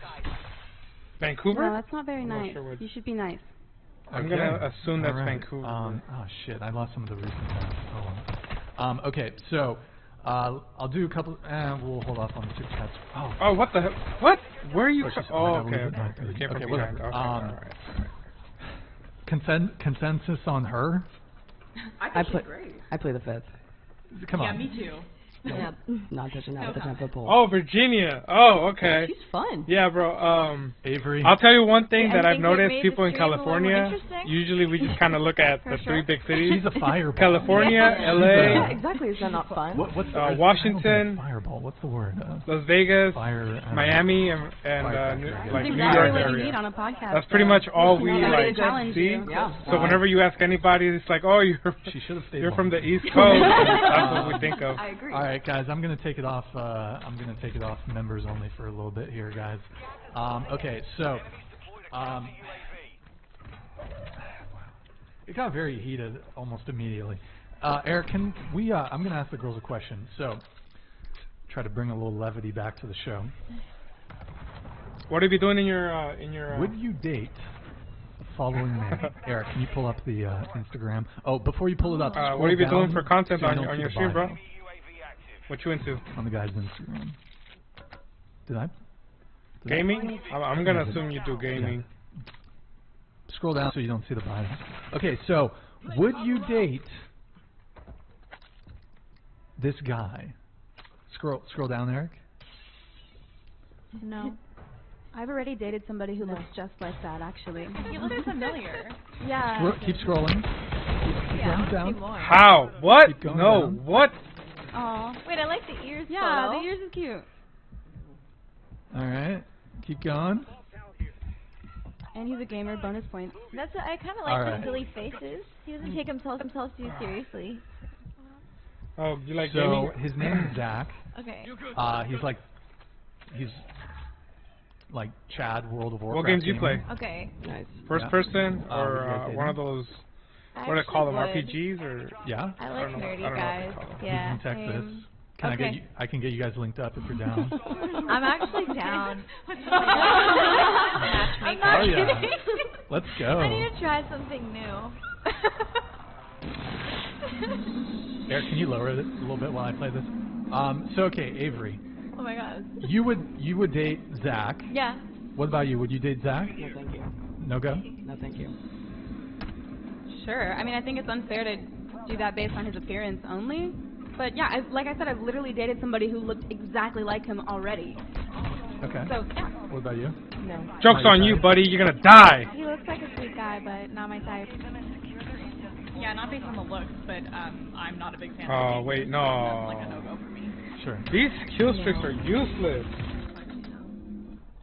Okay. Fall Guys. I like Fall Guys. So, Madden. Eric, can you just scroll up a little bit so we see who Warzone it 2? is? Yeah, Warzone. That's what's up. This is Zach. I've never His played name's Apex, Admin Gold. but it seems a little complicated for me. Very It's a little popular too Twitch advanced. streamer, probably one of the top Twitch streamers. Owner of OTK. He's Yeah, probably Fall making Guys like is fun $1 though. a Fall year. Guys, Does that Fall change Guys is anything for any of you? No. No. It's a game that No. I played for a minute when it came out, and it was like super fun. And Why is that? I've seen that I like don't know. I like somebody season with 2, humble season 3, beginnings. stuff like that. It got a lot better Well, too. Broke guy. No, not broke. Not broke, but maybe not a millionaire. Okay. I don't think I could see myself with a millionaire. Would you take care of your partner? I'm just curious. I currently do. Oh, Yeah. okay. I like that. I've been financially abused before, so I like the situation I'm in where I pay the rent and I pay for everything. And he's offered to help, and I told him no because I like that I have some control for once in my life. You like to pay for the rent? I do. Okay. Would you say you're more masculine? No. Okay. All right. Okay. Which one should try? I'm still kind of You overwhelmed wouldn't by agree that was that paying by the for girl over there. Okay. traditional Jesus Christ. All right. Here, let's do this. Sure. By the way, guys, just to No. Eric, can you pull up the Twitch? I need to shout out the Twitch homies. All right, yo, guys, go to twitch.tv/whatever. Open up another tab. Go give us a follow. If you have a Prime sub, drop us a Prime sub. Twitch.tv/whatever. If you have Amazon Prime, you link it to your Twitch. It's a quick, free, easy way to support the show. Oh my God, you guys are on fire! Look at all these people following. Thank you, guys. Yeah, you link it to your Bert. Thank you for the gifted. Yeah, you basically oh my God, sorry, getting tongue-tied. The link is in the description. Otherwise, twitch.tv. I mean, I might try it, but link your Prime. from what I've seen, it's Prime, like your Twitch. It's free. It's kind of like when Fortnite came out. It yo, was Lost Pod, like thank you for the Prime, man. it felt Appreciate advanced. Thank you guys so much, man. And it took a Nebula, long thanks time for me to get Prime. used to Fortnite. Okay, so I might by the way, try think it. There are how many people are watching? Oh my yeah, that God, looks, there are that looks very 6,000 advanced. of you. The chat is on fire. Thank you guys so much. Really appreciate it. And yeah, just a reminder again, TTS is Streamlabs only. Sweet. Let me get a couple of the super chats here, guys. Okay, we have this one came through. Mr. Cappadocia, hey, thank you for the 50. She knows women are significantly less likely to be prosecuted for it. However, she brought up, Eric, can you hide the Twitch overlay really quick? It's the Twitch alerts. Yeah, I'll do that momentarily. However, she brought up the discussion to shame him into submission. Boys as young as 13 have had to pay women child support. Yep, that's definitely true. Sorry I didn't read these while she was still here. She said she could stay until like 9:30, but then she dipped an hour earlier. So, Speedy Fortnite, the thank you for the 50 I wouldn't say minutes. it's fun, but I played it for the skins because when you hook up, like, you are taking I have the Rick and responsibility Morty for what happens skins, after. like, you know what I mean, like lack only for the of skins, like accountability. the characters. Word? I play it for that. Okay, thank you. Not really necessarily because like I'm like enjoying it. man. And there's also like Not only is the a big Fed a liar, fan but she base has that bad like issues too. of streamers that she's definitely that not like worth having that on the content. second time. Can't stand a liar. Okay. Nobunaga, thank you for the 100, man. Red-haired girl should understand when she says the child can't. Actually, you know what? You read this. Go ahead.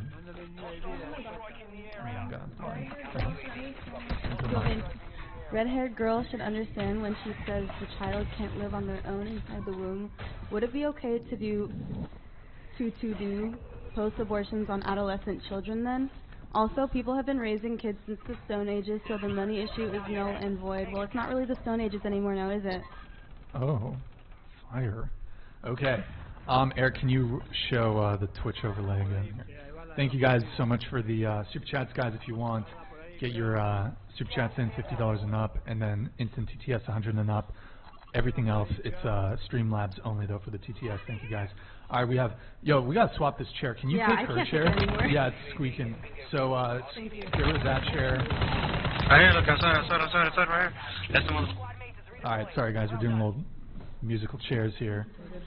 All right, so Stifler, ask the ladies to rate their looks on a scale of 1 to 10. Okay, we're gonna start over here. Go ahead. It's every podcast, y'all. The worst. Go for it, Avery. I believe in you.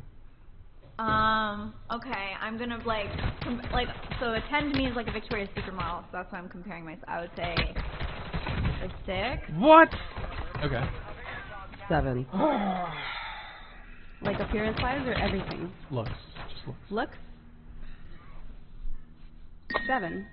Hold on. Anonymous donated $100. Oh, is the audio? Before feminists from all races or religion would be so embarrassed. I'm 25 and some of you women are old on this panel and you're embarrassing. I tell myself one day I'm going to be on the panel. Stupid woman equals broken society. I'm woman BTW. She's a woman, BTW. Your grammar sucks, so I think you might be one of those stupid women. Oh, yeah, I'm wow. intelligent. I don't know what you're talking Shots about. fired. I'm Okay. pretty smart.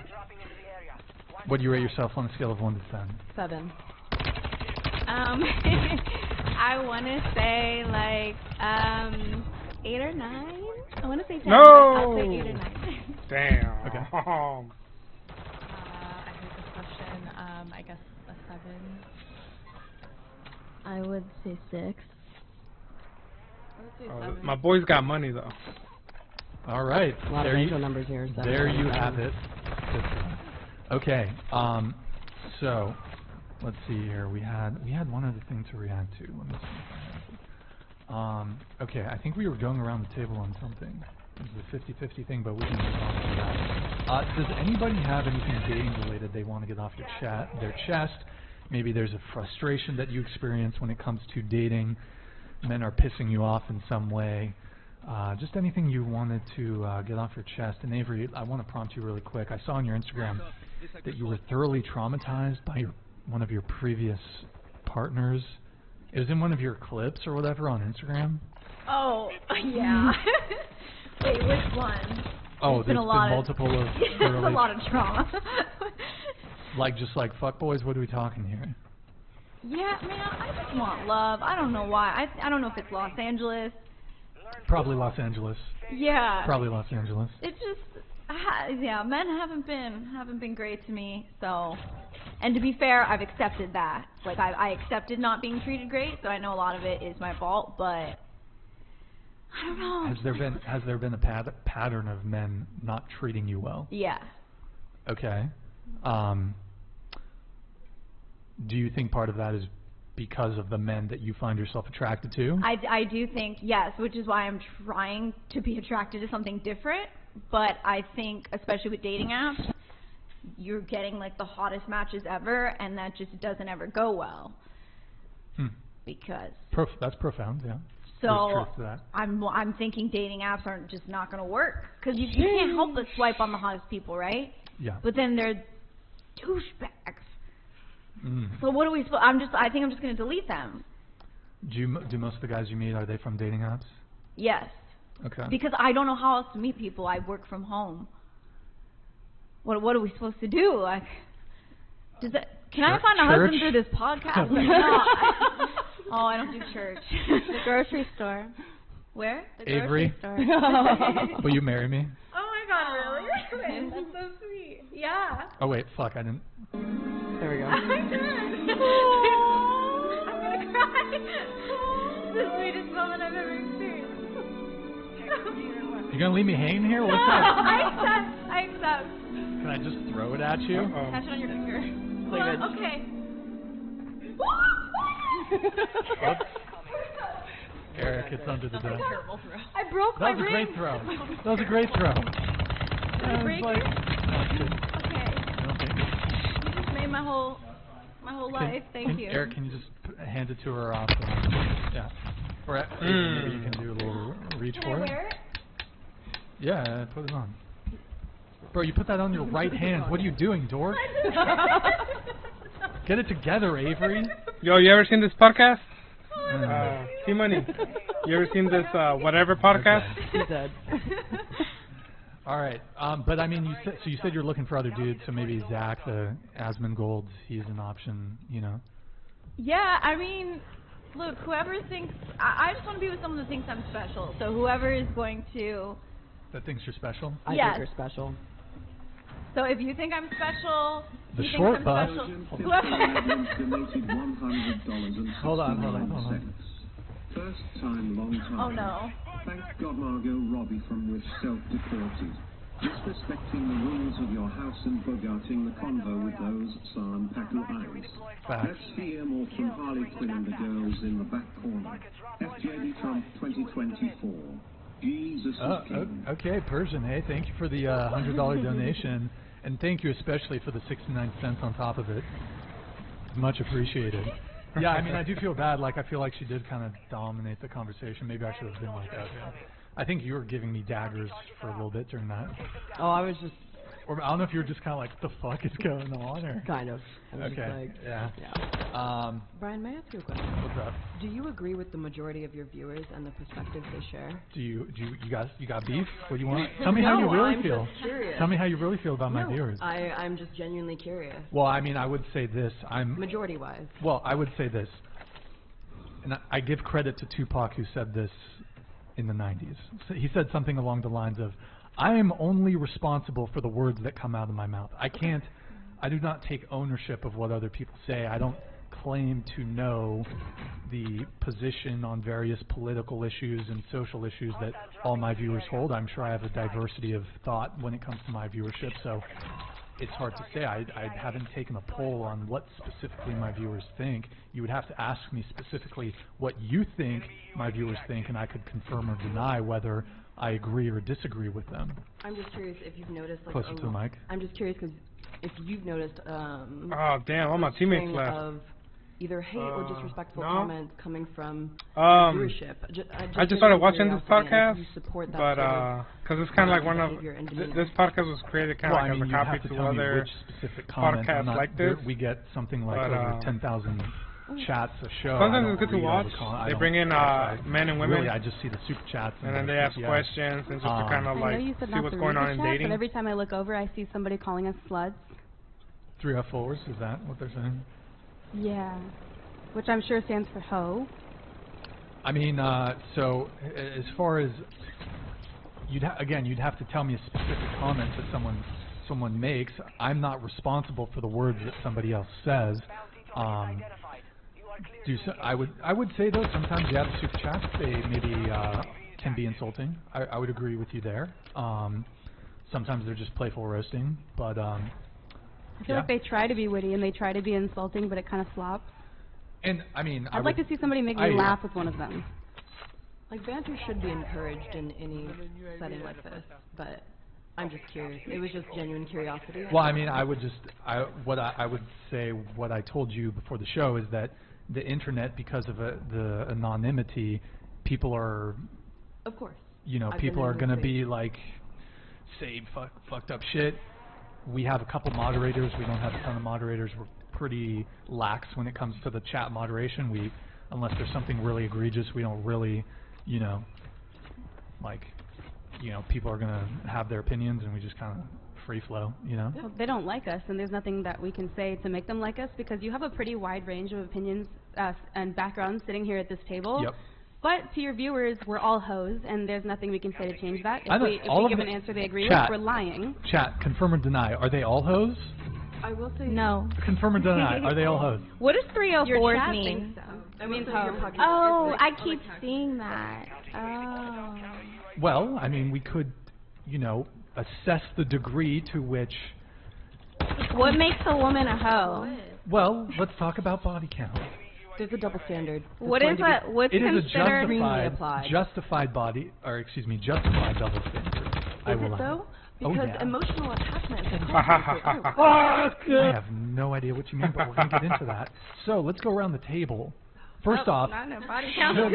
no. Should body count matter? No. No. No. It should be a conversation of discussion between you and your partner. Okay, I'll go around the table. Go ahead. Yes. Okay, what about you? No. What? Wait. Yeah. Oh. Say it again. I don't think the camera was on you. Go ahead. Yes. I think yes, but I wouldn't want to know. You wouldn't want to know the guy's body count? No. Okay, let me just make the question a bit more precise. Do you have an issue with men who... Would you take quarrel with men having... Thinking the best way to word this. Would you take quarrel with a man caring about... Well, that's like the same fucking dude! A woman's Dude, body count? what the fuck? Wait, do I have quarrel with someone else's body count? Would you take quarrel... because I think men tend to care about this more than women do. There's certainly women that do care about their partner's body count. However, I think men have more, and there's reasons for this, men care more about it than women do. So do you have an issue, for example, the previous question I asked is, should body count matter? And you could view that as, well, I don't care about body count. However, I guess the way I want to get to the bottom of this is, do you think, or do you have an issue with men caring about body count? Do you have an issue with that preference that men have? Oh, so if a man's going to be upset with me for my body count being too high, you're saying would I be upset by that? Would you take issue with a man having a preference for a woman with a low body count? Do you think that's a wrong preference to have? It's not a wrong preference to have. I understand. It's just that I also don't like being judged, because when I was more promiscuous, I was going through a really hard time, and I was depressed, and like that's how I dealt with it. It so can be a form of self-harm. I don't feel, yes, it is a form of self-harm. So that's why I wouldn't want to be judged. But I understand if they would have a problem with it, and then they're not the right guy for me if it's too high for them or whatever. But yeah, I wouldn't take issue with it. Like, everybody has their boundaries, and that's fine. Okay. But show of hands, who says body count does matter? to a certain extent. Okay, you three. Okay. So, for those of you who said, and perhaps the ones who also said it should matter can answer this. For those who said body count should not matter, does not matter, what's your body count? Okay, 45. 45. Okay. What about you? I'm going to play the fifth on this one. Come on. Be a good sport. Be a good sport. She answered. Honestly, to tell you the truth, I don't really know, and I'll tell you why. There was a lot of years that I was using. And damn. I'm like 2.5 years of sober. Damn! Congratulations. Thanks, man. 45? So there's a lot of situations where I don't remember. Sure. You know? Range? Do you want to give us a range? A guesstimate? I'd say like 60. 60? Okay. 60. What about you? What's yours? Hold on. How many kills I got? What's your body count? What's yours? I'm curious. Okay, there's a process to this podcast. It's my show. I'm asking you guys individually. You're not going to do a reverse. Dude, 45 bodies is nothing. I've seen one video where a girl said it's like it's over 300. Okay, 14. And it was over 300 bodies, and she wasn't doing sex work. Like she was just like casually seeing people. Okay. I'm not stating. I thought body count shouldn't matter then. That's not what I said. I said it's a discussion between the partners. That's fair. You're right. You're right. You did say that. Okay. So do you want to give us a range? No.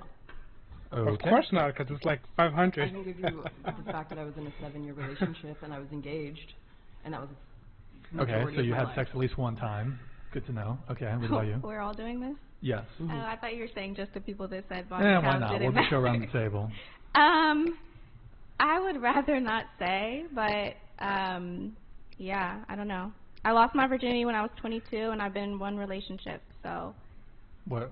So it's. Use that little thing you calculate. What did they do? So they say multiply by 3. Use your little calculations and figure it out. Oh, the girl that said it was over 300 in that one show. What is it? I'd rather. I just She told was maybe you. 24 at max. Like she was young. Is it one? Well, I said she was very young. calculations, you know, so like. So okay, so it's 3.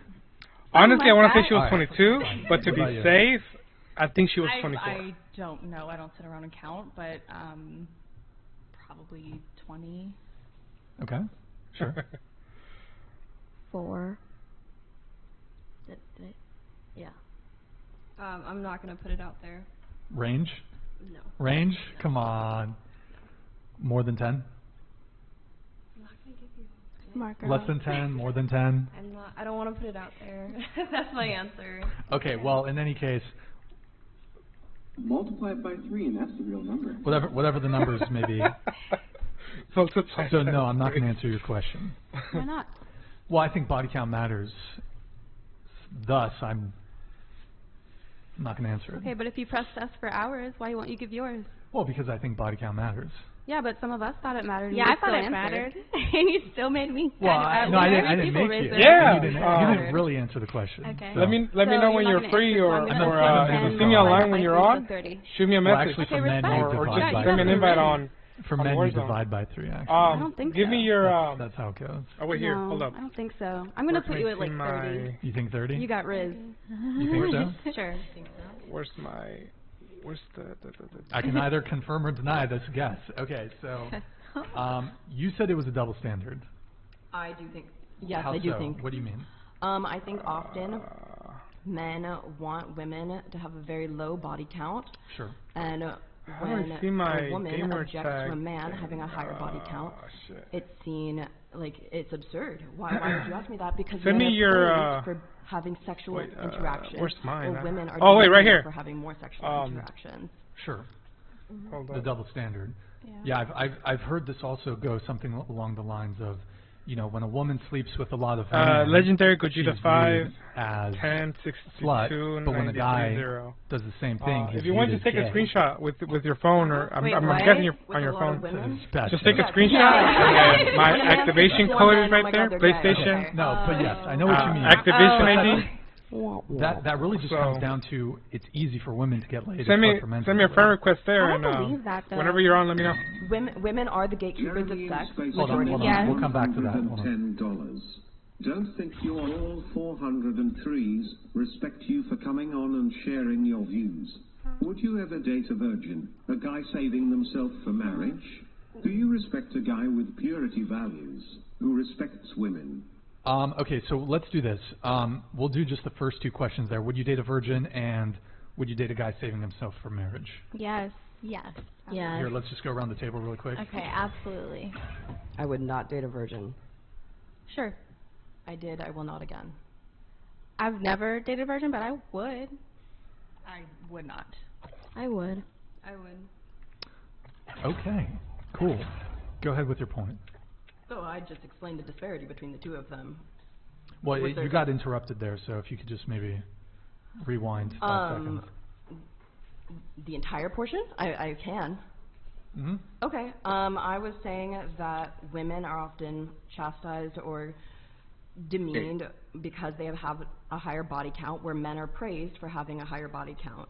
Mm-hmm. And there is a stark disparity between two. That's because the reason why men are praised is because it's hard for men to get laid. It's easy for women to get laid. I disagree. Women are the gatekeepers of sex, but it doesn't mean that it can't be taken from you. Bro, and many what? women and no, men don't go there. are very manipulative with their intent. And I've met plenty of women. Y'all love to derail the conversation. I don't understand. No, it's not derailing. It's not derailing. Donated $100. Love him or hate him, Brian always spitting straight facts on this podcast. A-okay, and also my body count is over 9,000. It's over 9,000! Hold on, I'll play it one more time. It's over 9,000! Yeah, thank you, man. Appreciate it. Okay, Brian, yeah. where would you like me to come back? Because I would rather have a discussion than you feel that I'm derailing the conversation, because that's not where I want to go. But, okay, we're talking about the double standard, and now you want to bring up SA? I don't, again, that's not... I don't see how it, it's related. I don't see how it's related. I'll take it off the Most women who have high body counts, it's not due to SA, it's due to consensual, casual sex. So I don't see how it's at all related to the conversation. Well, if guys were able to, they would too. I don't get this whole thing about guys get laid less than girls. Like, I don't understand. It's true. How men always have someone to cheat with, though. Like, that is how so if they don't get as much girls, or the whole scenario, if that's true, how do they always find someone to cheat with? It makes no sense. How is that possible? True. You're just surrounding yourself by cheaters. Well, all men are not cheaters. I've never been cheated on personally, but I see it all the time. I see men that always have multiple girls. Like, Eric, can you open the door? Like it's nothing. Yeah, I'm sweating. Eric trying to boil us. Okay, just kidding. I love you, Eric. Just kidding. So, you think it's easy for men to get laid? I don't think it's as hard as they make it seem. Like, Bruh. I think it is really hard because I like girls too, and I can't fucking talk to them to save my life. Oh, so great. There we go. Okay, hold on. You deserve a little. There we go. Okay. You wanted to come in. Go ahead. I would agree that men have it harder, but it is a specific percentage of men that have it harder. It's a very high percentage of men. But right. That percentage is large that have it harder, but that top 1%, which not gonna lie, that women tend to be panning for, have a much higher body count than the everyday woman. Because they have that access, because they've built that access for themselves. But this is again the apex fallacy. You're looking at the top percentage of men. When I'm speaking in generalities here, are there men that are running through chicks who are top tier, really attractive, high status, wealthy men? Absolutely. There's regular men. I'm from Pittsburgh, Pennsylvania. I know people down the street that work at the grocery store and still have a girl to cheat with. So okay, he's not a top earner and he still has someone to sleep with on the side, outside of his relationship. But it's over. Are there men that are promiscuous? Absolutely. Are there men that? I think all men are. Women are more promiscuous than men. I disagree. Women are well, then, what world am I living in? Here's why. Women have more capability to be promiscuous. You take an average dude, bro, he's going to struggle to get a girlfriend, get laid. Average chick, if she was so inclined, could sleep with 3 new guys a day. Okay, that's fair. I could see it that way. So the standard stems from jealousy, then, is what you're saying? It's not jealousy. It's easier for women to get laid. So that's why men are praised for it, because it's viewed as it's more of an accomplishment. Okay, I get what you're saying. It's difficult to get laid as a guy. And I agree. I'm sure that's incredibly frustrating, but I don't think it's fair to be so hateful to the women who are able to have sex. Like, that's somebody else's life, not yours. It shouldn't affect you. I'm not being hateful. Your chat. I'm addressing your viewers, not you. I'm saying, like, in general, like, if a guy sees, like, a woman and, like, his immediate thought is, oh, she's a hoe, she has an active sex life, you're free to think what you want, that's fine. At the same time, you're not actively sleeping with her, that's not your girlfriend. Why does somebody else's life and their choices affect you so deeply that you have to direct hate towards them? Well, I mean, there's a couple questions there, but, I mean, I think, generally speaking, there's kind of a counterculture going on where people are not particularly enthused with hookup culture. I'm not either. But I don't think name calling and singling out women to shame them for their private life is so right. How do we get rid of hookup culture? Well, we can't. Women, we can't. Women honestly, can stop I think it. women need to start shaming women on this one. I think. Yeah, women can stop. I'm not going to shame for anybody. sure, because we are the ones who decide outside of the other stuff. We are the ones who decide if a man is going to sleep with us or not. If you would say no, like for example, the cheating thing, like men would not be able to cheat on their girls if there wasn't a woman that was willing. Oh, he got me. And saying yes. We are the ones who hold the power to that. We're the ones who control a hookup culture or whatever you want to call it. Like, it's our power. We can say no. I won't shame anyone, man or woman, because I feel like people's private lives are exactly that. They're private lives, and it doesn't involve me. But that's only if you have a problem with hookup culture. Like, if you don't care, like, if you're for it, then whatever, do what you want to do with your life. Yeah. But for people who, you know, have a problem with it, just know you as a woman, you're the one who has the control over that. 100%. I don't partake in hookup culture, but I think, like, generally, I don't think anyone should shame anyone. You don't. You said you don't partake in hookup culture. I mean, because I'm in a long-term relationship, and even well, even you previously partook in hookup culture. Not really. I don't think there's not many times that I'm not in a long-term relationship. Excuse me if I'm misquoting, and I'm not saying this to attack you, but didn't you say your body count was like 14? Yes. I mean, I don't suspect all of those were long-term relationships. Obviously, I did have hookups, but it's not a regular thing I would ever partake in. Sure, there's definitely girls who are more consistent in participating in hookup culture. And I think that's fine. You know, again, like, that's their private life and that's their business, and I don't think anyone should shame anyone, even if you disagree with hookup culture. At the end of the day, you lay in your bed and you have your own thoughts and issues to reckon with. You know, everybody else's life is just their life. We're all in this shit together.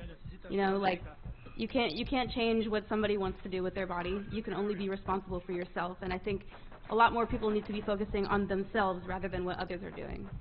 Okay, so to bring it back to the double standard, one of the reasons why there's a different standard on this is because it's very easy for women to get laid and it's hard for men to get laid. Do you agree with that? I know you disagree. You think it's easy for men to get laid. I don't think all I don't think all women have it easy. I think, again, it's like a top percentage that predominantly are viewed as attractive that have it very easy.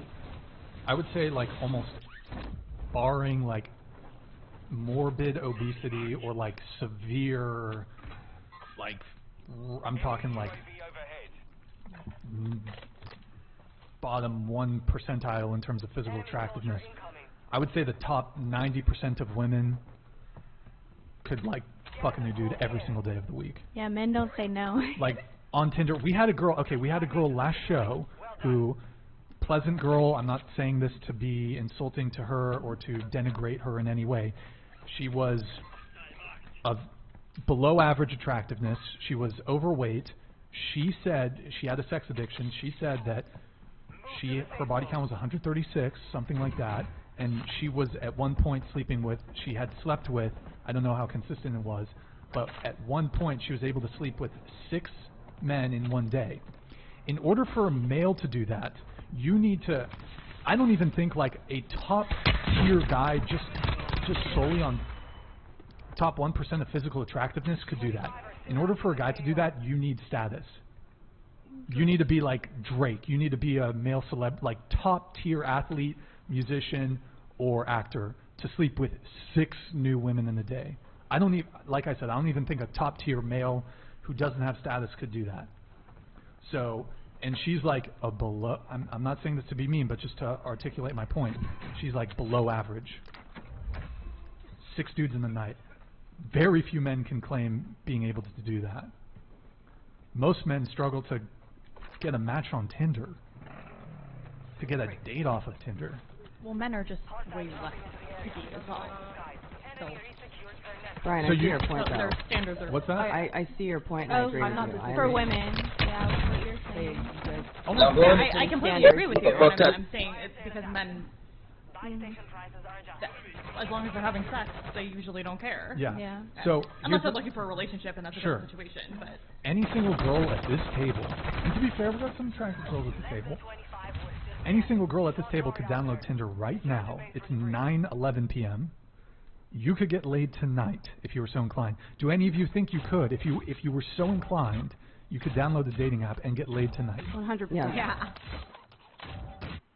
Yeah. Most guys cannot answer that question confidently. Yeah. Most guys cannot say, on a Sunday at 9 p.m., it's going to be hard for me to fuck a girl tonight. I couldn't do that shit. I couldn't do that. Then how do they always find someone to Skillicious. I thought I had Riz. What's up? Throw me under the bus. 180, dude. Throw me under the bus. No, but it's just different. It's different. But you still think that it's easier for men to get laid?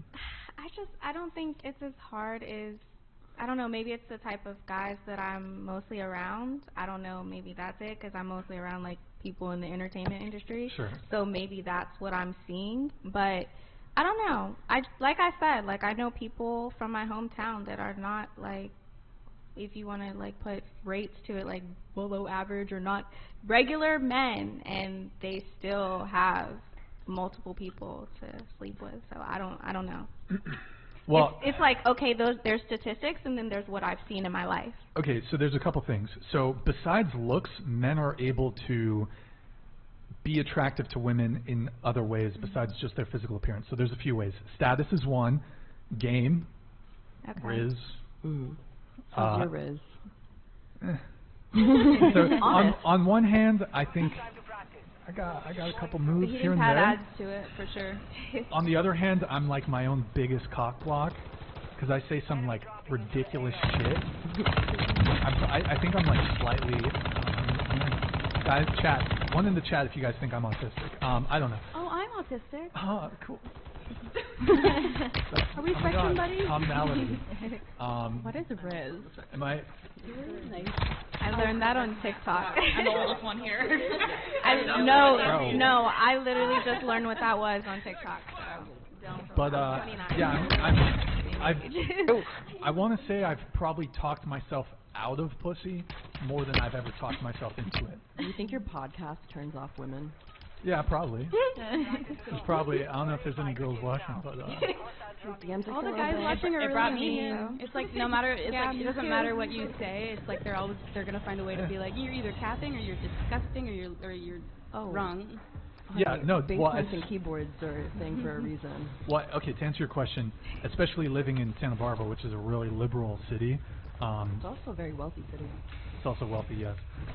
Yeah, definitely, like, girls have, like, checked out my podcast and been like, yeah, I don't know, Brian, it's a little controversial, you know, so it is what it is. What's up, we got trying to go? I don't really care, like... There's no such thing as Oh, see it, I see it, my bad, I see it, fella. Well, I guess, but in the romantic realm, definitely women have been like... It is definitely not. Bro, I mean, I have, like, because I've brought on, like, more conservative people, and they're like, oh my god, Michael Knowles and shit, what the fuck? And they're like, I'm not even, I consider myself pretty moderate, but they see, oh, he has conservative people on, he must be like hardcore conservative, whatever. I'm not going to get into politics. I'd have to go through I'd have to go through each of my political stances one by one. I wouldn't just say I'm this or I'm that. In any case, but yeah, definitely, I've lost some girls because of the podcast, but...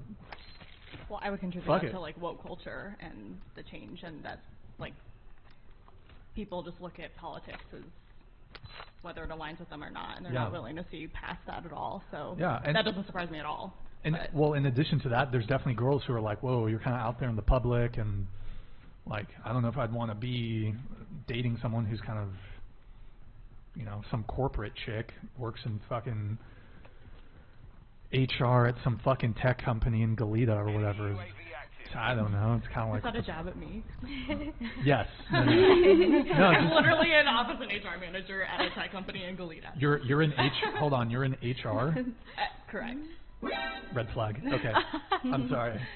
But you seem based, but still, a girl in HR, that's red flag. Also, travel nurses and was it steward? What's the flight attendants? Excuse me. Yeah. So, but in the same way, like I'm getting the experience that I think OnlyFans girls get because there's guys who don't want to date women because they do OnlyFans. I'm sure you guys have maybe had that experience. Yes. You guys do OnlyFans. Yes. Some guys might have an issue dating you because of that. That's fine. That's fine. I'm not forcing anybody to like me. Word. What Good word? times. Word. Oh, word. But okay, so did you have more on the double standard? I don't feel like I've adequately addressed your argument. Oh, it was more to inquire whether or not you believe there is one, and then secondly... There is one, but it's justified. It's justified. But is it, like, are you going to really care that much? About what? Great question. In your dating life, what is a okay zone for your person you're pursuing to have a body count in? What's her body count? Like, what are you okay with before it becomes an issue? Sure. I mean, it varies. Obviously, the lower the better. I'd say the lower the better. You would date a virgin? Absolutely. That's like preferred? I mean, the thing is that's rare, so it's... And as a person... But would that... No, they're all I right find there, bro. that more attractive? Yes. 100%. I don't believe that men really want virgins. As a 22-year-old who was a virgin, I don't know. I don't think so. Because then you have to learn everything, and it takes practice to be good at it. It actually does. There's a lot of men that would rather have the ego boost of you learning from them and you having a lower body count. There's so many out there that take that in such stride, and I'm not saying I agree, but repetitively I've heard it. I feel like men love hoes. No, they like the idea of it. Nope. Hold on. Like that's what they like. The idea is appealing to have good sex, right? But more often when men are dating for long-term commitment, they're looking for somebody with that lower body count so that person can learn with them and be more submissive towards how his demeanor is and what he likes. So it's like it's a catering factor. I guess. I don't know. Sex is not a complicated procedure. Like, especially as a guy, because even with women who are experienced sexually, they're still going to be looking to the guy to lead in the bedroom, generally speaking. Like, most women, even if they do have experience, don't want to fuck with a guy who's inexperienced anyways. So your experience when it comes to sex is kind of irrelevant. And like, as a guy, if you're a leader and you have experience when it comes to sex, you can take a girl who's a virgin and have great sex with her. Because it's on your... I don't mind a guy who's inexperienced. I think that's the rumor. And then he'll cheat on her with a hoe. Men and women are not the same. So that goes without saying. But I'm saying you said that women wouldn't want a guy who's inexperienced, but that doesn't bother me. It wouldn't bother you if your partner couldn't They're all below y'all. If they're inexperienced and they haven't had the practice, like, sure, I'll teach them a thing or two. Yeah, you can definitely teach them. Okay, that's great for you. However, most women don't want to teach men how to fuck them. Have you spoken to most women about that? Most women have. What makes sex so amazing is communication. Okay, sure, but most women want men who come pre-assembled. How do you know? Because first off, it's self-evident. Is it? Yeah, or based off of the men that get all the girls. Women are attracted to women, and then you don't like it when we do that back to you.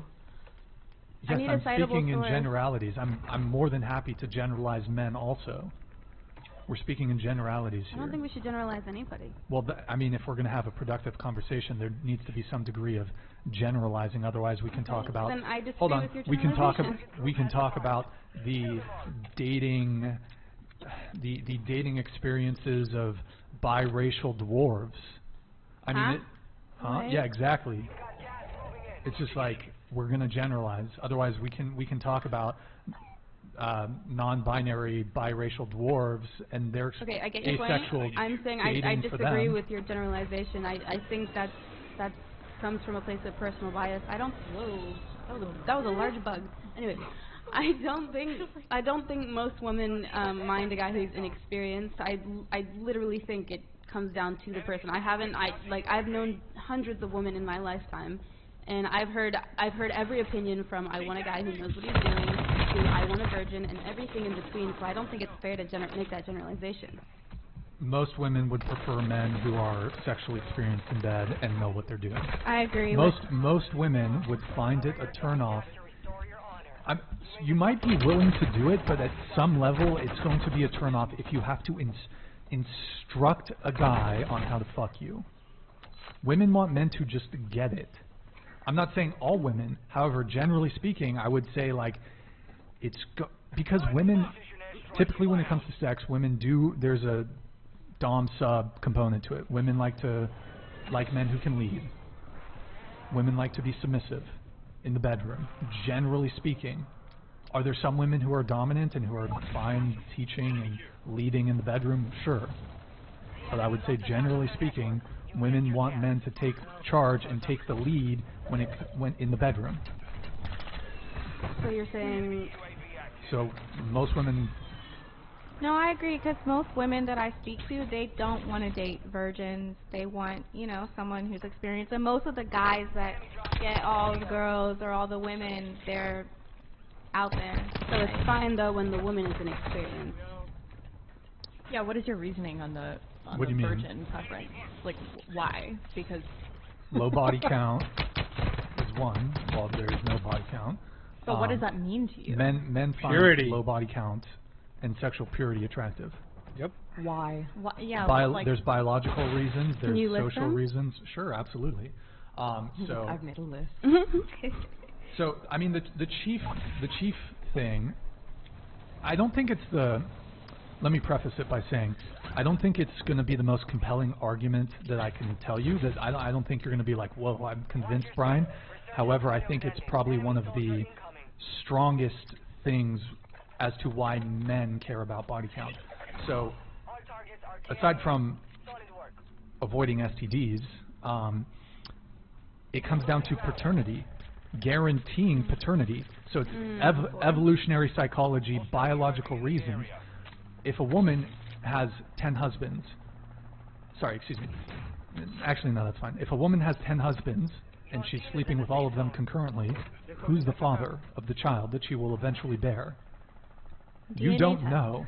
Okay, DNA test came around 40 years ago. That doesn't undo hundreds of thousands of years of evolutionary hardwiring. Did you know that, like, if you enter into a monogamous relationship with somebody who's not a virgin, but their past is their past, so if you're monogamous with that person from that point onwards, you know if she gets pregnant who the father is, so that kind of becomes void. The best predictor of future behavior is past behavior. So if someone's previously promiscuous, they're more likely to cheat. There's a higher likelihood of infidelity. I didn't say promiscuous. I just said somebody who's not a virgin because you said you prefer a virgin. Well, what if somebody's, been in long-term relationships or they've been married, so obviously not a virgin. And that's more preferable than a woman who's been with 10, as is a woman who's been with 10 is more preferable than a woman who's been with 20, et cetera, et cetera. You're allowed to have your boundaries. That's fine. I'm just saying, like, if why is a total virgin preferable then? Okay, so, well, it's just like, wouldn't it? Here's a comparison. Wouldn't it be preferable to date a guy who has $300,000, who makes $300,000 a year? Wouldn't it be preferable if it was 400, 500, 600, a million, et cetera, et cetera? So obviously, the lower the body count, and that extends all the way to zero, aka a virgin. Is that because you see them as damaged goods every time they get a new body? Well, there is something to... Alright, buy me back if y'all can. Thank you, Martin. Get my loot and just buy me back, brother. Right now shocked at how utterly wrong your understanding of men is. Your fathers and brothers completely failed you. Elon, create a time machine so we can... There's like a few cats in there. ...slap the fuck out of these men. I can't understand you with Elon's dick in your mouth. Oh, wow, okay. Marquavius, shots fired. Take that nigga money. Let me see. Chill up, bro. Chill up. Yeah. Meeting a woman that has a lower body count due to the fact that you have to figure out who the father is. Like, those are all very dated perspectives. Why are women attracted to tall men? I don't care about height. Oh my God. Okay. I don't know. Give me this. Generally speaking, do most women prefer to date men taller than them? Yes. Most, me. Why? But they're buying niggas back. I don't know why. No, I hear your argument. It's a protective aspect. It's a biological. It's an evolutionary thing. Okay. Yes. Your height. Argument about that whole, like, there are tribes out there that literally women do sleep with every man in the tribe because the whole tribe wants to raise the child as one. Careful. I was going to say that. You're going to tread in the... If you read the word sapien. Why? It's what? If I just thought maybe you were treading somewhere. No, but what would it be? What would it be if I was about to say what I was about to say?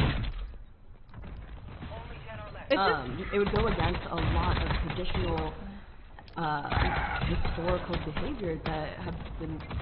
It's not our modern day society. It's okay for them generations. That's their traditions. And it's an old belief. Well, I don't know. Are we in the Paleolithic here? I don't know what You're telling me that they period of time. keep their belief systems? No, I was about to say, if a woman is sleeping with an entire tribe, I think that's disgusting. Even if that's the tribal beliefs of their group and that's been staying there for yes, hundreds of years? As a rational individual who's capable of thought, I'm entitled to... Hold on. Would be like, let me finish. I'm entitled to making judgment calls about different cultures. That would be like ethnocentric, though. Would you feel the same way if the tribe's belief was centered around one man sleeping with all the women in the tribe? What's the question? Would you still feel like it was disgusting if the genders were reversed in this situation, and the tribe was one man sleeping with all of the women in his tribe? I'll answer that in two ways. So first, I would say women are more than capable of having the same position as me. So if a woman was disgusted by that, I think that's totally fine. Now, there are certain biological differences in the example that you gave. From a practical point of view, I think I'm in favor of monogamy for both men and women. So, practically speaking, I think that would be disastrous for the tribe, because whoever that one dude is who's fucking all the chicks, the other men in the tribe are going to fucking kill him. But you're basing that off of society now. Like you're bringing like jealousy and all kinds of stuff that wasn't a thing back then. I think jealousy.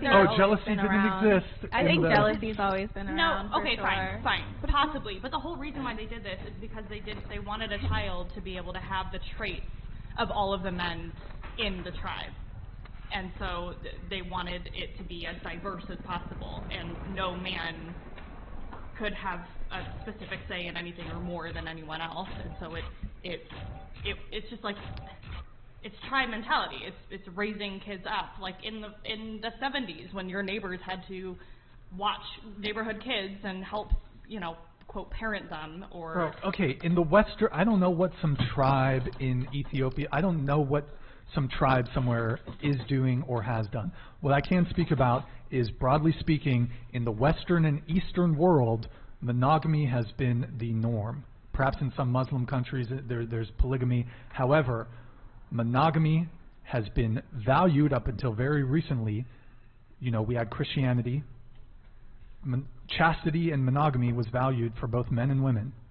So virginity, bringing it back to that, has been valued for the past 2,000 years in both men and women. It's only until very recently where we've pretty much destroyed the social order. So I can't speak to some tribe how I don't know what. That's fair. I'm just saying that's not everything. But what was the original? Your fact was just pretty like. What was my fact? It was more of his opinion of that scenario well, I think that I disregarded. Just on a general level, I think promiscuity is disgusting. It's gross. I believe in monogamy. I do that. Okay, for myself, it's like the idea of sleeping with a woman who just slept with the guy the night before, to me is disgusting, and I don't have a double standard on this. If a woman would be disgusted sleeping with a man who just slept with another girl, I think that's totally fine. That's fine. Yeah, that's fair. But you can't, in order for, if a hookup culture exists, if promiscuity exists, having a high body count exists, you can't object to me finding that gross. Like, well, I suppose you can, but... I objected to your opinion on I didn't object to your opinion of you having a preference in your dating mannerisms. Okay. Yeah, I thought that what you were saying was just like, that... donated $100. Here's why body count matters for women. Assured paternity assumes. STI risk as receptive partner. Oxytocin trauma. Increased divorce likelihood and relationship dissatisfaction with increased number of partners. Breakup trauma masculinizes women. Then that's fine. Date who you're comfortable with. Yeah, so I mean... Do what you want. I'll go back to he kind of articulated all the things. So, paternity uncertainty, so... Excuse me. Aren't we past that, though? Like, well, I didn't fully explain it, but basically men have an evolutionary reason for... that doesn't exist in women, because if a man has 10 wives and they all get pregnant, you know who the father is. However, if a woman has 10 husbands and she sleeps with all of them, you can't guarantee who the father is. Don't worry, the screen's going to go black for a sec. We're still live. The other thing, like he said, STDs. the more promiscuous you are, the more likely you are to have or get an STD. Vice versa for men. Yeah. Yes, men true. can get But I'm telling you why men care about body count. Ooh. And why body count matters. Okay. So you can definitively say that it's just about these disgusting factors or what you think is disgusting and whatever versus like the control aspect and wanting to mold someone into what is it control and value? I feel like that's an underlying aspect that like is what, hard to deny. What you call controlling, I just call having a preference. But based on someone who has zero experience. Right. So you're taking advantage of her inexperience. How that's not true. How is it taking advantage of someone? I don't see how that is. Having a preference for someone who has who has no STD, if we're talking about virgins, who has less likelihood of an STD, who's more capable of pair bonding. There's a lesser likelihood of infidelity. There's a lesser likelihood of relationship dissatisfaction. They've done studies on this. The more premarital sexual partners you've had, the greater likelihood of divorce, the greater likelihood of infidelity, and the greater likelihood of reporting relationship dissatisfaction, marriage dissatisfaction. But that goes for both parties, not just men. And more so for women, but yes. I feel like this just goes back to what I said, which is exactly do what you want, do who you want, what you're comfortable with, and let others do the same. But I'm being called selfish for thinking everybody should just do what they want and not judge others, which I find interesting. I think it's actually selfless to just exist in your own space and just be at peace with the world. You know, you don't have to have an opinion about everybody else. There are a lot of times in my life where I'll see somebody doing or saying something I disagree with, and I've found the most peace in just accepting it. I've already been released from the obligation to have a take by Marcus Aurelius. I don't have to feel any kind of way about anybody or what they're doing, and I don't find that selfish at all. I'm not really following. I'm saying it's interesting that we can't just all coexist and let people do what they want. If somebody prefers a virgin or prefers, somebody with experience, that's fine. I accept that people are promiscuous. Yeah, then that's fine. I accept that people are promiscuous.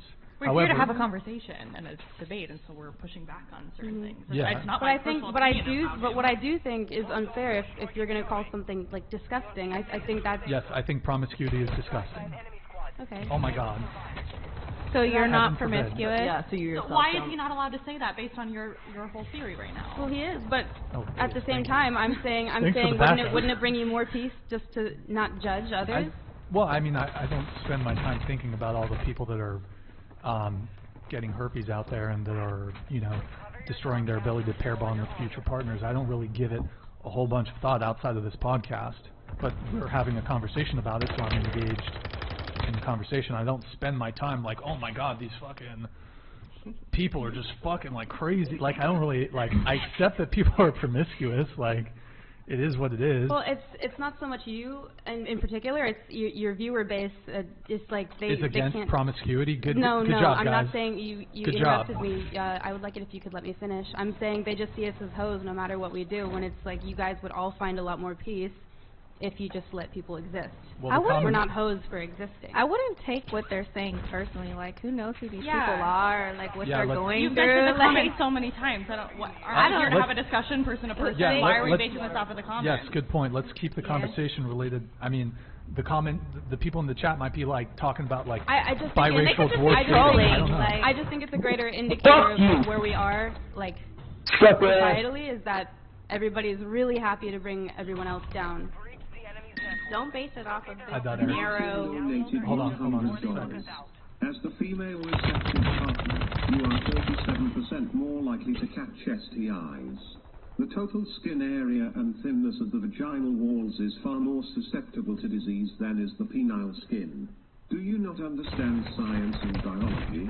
Or is that too patriarchal? Source? Are you a doctor?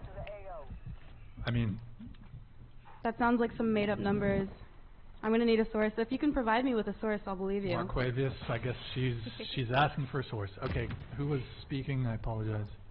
Oh, I was just saying, I wouldn't, take this narrow group of people and compare that to society as a whole. I mean, this is a small, like, I'm just going based off of my experiences. The whole world. Like, my entire life, it's like, I've just wanted to exist and make friends and have friends. It's like, over and over and over again. I'm faced with this judgment just for being a woman.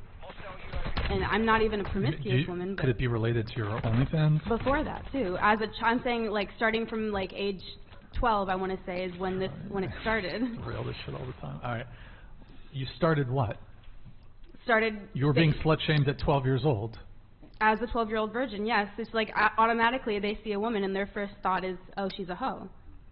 Well, that's not my first thought when I see a woman. I'm not saying it's yours. I'm saying that's a lot of people because they've been conditioned to just think negatively of women without getting to know them. But if you're okay with yourself and the choices that you decide to make in life, you shouldn't be concerned what anyone else thinks of you. Like, be okay with yourself and be okay with who you are, and who cares what anyone else thinks? The people that are supposed to be in your life, you will draw those type of people. The people that, like, you know, are giving you a hard time or you're getting that negative, they're going to be gone. You're right, and that's true. Do what you preach. You're right, and that's true. But I'm saying for the sake of discussion, I think it is interesting and sad seeing how so many people treat each other. I think war is bad. Yeah. Poverty is bad. Yeah, I know. Starving children is. It won't bad. ever change, but neither will promiscuity, neither will hookup culture, and here we are discussing it. I think things that will be static forever. Yeah, I think it's just natural for people to have opinions on things and have beliefs. Oh, hold on just a sec. Thank you, Marquavius. Brian, do you possess the evidence that I am a Mensa member and a team research leader at a think tank in Tennessee? I have countless published studies and white papers on these topics. He also owns like 30 Quiznos, by the way. Oh, cool. That's like, should... Talk to me when you own 40. I mean, that should do something for his credibility. He owns like a shit ton of Quiznos, so... He can talk to me when he owns 40. All right, Marquavius, you need to expand your franchise ownership. Okay, so... Here, let's... by the way, Eric, that was a very good little hide there of the Twitch overlay. Well done. Let's pull up the Twitch while we're at it. Let me shout out the Twitch people. Guys, go to twitch.tv/whatever. Yo, Green Bean, thanks for the prime. Go to twitch.tv/whatever. Open up another tab. You guys were just prepped to do this. Holy shit. Give us a follow. Drop us a prime sub if you have it. Link your Amazon account to Twitch. And every month you can sub to us totally free. It's a quick, free, easy way to support the show. Every month, you know, YouTube, demonetization, all that. So just like a really easy way to support the show if you don't want to, like, you know, super chat or anything like that. Thank you. Oh my god. Oh my god, the Twitch followers are on fire. Who was that? Who? Oh shit, sorry I missed it. Definitely a hetero. Thank you for the prime. Oh my god, super squishy. Thank you so much. Oh my god, you guys are on fire. Thank you so much.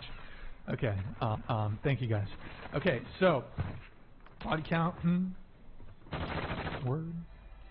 What word? Exactly. What word? Huh? Do what you want. I will. Alright, let me do something. Let me do. Oh, you wanted to come in? Oh, I'm just saying body count should be discussed between your partners, and if the person objects, do not continue to engage because it's going to create further conflict down the line.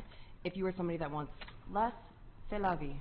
If you are somebody that does not care about past history, do understand, because you mentioned, what was you used it? Pair bonding. Pair bonding. Yep. Study that. I would highly encourage people that don't know what pair bonding is to study it just a little bit, because no matter your sex, it can affect your future relationships. Oh, so you're kind of agreeing. The more sexual partners you've had, the lower your ability to pair bond with future partners. If you're uneducated. What does that mean, just connect? No, would you? Well, I mean, an easier way to look at it would be the ability to bond and pair with someone and to fall in love with them. Oh, it's emotional attachment. So, emotional attachment, yeah. And this can occur whether you're a male or female or spectrum-wise.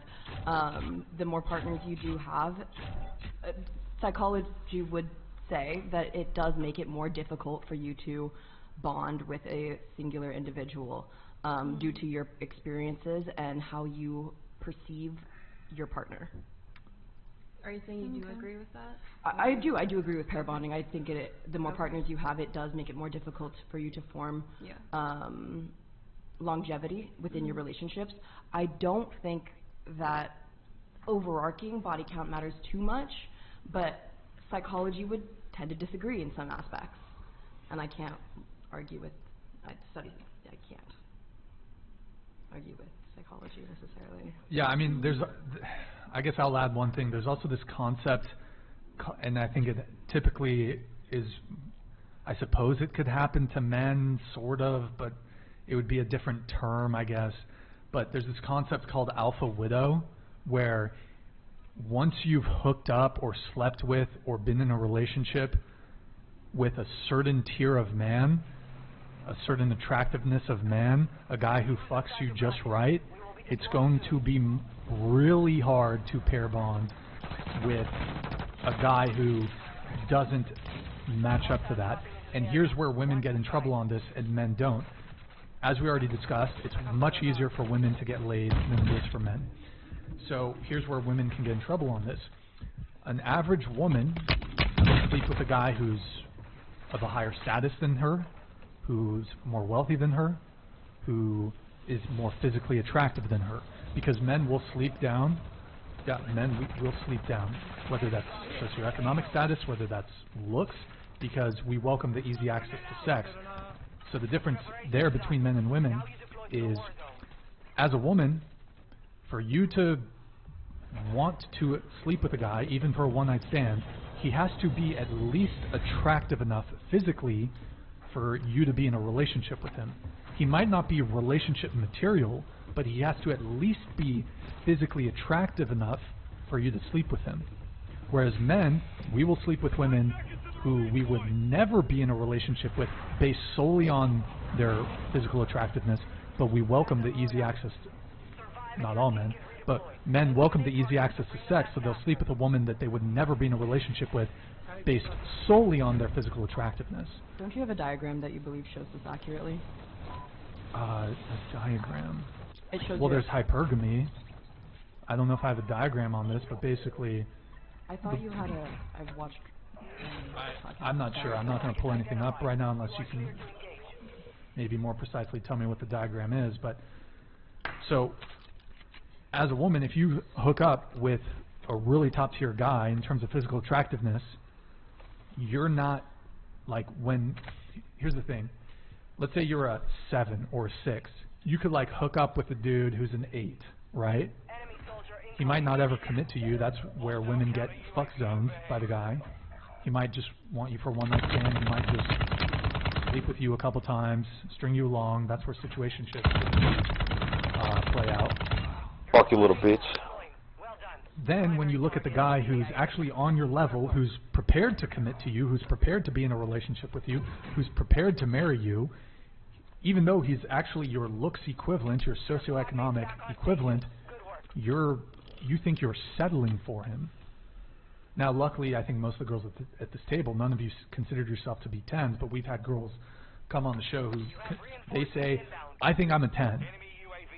Now, I don't know where that stems from. Maybe they've been able to hook up with really attractive guys that never committed to them, but that's where, again, that's where women get into trouble. They're able to hook up with guys of a certain status or certain physical attractiveness, and then they think, oh, that guy was a 10 who I hooked up with, thus I must be a 10 too, but that's not how it works.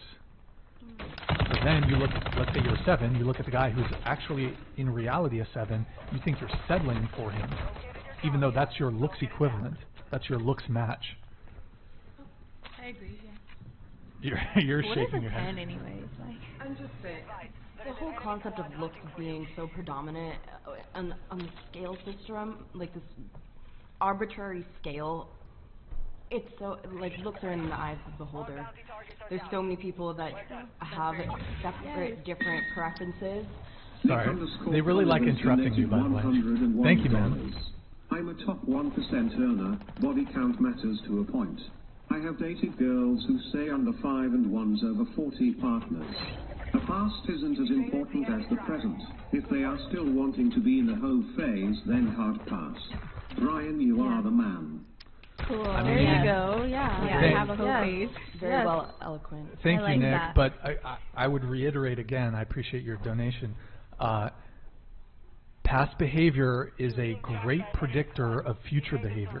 So if you were promiscuous in the past, the likelihood that you're more likely to cheat. Do you believe people can change? Yeah, do you believe people can change? Okay, let me ask you guys a question. Let's say you found out that you're talking to a guy, and you found out that in all his past relationships, keyword past relationships, he cheated on every single one of his partners. It's his past, right? Should it? Is that not going to be part of the calculus for you? Yeah. Like, I agree, like, the cheating thing is a red flag, but, like, for instance, I've hooked up with more people than I'd like to, but I'm a totally different person now. Like, I was on drugs, doing all this crazy shit. Sobriety. Give me back the ring. No, wait. Give me back the ring, Amy. Wait a sec. But I'm just saying, like, I've hooked up with only a few people in the past couple of years. Most of what I did was when I was a different person. Mm-hmm. So, like, I think it's sad that you would judge me on who I was when I'm a totally different person now, you know? I agree. Sure. Well, okay. So certainly, it's if you had to choose between two women, one who is currently promiscuous and one who is no longer promiscuous but was promiscuous in the past, the choice is obvious, right? However, would it be? Are you trying to say like the lesser of two evils opportunity? But you didn't say promiscuous. You said cheating. If somebody cheated Yeah, on all of their past partners, different. that's very different. Yeah. I think boundaries that's like broken. loyalty I think you said and like other like characteristics. more. Right, but you're looking at their past.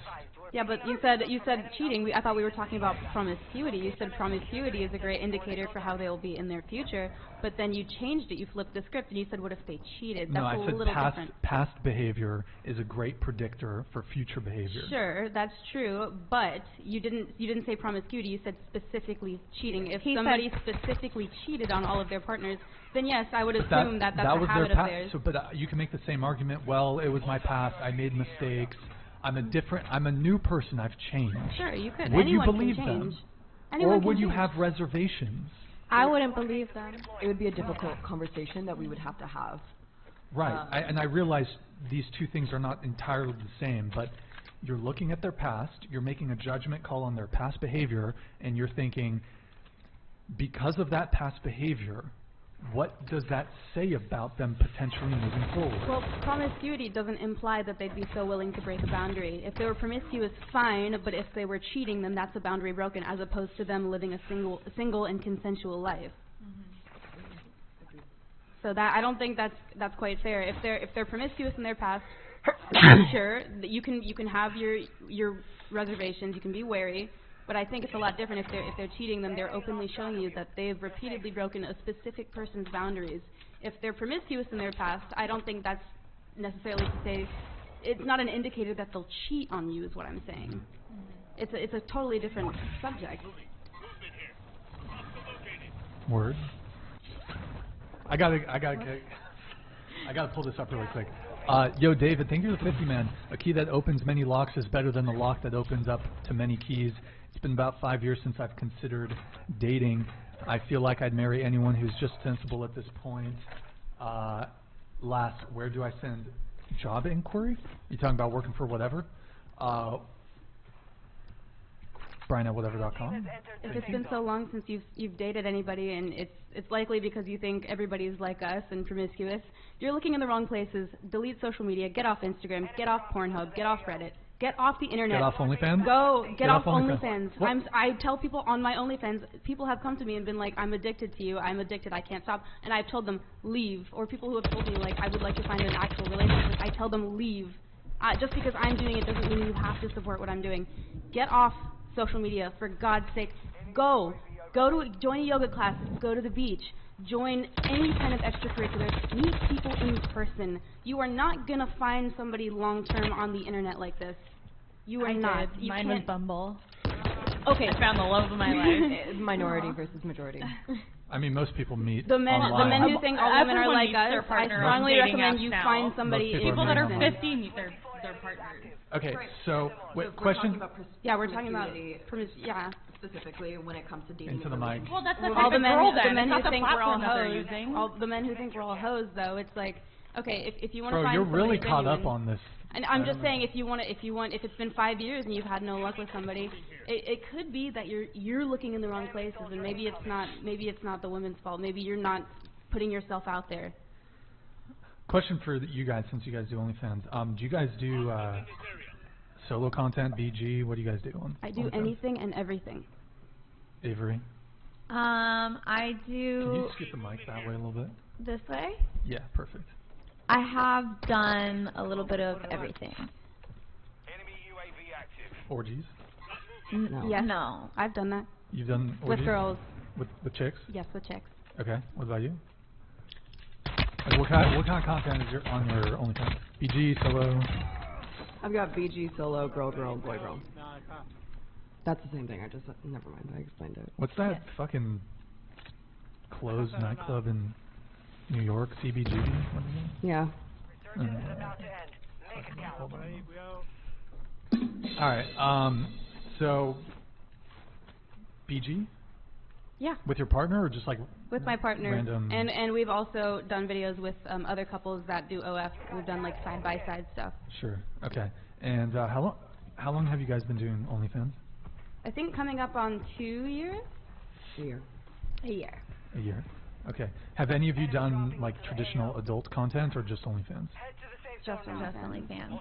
Okay, not like porn, so to speak. I mean, stuff of mine has been leaked, and I've let it stay up there because it brings good press in. But no, not of my own accord. Okay. So, question: how much money do you guys make per month? Enough for at least 2 hot dogs.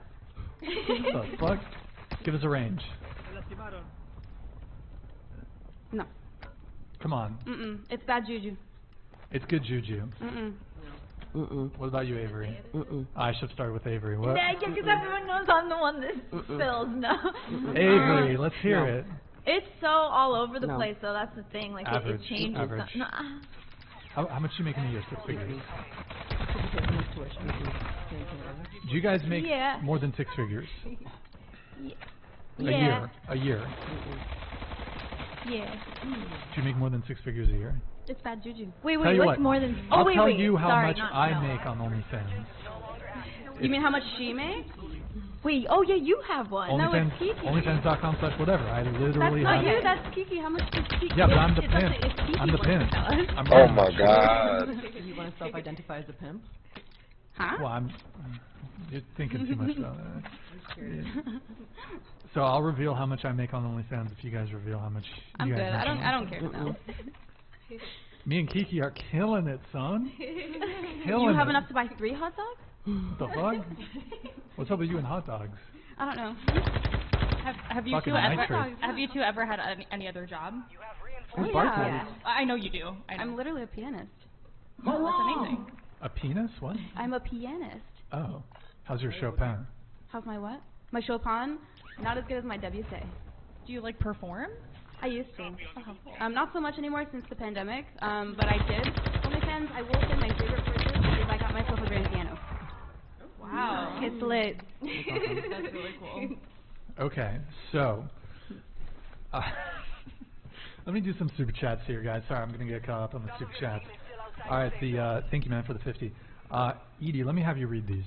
Let's hear that lovely diction voice of yours. Go ahead. If that crazy government... Into the mic. If that crazy government cheese pizza watching blood challenged Brian, then she lost. She ran away. If ladies say you have to bring out their feminine energy, but would dump a man if he showed up to the date in a dress and said the same. Based. True? Word? Okay. They're still so hung up on her. Well, this came in a while ago. Yo, continue reading. I don't... No, you got it. You're good. Young lady in the white top, please move to the right side of the table because I'm about to rain fire on the red-haired side of the table. The red-haired side? The red-haired side? Yeah, we're called the red-haired side now. Oh, I love that. Okay. Oh, I think... Oh, shit. There's so many opportunities for asteroids. Fuck. Hold on. What is that? Oh, It's coming right for us. I thought your mom would be relatives. There you go. Boom. Thank you, Hearn, man. Appreciate it. Sonny, thanks for the 100. Avery, why don't you read this one? Men and women are not the same when it comes to sex and relationships. This is a fact you women have to accept. No amount of feminism is going to change that. As a woman, you should value yourself more. Women control access to sex, so therefore Holy they bear crap, it took all night to get 1 W. Sheesh. Word. Yo, Sonny, thank you for the 100, man. Appreciate it. Yo, James Wilson, merci beaucoup pour le Canadian 140. Thank you, man. This is... Go ahead. Yeah, they want to hear more from you. Okay, So soon? This is a big issue with my friends. I'm the only sexually active man where all my dudes and they can't even get a date. They don't understand that because I'm 6'2" and confident and slightly attractive that I'm the only one getting dates and laid. Women don't get it. Yeah, so this is excuse me, getting tongue-tied here. This is in response to our conversation where we were talking about men struggling to get laid, and you, I don't know if I convinced you yet, but you said that men have it easy when it comes to getting laid. I forgot exactly what you said. Do you want to... I just said that I don't think they have it as hard as people make it seem, or like, I don't know. I think they have it harder than people make it seem. Most men have it harder. That would be really scary. I don't know. Like, I don't know. Most men that I know that are sexually active are having sex, so... Well, most of the men you know that are sexually active are having sex. They're not lacking. I mean, that makes sense to me, but... yeah, but they're not, like, struggling. Like, they just go to the club and take a girl home. Let me ask you, are you on any dating apps? No. You're single, though, correct? Yeah. What percentage of men would you... Do you get DMs from men on Instagram? How many DMs a day do you get? I don't know, because I'm not on social media like that, so I don't... Give me a range. I don't know, like maybe, I don't know. Depends. If I'm on social media, maybe like 10. I don't know. A day? Yeah, I guess. Okay. Most men won't even get that in their entire lives. Most men won't even get a DM in their entire lives. How many of those men, okay, of the 10 men that message you a day, how many of them do you respond to? 0? No, I'm actually really, like, I'll respond to any, I'm not going to respond, like, as in, like, entertain actually meeting up. Sure, that's what I mean. Oh, then I don't really, like, entertain anybody, but I'm nice, like, if someone compliments me, like, I'll and when I say the men who DM you, I'm speaking specifically of the men that are messaging you where it's kind of clear that there's perhaps a romantic interest. Mm-hmm. How many of those do you entertain? None. Okay. So they're... What? Who here's on the dating app currently? Christian Mingle, I'm assuming? Me? Avery? Yeah, you know me. Oh, you're on Christian Mingle? No. Well, you've got a thing or something. Of the men you see on dating apps, how many of them do you swipe no on? What percentage? Oh, God. I mean, I think it's 70% no. 70% no? Okay. Anyone else on dating apps? I had Hinge. What was the percentage of men that you... swiped no, or... Yeah, swiped no on. No, I'm edging myself. I'd have to say like 85% would be a no. Okay, so yeah. you only found like 15% of men attractive. Yeah, I mean, no, I found a lot of men attractive. It's just I would swipe left if, because you know Hinge has the prompts and stuff. So if I didn't like what they said in the prompt, then I'd just be like no. Even if it was like he was like a 10, super hot, I'd just be like no, because certain prompts I just did not sit right with me. Yeah, I feel that. Mhm. Okay. Is this proving a point? Well, I'm trying to think how I'm gonna. Because still, what I said though was, okay, if it's so hard for men to get girls or whatever, then how do they always find someone to cheat with? And I know. But who is they? Like majority, I don't know. Is there statistics on how many men cheat? How many men are you referring to in your own life? That I've seen cheat? Yeah. I don't know, like a lot of them. I've seen a lot of men in my that I've seen throughout life cheat, but I've also seen a lot that haven't. I don't know if I've ever seen a man. And I've also seen a lot of women who cheat, and I know a lot of women who don't. So it's like I feel like both sides. Look, there's a lot. Okay, so you think it's kind of easy for guys to get laid, or it's not as hard as people are leading you on. Yeah. The reality is, most men are invisible to most women. Most women can sleep with most men. Most men cannot sleep with most women. Women sleep with who they want. Men sleep with who they can. Okay. I mean, I guess. Here, Eric, can you pull up that? There's an infographic that shows the discrepancy between. It's in the infographics folder. Let me. I think it's the frequency, the sex frequency one from the Washington Post. We pulled it up a bunch of times. Or maybe that was what I was referring to earlier. So y'all know men who do not cheat. I don't cheat. What's up? You better be loyal to Avery. What's that? You better be loyal to Avery. Or you just think they don't cheat. You actually know they don't cheat, or you just think they don't cheat. You said you don't cheat. Have you ever cheated before? No. Have any of your friends ever cheated that you know of? Where you could have said something. Said something to who?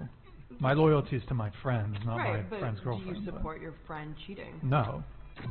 But I honestly, I don't think I've ever had a friend come to me and say, Brian, or I knew that he was fucking another girl. I don't know, maybe I'm just surrounding myself with decent people. I've been brutally cheated on, and I still have faith in men. Well, I would say it is important who you surround yourself with, and if you say that, then I would credit that to your character. I don't think all men cheat, but I just think there's a high percentage of men who do cheat. And I'm not saying that like it's a bad or a good thing, but it's just things that I've seen, I guess. And it's not even like, I don't know. I'm surprised that you guys don't see that as well. Eric, did you pull up the infographic? Sex frequency, I believe. Sex freak.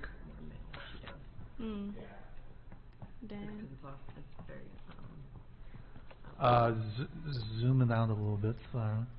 Actually, put it on window, so it. Okay. Window tab. Yeah. So this is from 2018. This is from the Washington Post. It was from a general social survey that they do like every 10 years or something. So share of men and women between the ages of 18 and 30 reporting no sex in the past year. So in 2018, there's a 10% difference between men and women. So 10% more men are reporting having not had sex in the past year. It's not that much, though. That's pretty substantial. What is that? I mean, it's not like 70 and 10, you know? Well, sure. I mean, that would probably be social collapse if that shit was happening. But What do you propose we do about that? What do I propose we do? Yeah. I mean, that's a good question. I'm not entirely. I don't know what the. I'm not sure what the antidote is to that, but I think a return to perhaps more traditional values. People. Oh. TV. Thank you, man. Donated $100. Out of love, women become entirely what it is that they are in the imaginations of the men who love them. Of the men you love and love you, how does he imagine you? Yeah, Eric, go back to the chart really quick. Thank you. Was this a question? Here, the big thing is there's a 10% discrepancy between men and women, but note the change from 2008 to 2018. Oh wow! So it's a 20% change. So that's huge. That's a huge change. So what is happening there? And there's Eric, if you can search up like Pew Research, DBE. By the way, thank you for the donation. Was that a question? I don't know if it was. Out of love, women. Of the men you love and love you, how does he met? Okay, yeah. Pew Research singleness, single. Pew Research single, men and women, something like that. See if you can find the article.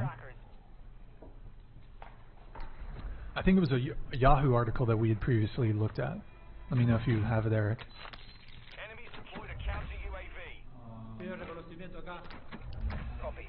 Pew Research. Pt.2. What's the date on that? No, it was recent. It was like the past month. See if you can find it again. Just Pew Research, do 2023 single men, women, something like that. Which one? Motherfucker, Valentine's Day. What are you doing? No, no. Pew Research. Oh no, different one. Oh wait, actually go back. It might be in the related tab over there. Shit. Go look at research topics. Go to research topics there in the left. Eric? Yeah. Is there a date, family, and relationships? Scroll down. Is this the study where far more women are stating that they're in relationships? Yes. Yeah. Where? What the fuck? Where is it? I don't know. In any case, basically they found that it was really good too. Eric, can you keep trying to search? Yeah. And I'm going to search on my end. Pew Research. So what you're saying is that people are not having sex nowadays? More men than women are not having sex nowadays. Basically, here's what's happening is between I think it's the age group of between 18 to 29. You have women in that age group who are reporting being in relationships. I think it's like 60% are reporting being. I don't know what the exact number. Whereas there's like 20% of men in that same age group that are reporting being in relationships. That to me means two things. The women are dating in that age group are dating older men, and they're all sharing the same guys. So you'll have a girl who's dating a guy who has like 3 girlfriends or some shit. Wouldn't that further support that men are not struggling getting women? The top tier of men. Okay. What is top tier? Like you're talking about? Like let's say the top 10% of men. Money? Well, it could be physical attractiveness. It could be the whole package. It could be socioeconomic status. Okay, then just make yourself top tier. Take care of yourself. Get an education. Oh, that's convenient. Just become top tier. I mean, if you're gonna sit around and complain about top tier men pulling all the women, why not focus on yourself and grind? Well, yes, that's good advice. However, there's certain realities to society. Not everyone can be a rock star. Some people are going to have to be garbage men. Some people are going to be working in fast food restaurants. That's the reality. The difference is an average woman who works at McDonald's can fuck 7 dudes a week, and an average dude who works at McDonald's ain't no chance in hell he's fucking 6 chicks a week. You don't think? No, I think agree. that's possible. Oh, no, I know.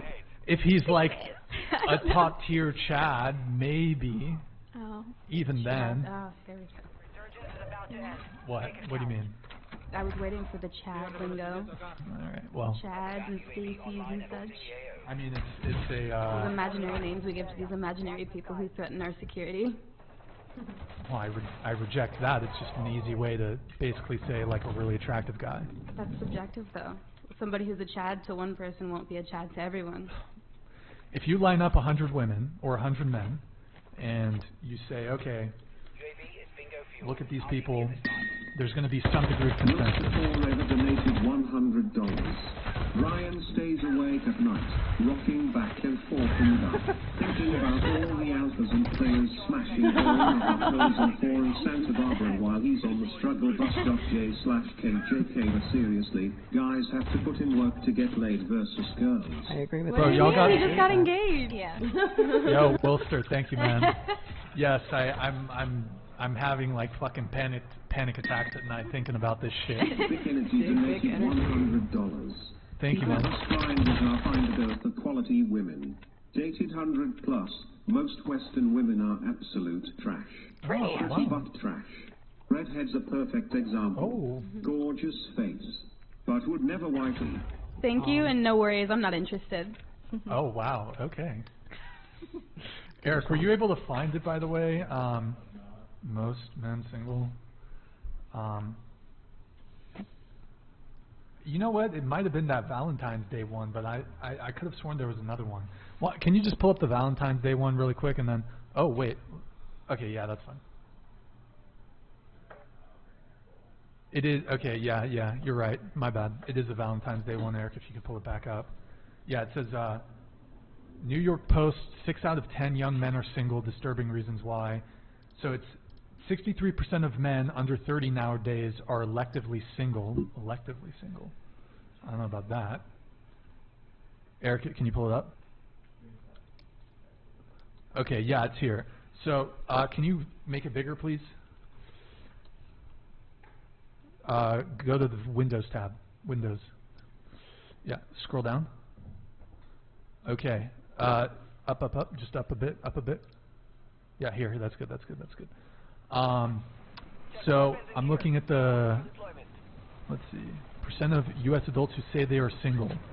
Men, 32, women, wait, what? Oh, varies by age. Okay, so if you scroll down just a tad, Eric, just a little bit. So, where it says men ages 18 to 29, 63% of men in that age group are reporting being single, whereas women in that same exact age group, if you look below, it says ages 18 to 29, 34% are reporting being single. So, again, that to me, that just makes me think they're either dating older men, or what I think is more likely, a large proportion of women are dating the same guys. And I think a lot of women would rather share like a really top-tier dude than get commitment from... The Pew Research is a really reputable statistics and data. I'm a little slow. Well, I mean, it kind of ties into hypergamy. Like, women have a naturally hypergamous nature. Elaborate. I'll be the one to elaborate. Well, just... Do you want to come in on this? Me? Yeah. Sure, I guess. I mean, well, do you want me to? I'll define it. I got it. Women naturally just tend to gravitate towards men who can either provide for them or protect them. That's just what we gravitate towards. Yeah. It's like the also it falls under women won't date men who are in the same socioeconomic status, but they prefer to date men higher, as men could date lower or the same. It doesn't really matter to them. Yeah. Where did Brian go? We lost our host. Is it a free-for-all? I guess so. Everybody list a fun fact about yourself. This is so off topic, but you have the best doe eyes, like, ever. Me? Yeah, they're like really cute eyes. Yeah. That's so sweet. That's funny you say that, because I was literally sitting here, like, studying you, trying to figure out how you do your eyeliner. Oh my god, really? Yeah. Oh, okay. Thank you. Mm-hmm.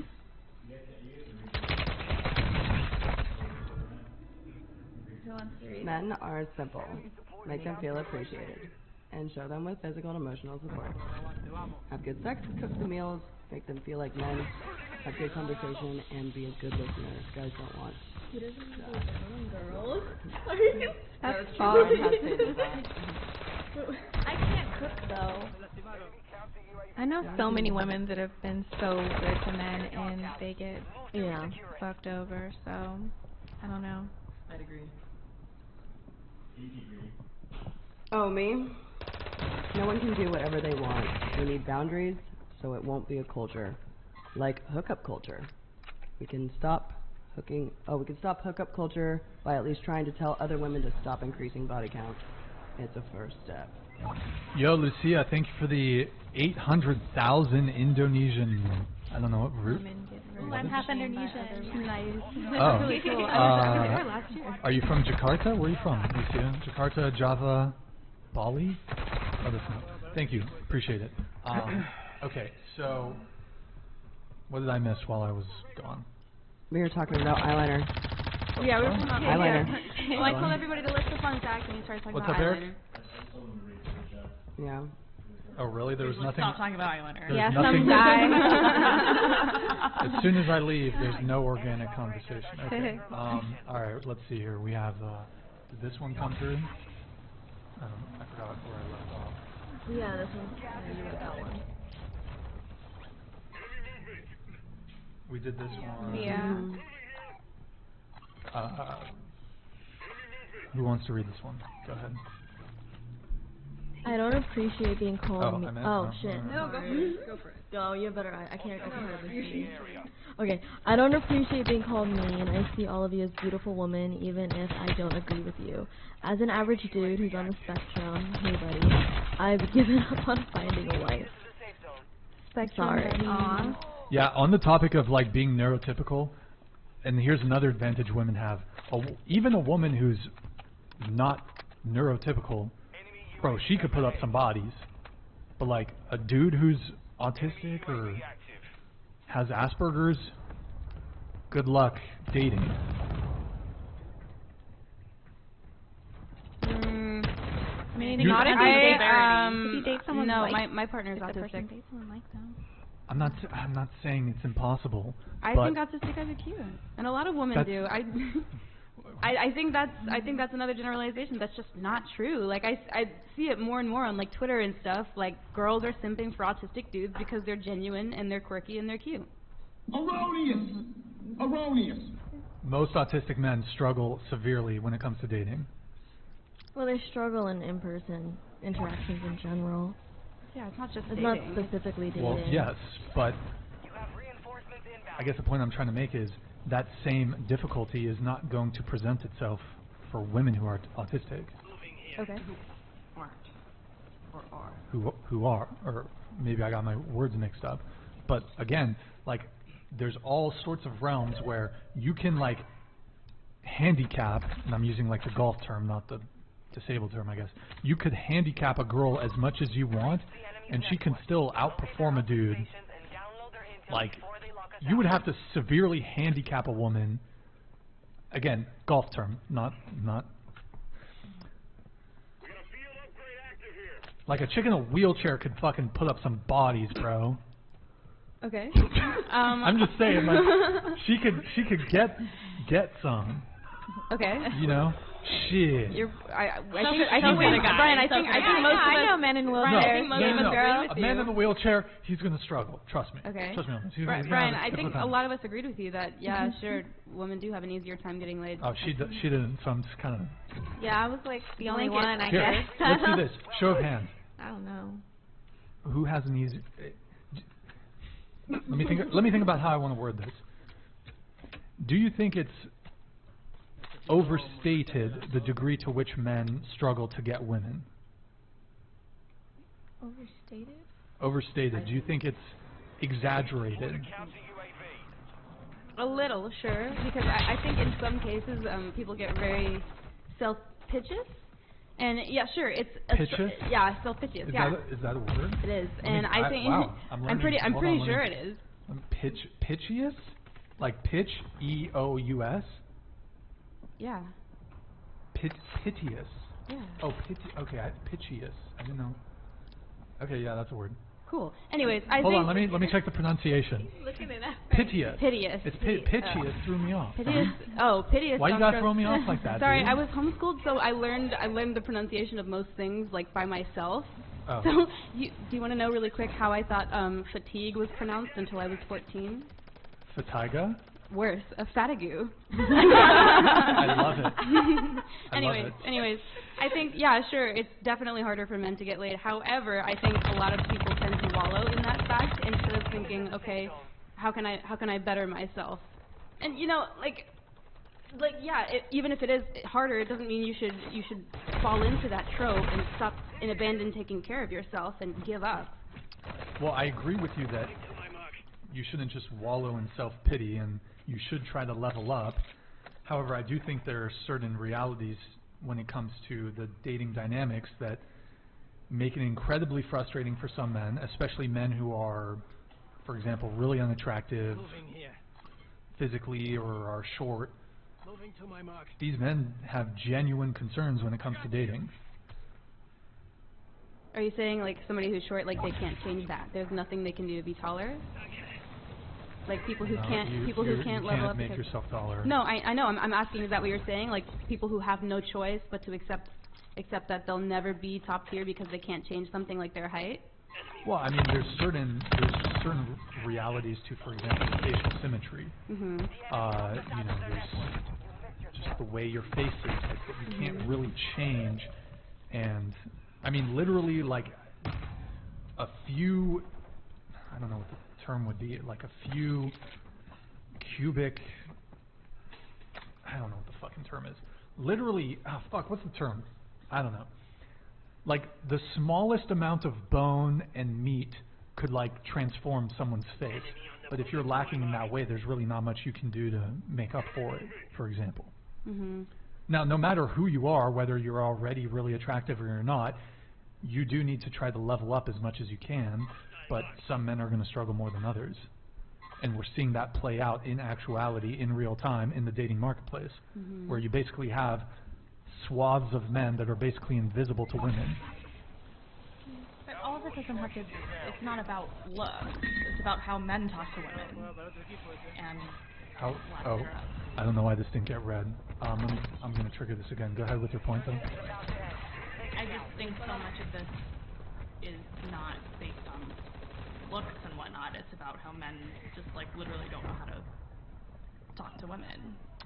I mean, perhaps that's a component, but I mean, looks is the first thing. That's a huge aspect of it. To yeah, like, get up the nerve to do it, to actually know what to say, to not have some terrible pickup line, to good point. Someone. And the burden of which falls almost exclusively on men. Sure. Yeah. So men have a. Well, but women do what? You can have. What? Yeah, women do what? Women don't really initiate to the same degree that men do. Sure. Women don't have to. Okay, but. So you just said, they don't know how to talk to guys, but like we could run through this experiment right now, like. No, I'm saying there's an aspect of that. It's way worse. But most women don't have game. I would disagree. Most women don't. You don't have game, and you don't need game. Women don't need game. You literally just show up. I don't know. I've definitely turned off more than one person just for being weird. my point is that it's not about looks. Like a guy on a lower end scale of looks. Then why is if he's talking to you, if he's like intriguing you? Into the mic, closer to the mic. Sorry, if he's intriguing you, that will outshine anything. Yeah, but the basis for both men and women, the first thing is physical attraction. That has to be there. If you have like dynamo game or Riz or whatever bullshit term, yeah, you can make up for your lack of looks. If you have status and you have wealth, you can make up for your lack of looks I don't to some agree degree. With that. If you're meeting someone at a bar, like everything is on the line of what you're going to say to them. That's all that matters. Also, your physical appearance. Fine, but if you're engaging in that person in the way that is intriguing the woman, that says a lot more. Well, I mean, people can get over like how you look, and they can grow to love you and accept. Then things. why is it that women only swipe? Like a couple of you answered this question. Most of you said, "Oh, I only find like 10-15% of the dudes on dating apps attractive." And the data from the dating apps themselves say that women swipe on they swipe no on the vast majority of men. So if it really wasn't about looks, then why is it the case that women on dating apps, where most people meet, seem to care quite a bit about physical appearance? I think everyone cares quite a bit, and Doesn't that contradict your point then? No, I'm just saying. I'm a little bit on the opposite side, where I tend to date down. If anything. Wolf donated $100. Don't fall into that trope. Red-haired girl, you mean like the feminist victimhood tropes you've been throwing out all night? You want to kiss me so bad. Come play Mario Kart with me. You'll get creamed. Trust. Haram! Oh, what? Go ahead. Fuck. I just think if more men who were not in the top tier knew how to speak to women more so, their looks wouldn't matter as much. So if and women are able and willing to like adapt to what their normal. You're too far from the mic. Sorry. Women are able to adapt their normal standards of what they think is attractive based on how attractive someone is speaking to them. So basically, have game is and what and you're I know saying? this because it happened to me. But I think most women don't care about looks anyways. Like, I was reading this. I disagree. I don't know. I was reading this book, and they said that most women, they're seduced by words, and men are seduced by physical appearances. Agreed that women are seduced by words, but it is initiated by physical attraction. The physical attractiveness. Are you going to engage? Like, let's say. But why are women not even willing to engage in this conversation? I don't care about looks though. Like, I don't know. No, Bro, y'all, not cat. Yo, would you date a guy shorter than you? Yeah. I mean, I've gone on a date with a guy. Well, shorter than me. I'm short. I'm only 5'3", so I don't meet many men 5'3". But let's say you did. Would you date? Would you be attracted to him? Yeah. I don't know if I would like be attracted to him, but I would not. So you care about? I looks. wouldn't stop that from giving him a chance. But you care about looks. No, because I don't stop that from like me giving somebody a chance. Like, even if I'm not like. You would date someone you're not attracted to? Yeah, I have. But just because I gave them a chance to actually get to know them, and I actually like, I wasn't initially attracted to this person. Let me ask you a question. Gave them a chance, and. You said you had you had one long-term relationship. Yeah. Correct? How tall was he? Oh, he's like 6'1". That's convenient. The one guy you did have a long-term relationship happens to be 3 feet above the average height. So girls say this all the time, but then I ask, well, what is, of all the men you've dated, they're like, oh, 6'3", 6'4". Okay, I like guys that are, I do like guys. I would date a short guy, but all my boyfriends have been 6'5". Was shorter than I wouldn't stop that from giving someone, I wouldn't let that stop me from giving somebody a chance. Real, like, I wouldn't. I think women actually care way more about looks than men. Hot take of the night. How about that? I disagree. Well, depends on what you're talking about. If you're talking about like long term, men would care about looks more, but short term, I don't think so. I also think though dating apps nowadays make it That's really why I don't focus. care about Posture looks. check. Cause me? Yeah, into the mic. Sorry. I think nowadays dating apps make it really focused on looks. Because it's like, you're putting up pictures, you could write whatever caption you want to write, but dating apps are extremely vapid. It relies solely on looks, and looks can be manipulated on photos. Yeah, totally. Well, like Avery said, like, you know what else if something's not manipulate? working for you, maybe try something different. Hold on. Are you going to say my physical appearance as well? Like I could get surgery or something like that? No, I was going to say, makeup also does that. Okay, let me, a couple of... Makes sense as filters or... Makeup is the most accepted lie in society. I'm just as cute without makeup. Same. I have pictures on my Instagram with no makeup on. Most men don't even notice when you're not wearing it. Okay, I need to get these because they didn't come. By the way, sorry for I'm about to re-trigger it. I don't know why they didn't come through as TTS. I'm about to re-trigger these. Okay, so I'm waiting for it to pass. Oh shit! Whoops. Mrs. Lindsay donated $100. If our men put more of their time and money into improving themselves than spending it watching slash-off and playing video games, they get the high-value females they are looking for. Yeah, but men are checking out of the dating marketplace because it's just what's the saying? It's the juice isn't worth the squeeze, I guess. Ew. That was worse than me saying creamed. No, it's not. Literally, it's just like men are like, shit, I have to do all this work. I have to like. For certain women, if you're depends on what type of women you're going after. Like, I think it's called hopeflation. Well, it's coming from the whole woke feminist movement, I think too. But what is this so-called work that you're describing? What is all this work that they have to do to date? Men overwhelmingly, when it comes to courtship, do the heavy lifting. Men. I don't know if you're familiar with it. I've said this before. There's a video game term called carrying. So in the video game, when you're carrying somebody, they suck at the video game. You're presumably good at the video game, or at least you know what you're doing, and you're carrying them to the win, to the victory. So that's how a lot of men feel when it comes to dating. I feel like a lot of women feel similarly. That they're the ones that having to hold these conversations along. Women don't know what? I'm sorry, you interrupt. You first.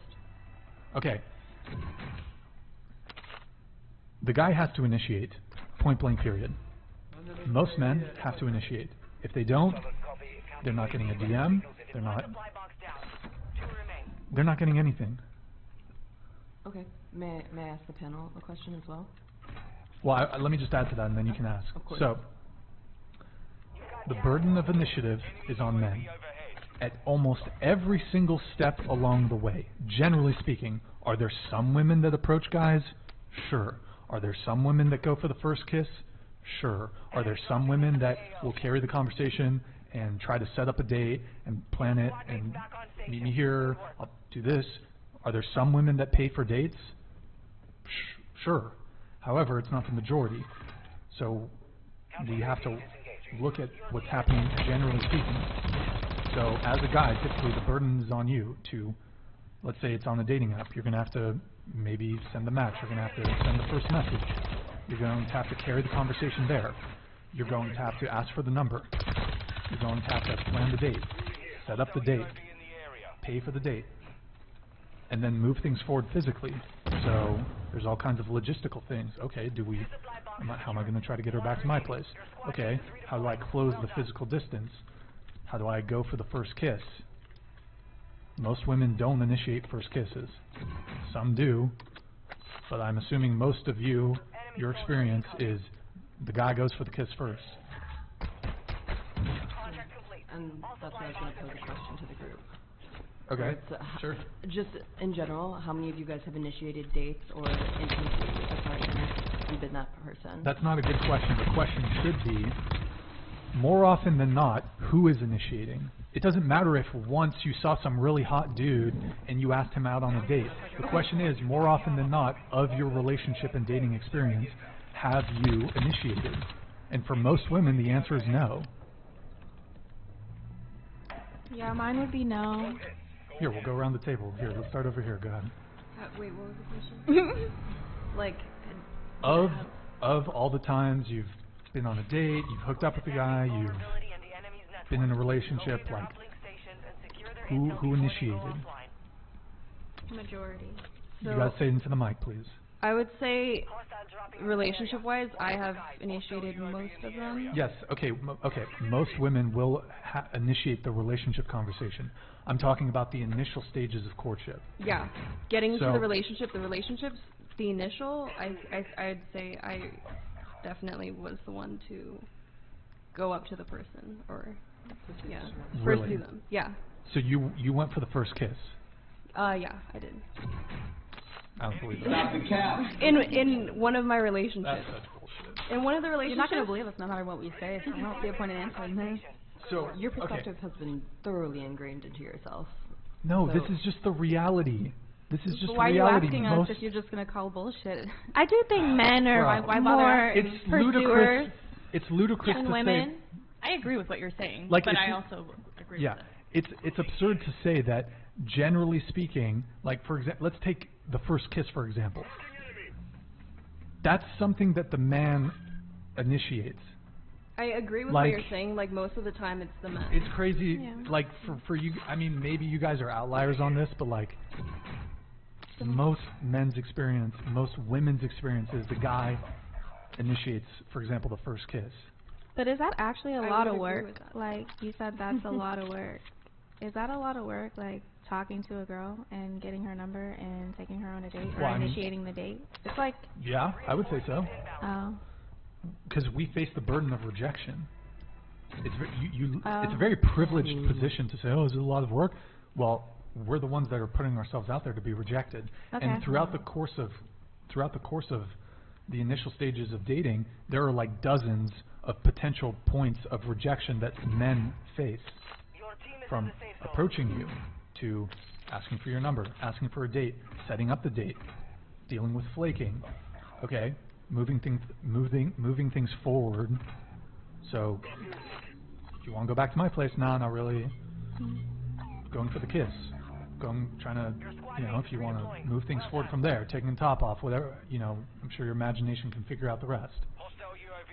If you think Have you ever turned down a guy for sex?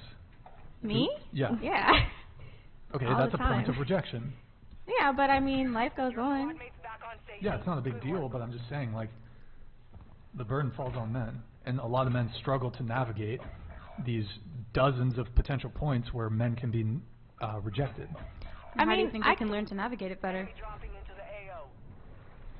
I mean, through practice, trial and error, I suppose, but I don't object to women taking on some of the burden on this front. Okay, wait. But women don't, and they don't need to, because they can just find a guy who will. Well, they do, just not the majority, right? What do you mean? You said women don't take on the burden, but these girls are saying that they have done that. So it does happen, you're just not likely, right? Generally speaking, I would say most women don't initiate. But do you think it's impossible for them to? No, of course not. Women have initiated with me. Although it's rare. Did you reject them? I was about to ask, have you ever rejected somebody? Not as frequently as I've been rejected. Okay, but yeah, I've rejected. Yeah, sure. Okay. So I think everybody needs to learn to navigate rejection. If you can't handle rejection, then that's a personal issue. Women don't really need to, though. Like, you can move, as a woman, if you want, you can just sit back and let guys come to you. You don't necessarily have to navigate rejection, because you can pick amongst the men or deal with the men that will take all the initiative. Whereas men, most men don't have that option. Maybe really like attractive guys can do that, but most men do not have the option to, let me just sit back, let me just go to a bar and just wait for a girl to come up to me. 99 times out of 100 as a dude, like say an average dude, if you go out to a bar or a nightclub and you just stand there at the bar, ain't no chick talking to you the entire night. So what's the point you're trying to make here? Well, should we feel sorry? Like what do we do about that? Well, we're talking about whether dating and relationships and sex is easier for women to attain. So point made, it's easier for women, but where does who fixes that? What is there to be done about that? I'm sorry. I don't really have a solution to that. Okay.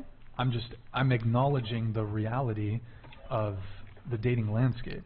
I think what you're getting at is that it's making men not want to date anymore, and that it's because they're tired of giving effort. You think?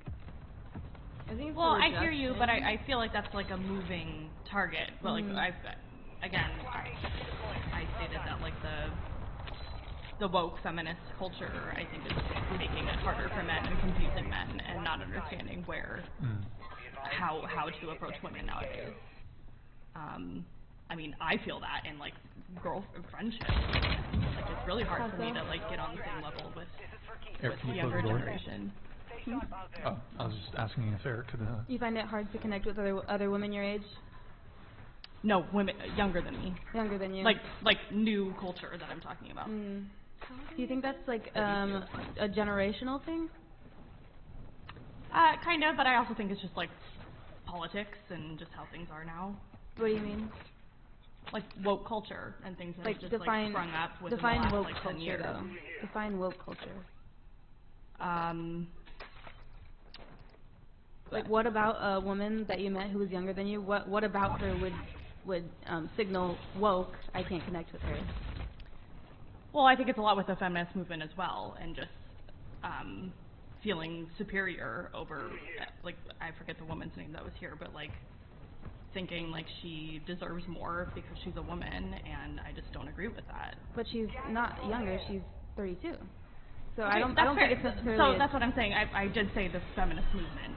Okay. Not everything I do understand what you're saying, because like I feel like a lot of women I talk to nowadays, they always say like, oh, I hate men. And they put down like there's this phrase like toxic masculinity. Yeah, I don't agree with that at all. I don't agree with that. I think it is unfair to say you hate men. No, because, I'm saying yeah, no, I know. I'm yeah. agreeing with you. I'm saying it is unfair to say you hate men because like as you guys already know, I think it's unfair to generalize. And I hate men is generalizing like half of the planet, so for sure. Yeah, I wouldn't say that either.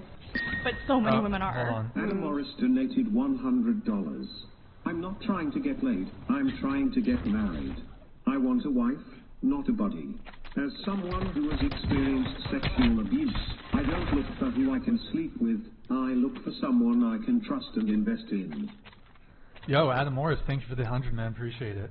Okay, let me get through some of these super chats here. So, we have, did we do this one? Yeah, we did. Avery, can you read this one? This podcast is controversial because Brian speaks the truth and some people find the truth offensive. Yo, Ty Collin the Bygone, thank you for the 50, man. Appreciate it. Go ahead, keep going, Avery.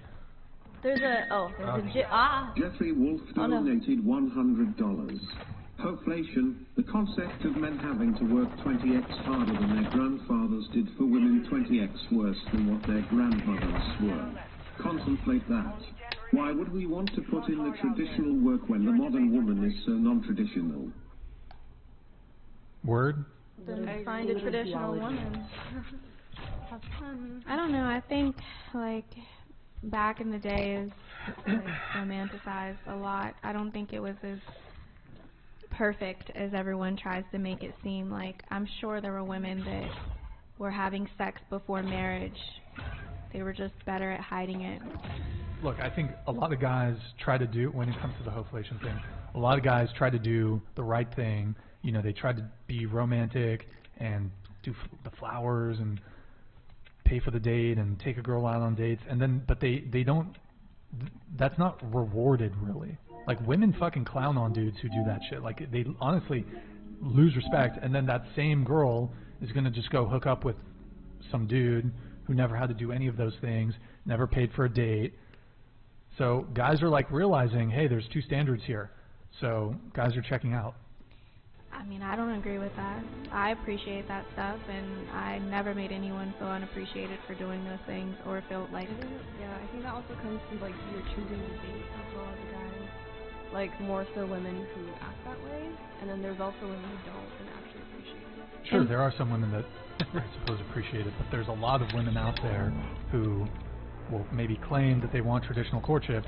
However, if you look at their behavior, you know, they are... like, they'll have two different standards. So they'll accept that from the one guy, and then they will, what's it called? They'll just, like, go over to that hot dude's place, screw him, he never had to pay for a date. However, they'll have a different standard for another guy over here who, you gotta take me on 3 dates. No, I don't and do pay that. for all my shit. I don't do that. Alright, let me get through the rest of these super chats.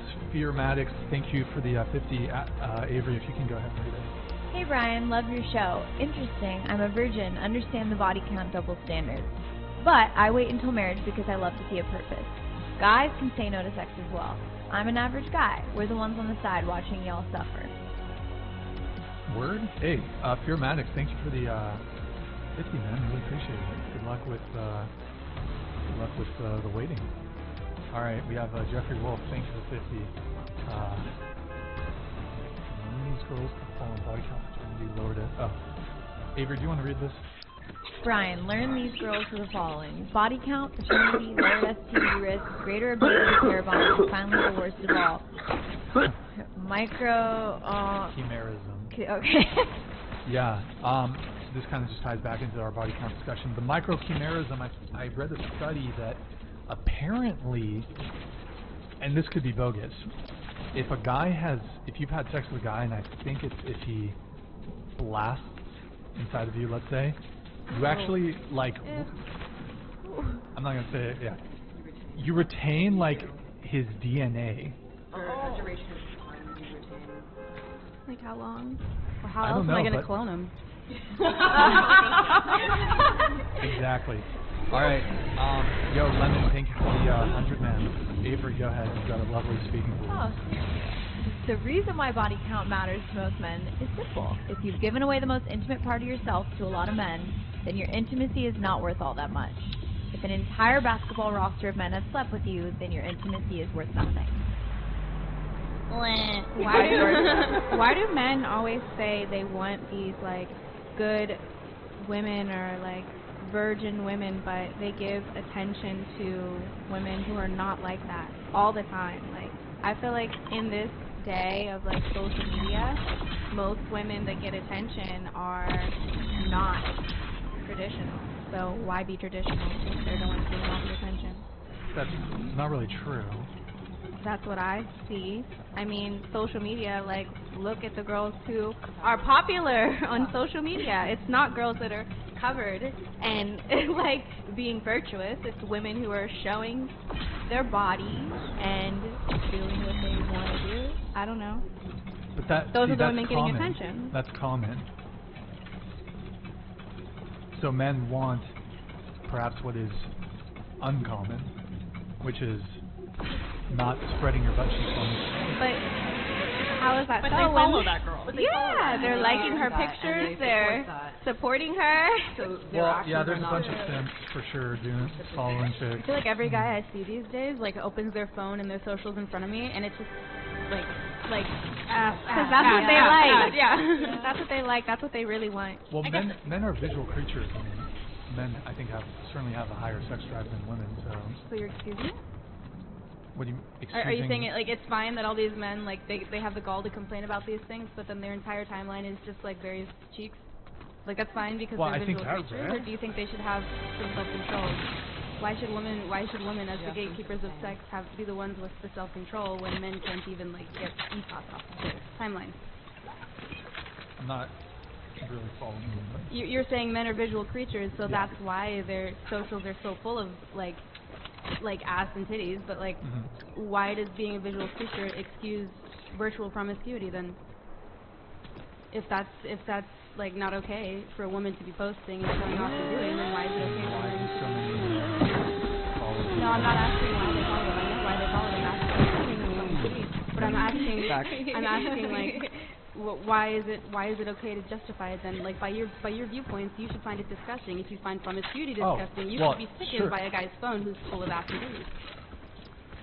Well, promiscuity and I mean, I personally think porn is, for example, porn is not good.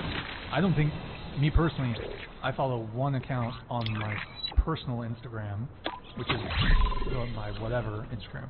So I don't follow chicks on Instagram. I'm not liking the fucking bullshit pictures. I'm not saying you do. That would be an enigma against the majority. Sure. Yeah, there's a ton of simps out there.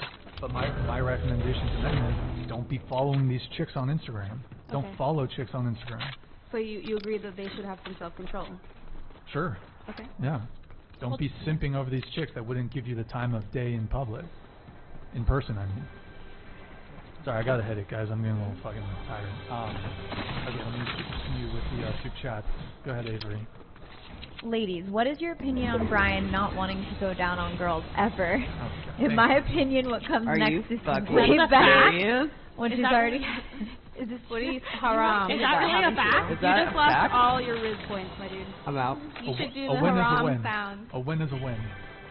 What? A win is a win. What? What? You're like DJ Khaled. I was just going to say that. DJ Khaled said that. You're afraid of a little pussy? Oh, you're afraid of a little pussy. Do you want your dick sucked? Yeah, I enjoy that. Alright, equal. But you're not going to return the favor?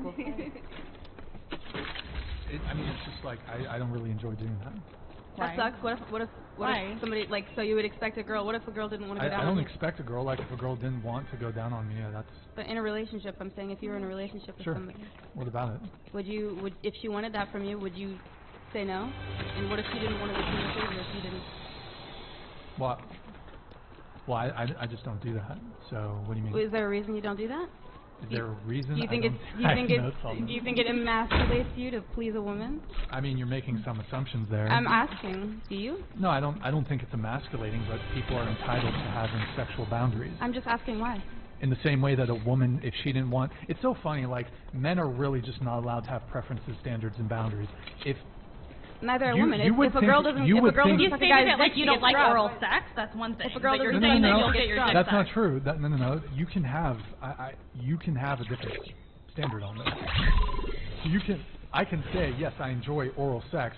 However, I don't enjoy giving oral sex. I don't think that makes you like wrong. I'm not saying it makes you wrong. I'm saying, what if you were in a relationship with somebody who was happy to go down on you, but as soon as she realized you wouldn't return the favor, she rescinded her offer? How would that make you feel? I think that would be... I would understand it. Okay. I would understand why. I don't think it has to be a vindictive tit-for-tat thing. People are entitled to have varying preferences, like... Female pleasure get you? does, and there's other ways to give a girl pleasure.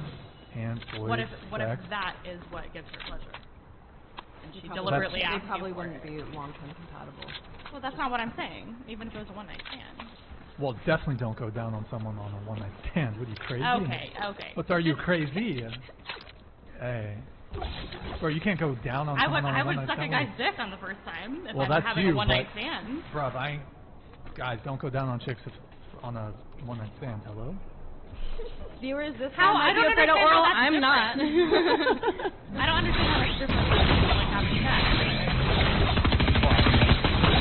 You're making it. In some ways, oral sex is Yeah. That's fair. I agree with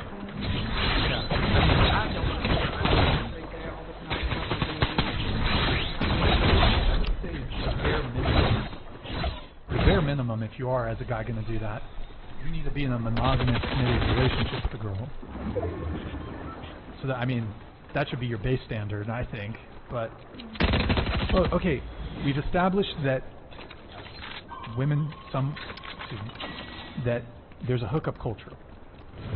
In a one-night stand, you have no guarantee that they didn't sleep with someone earlier that day, they didn't sleep with someone yesterday.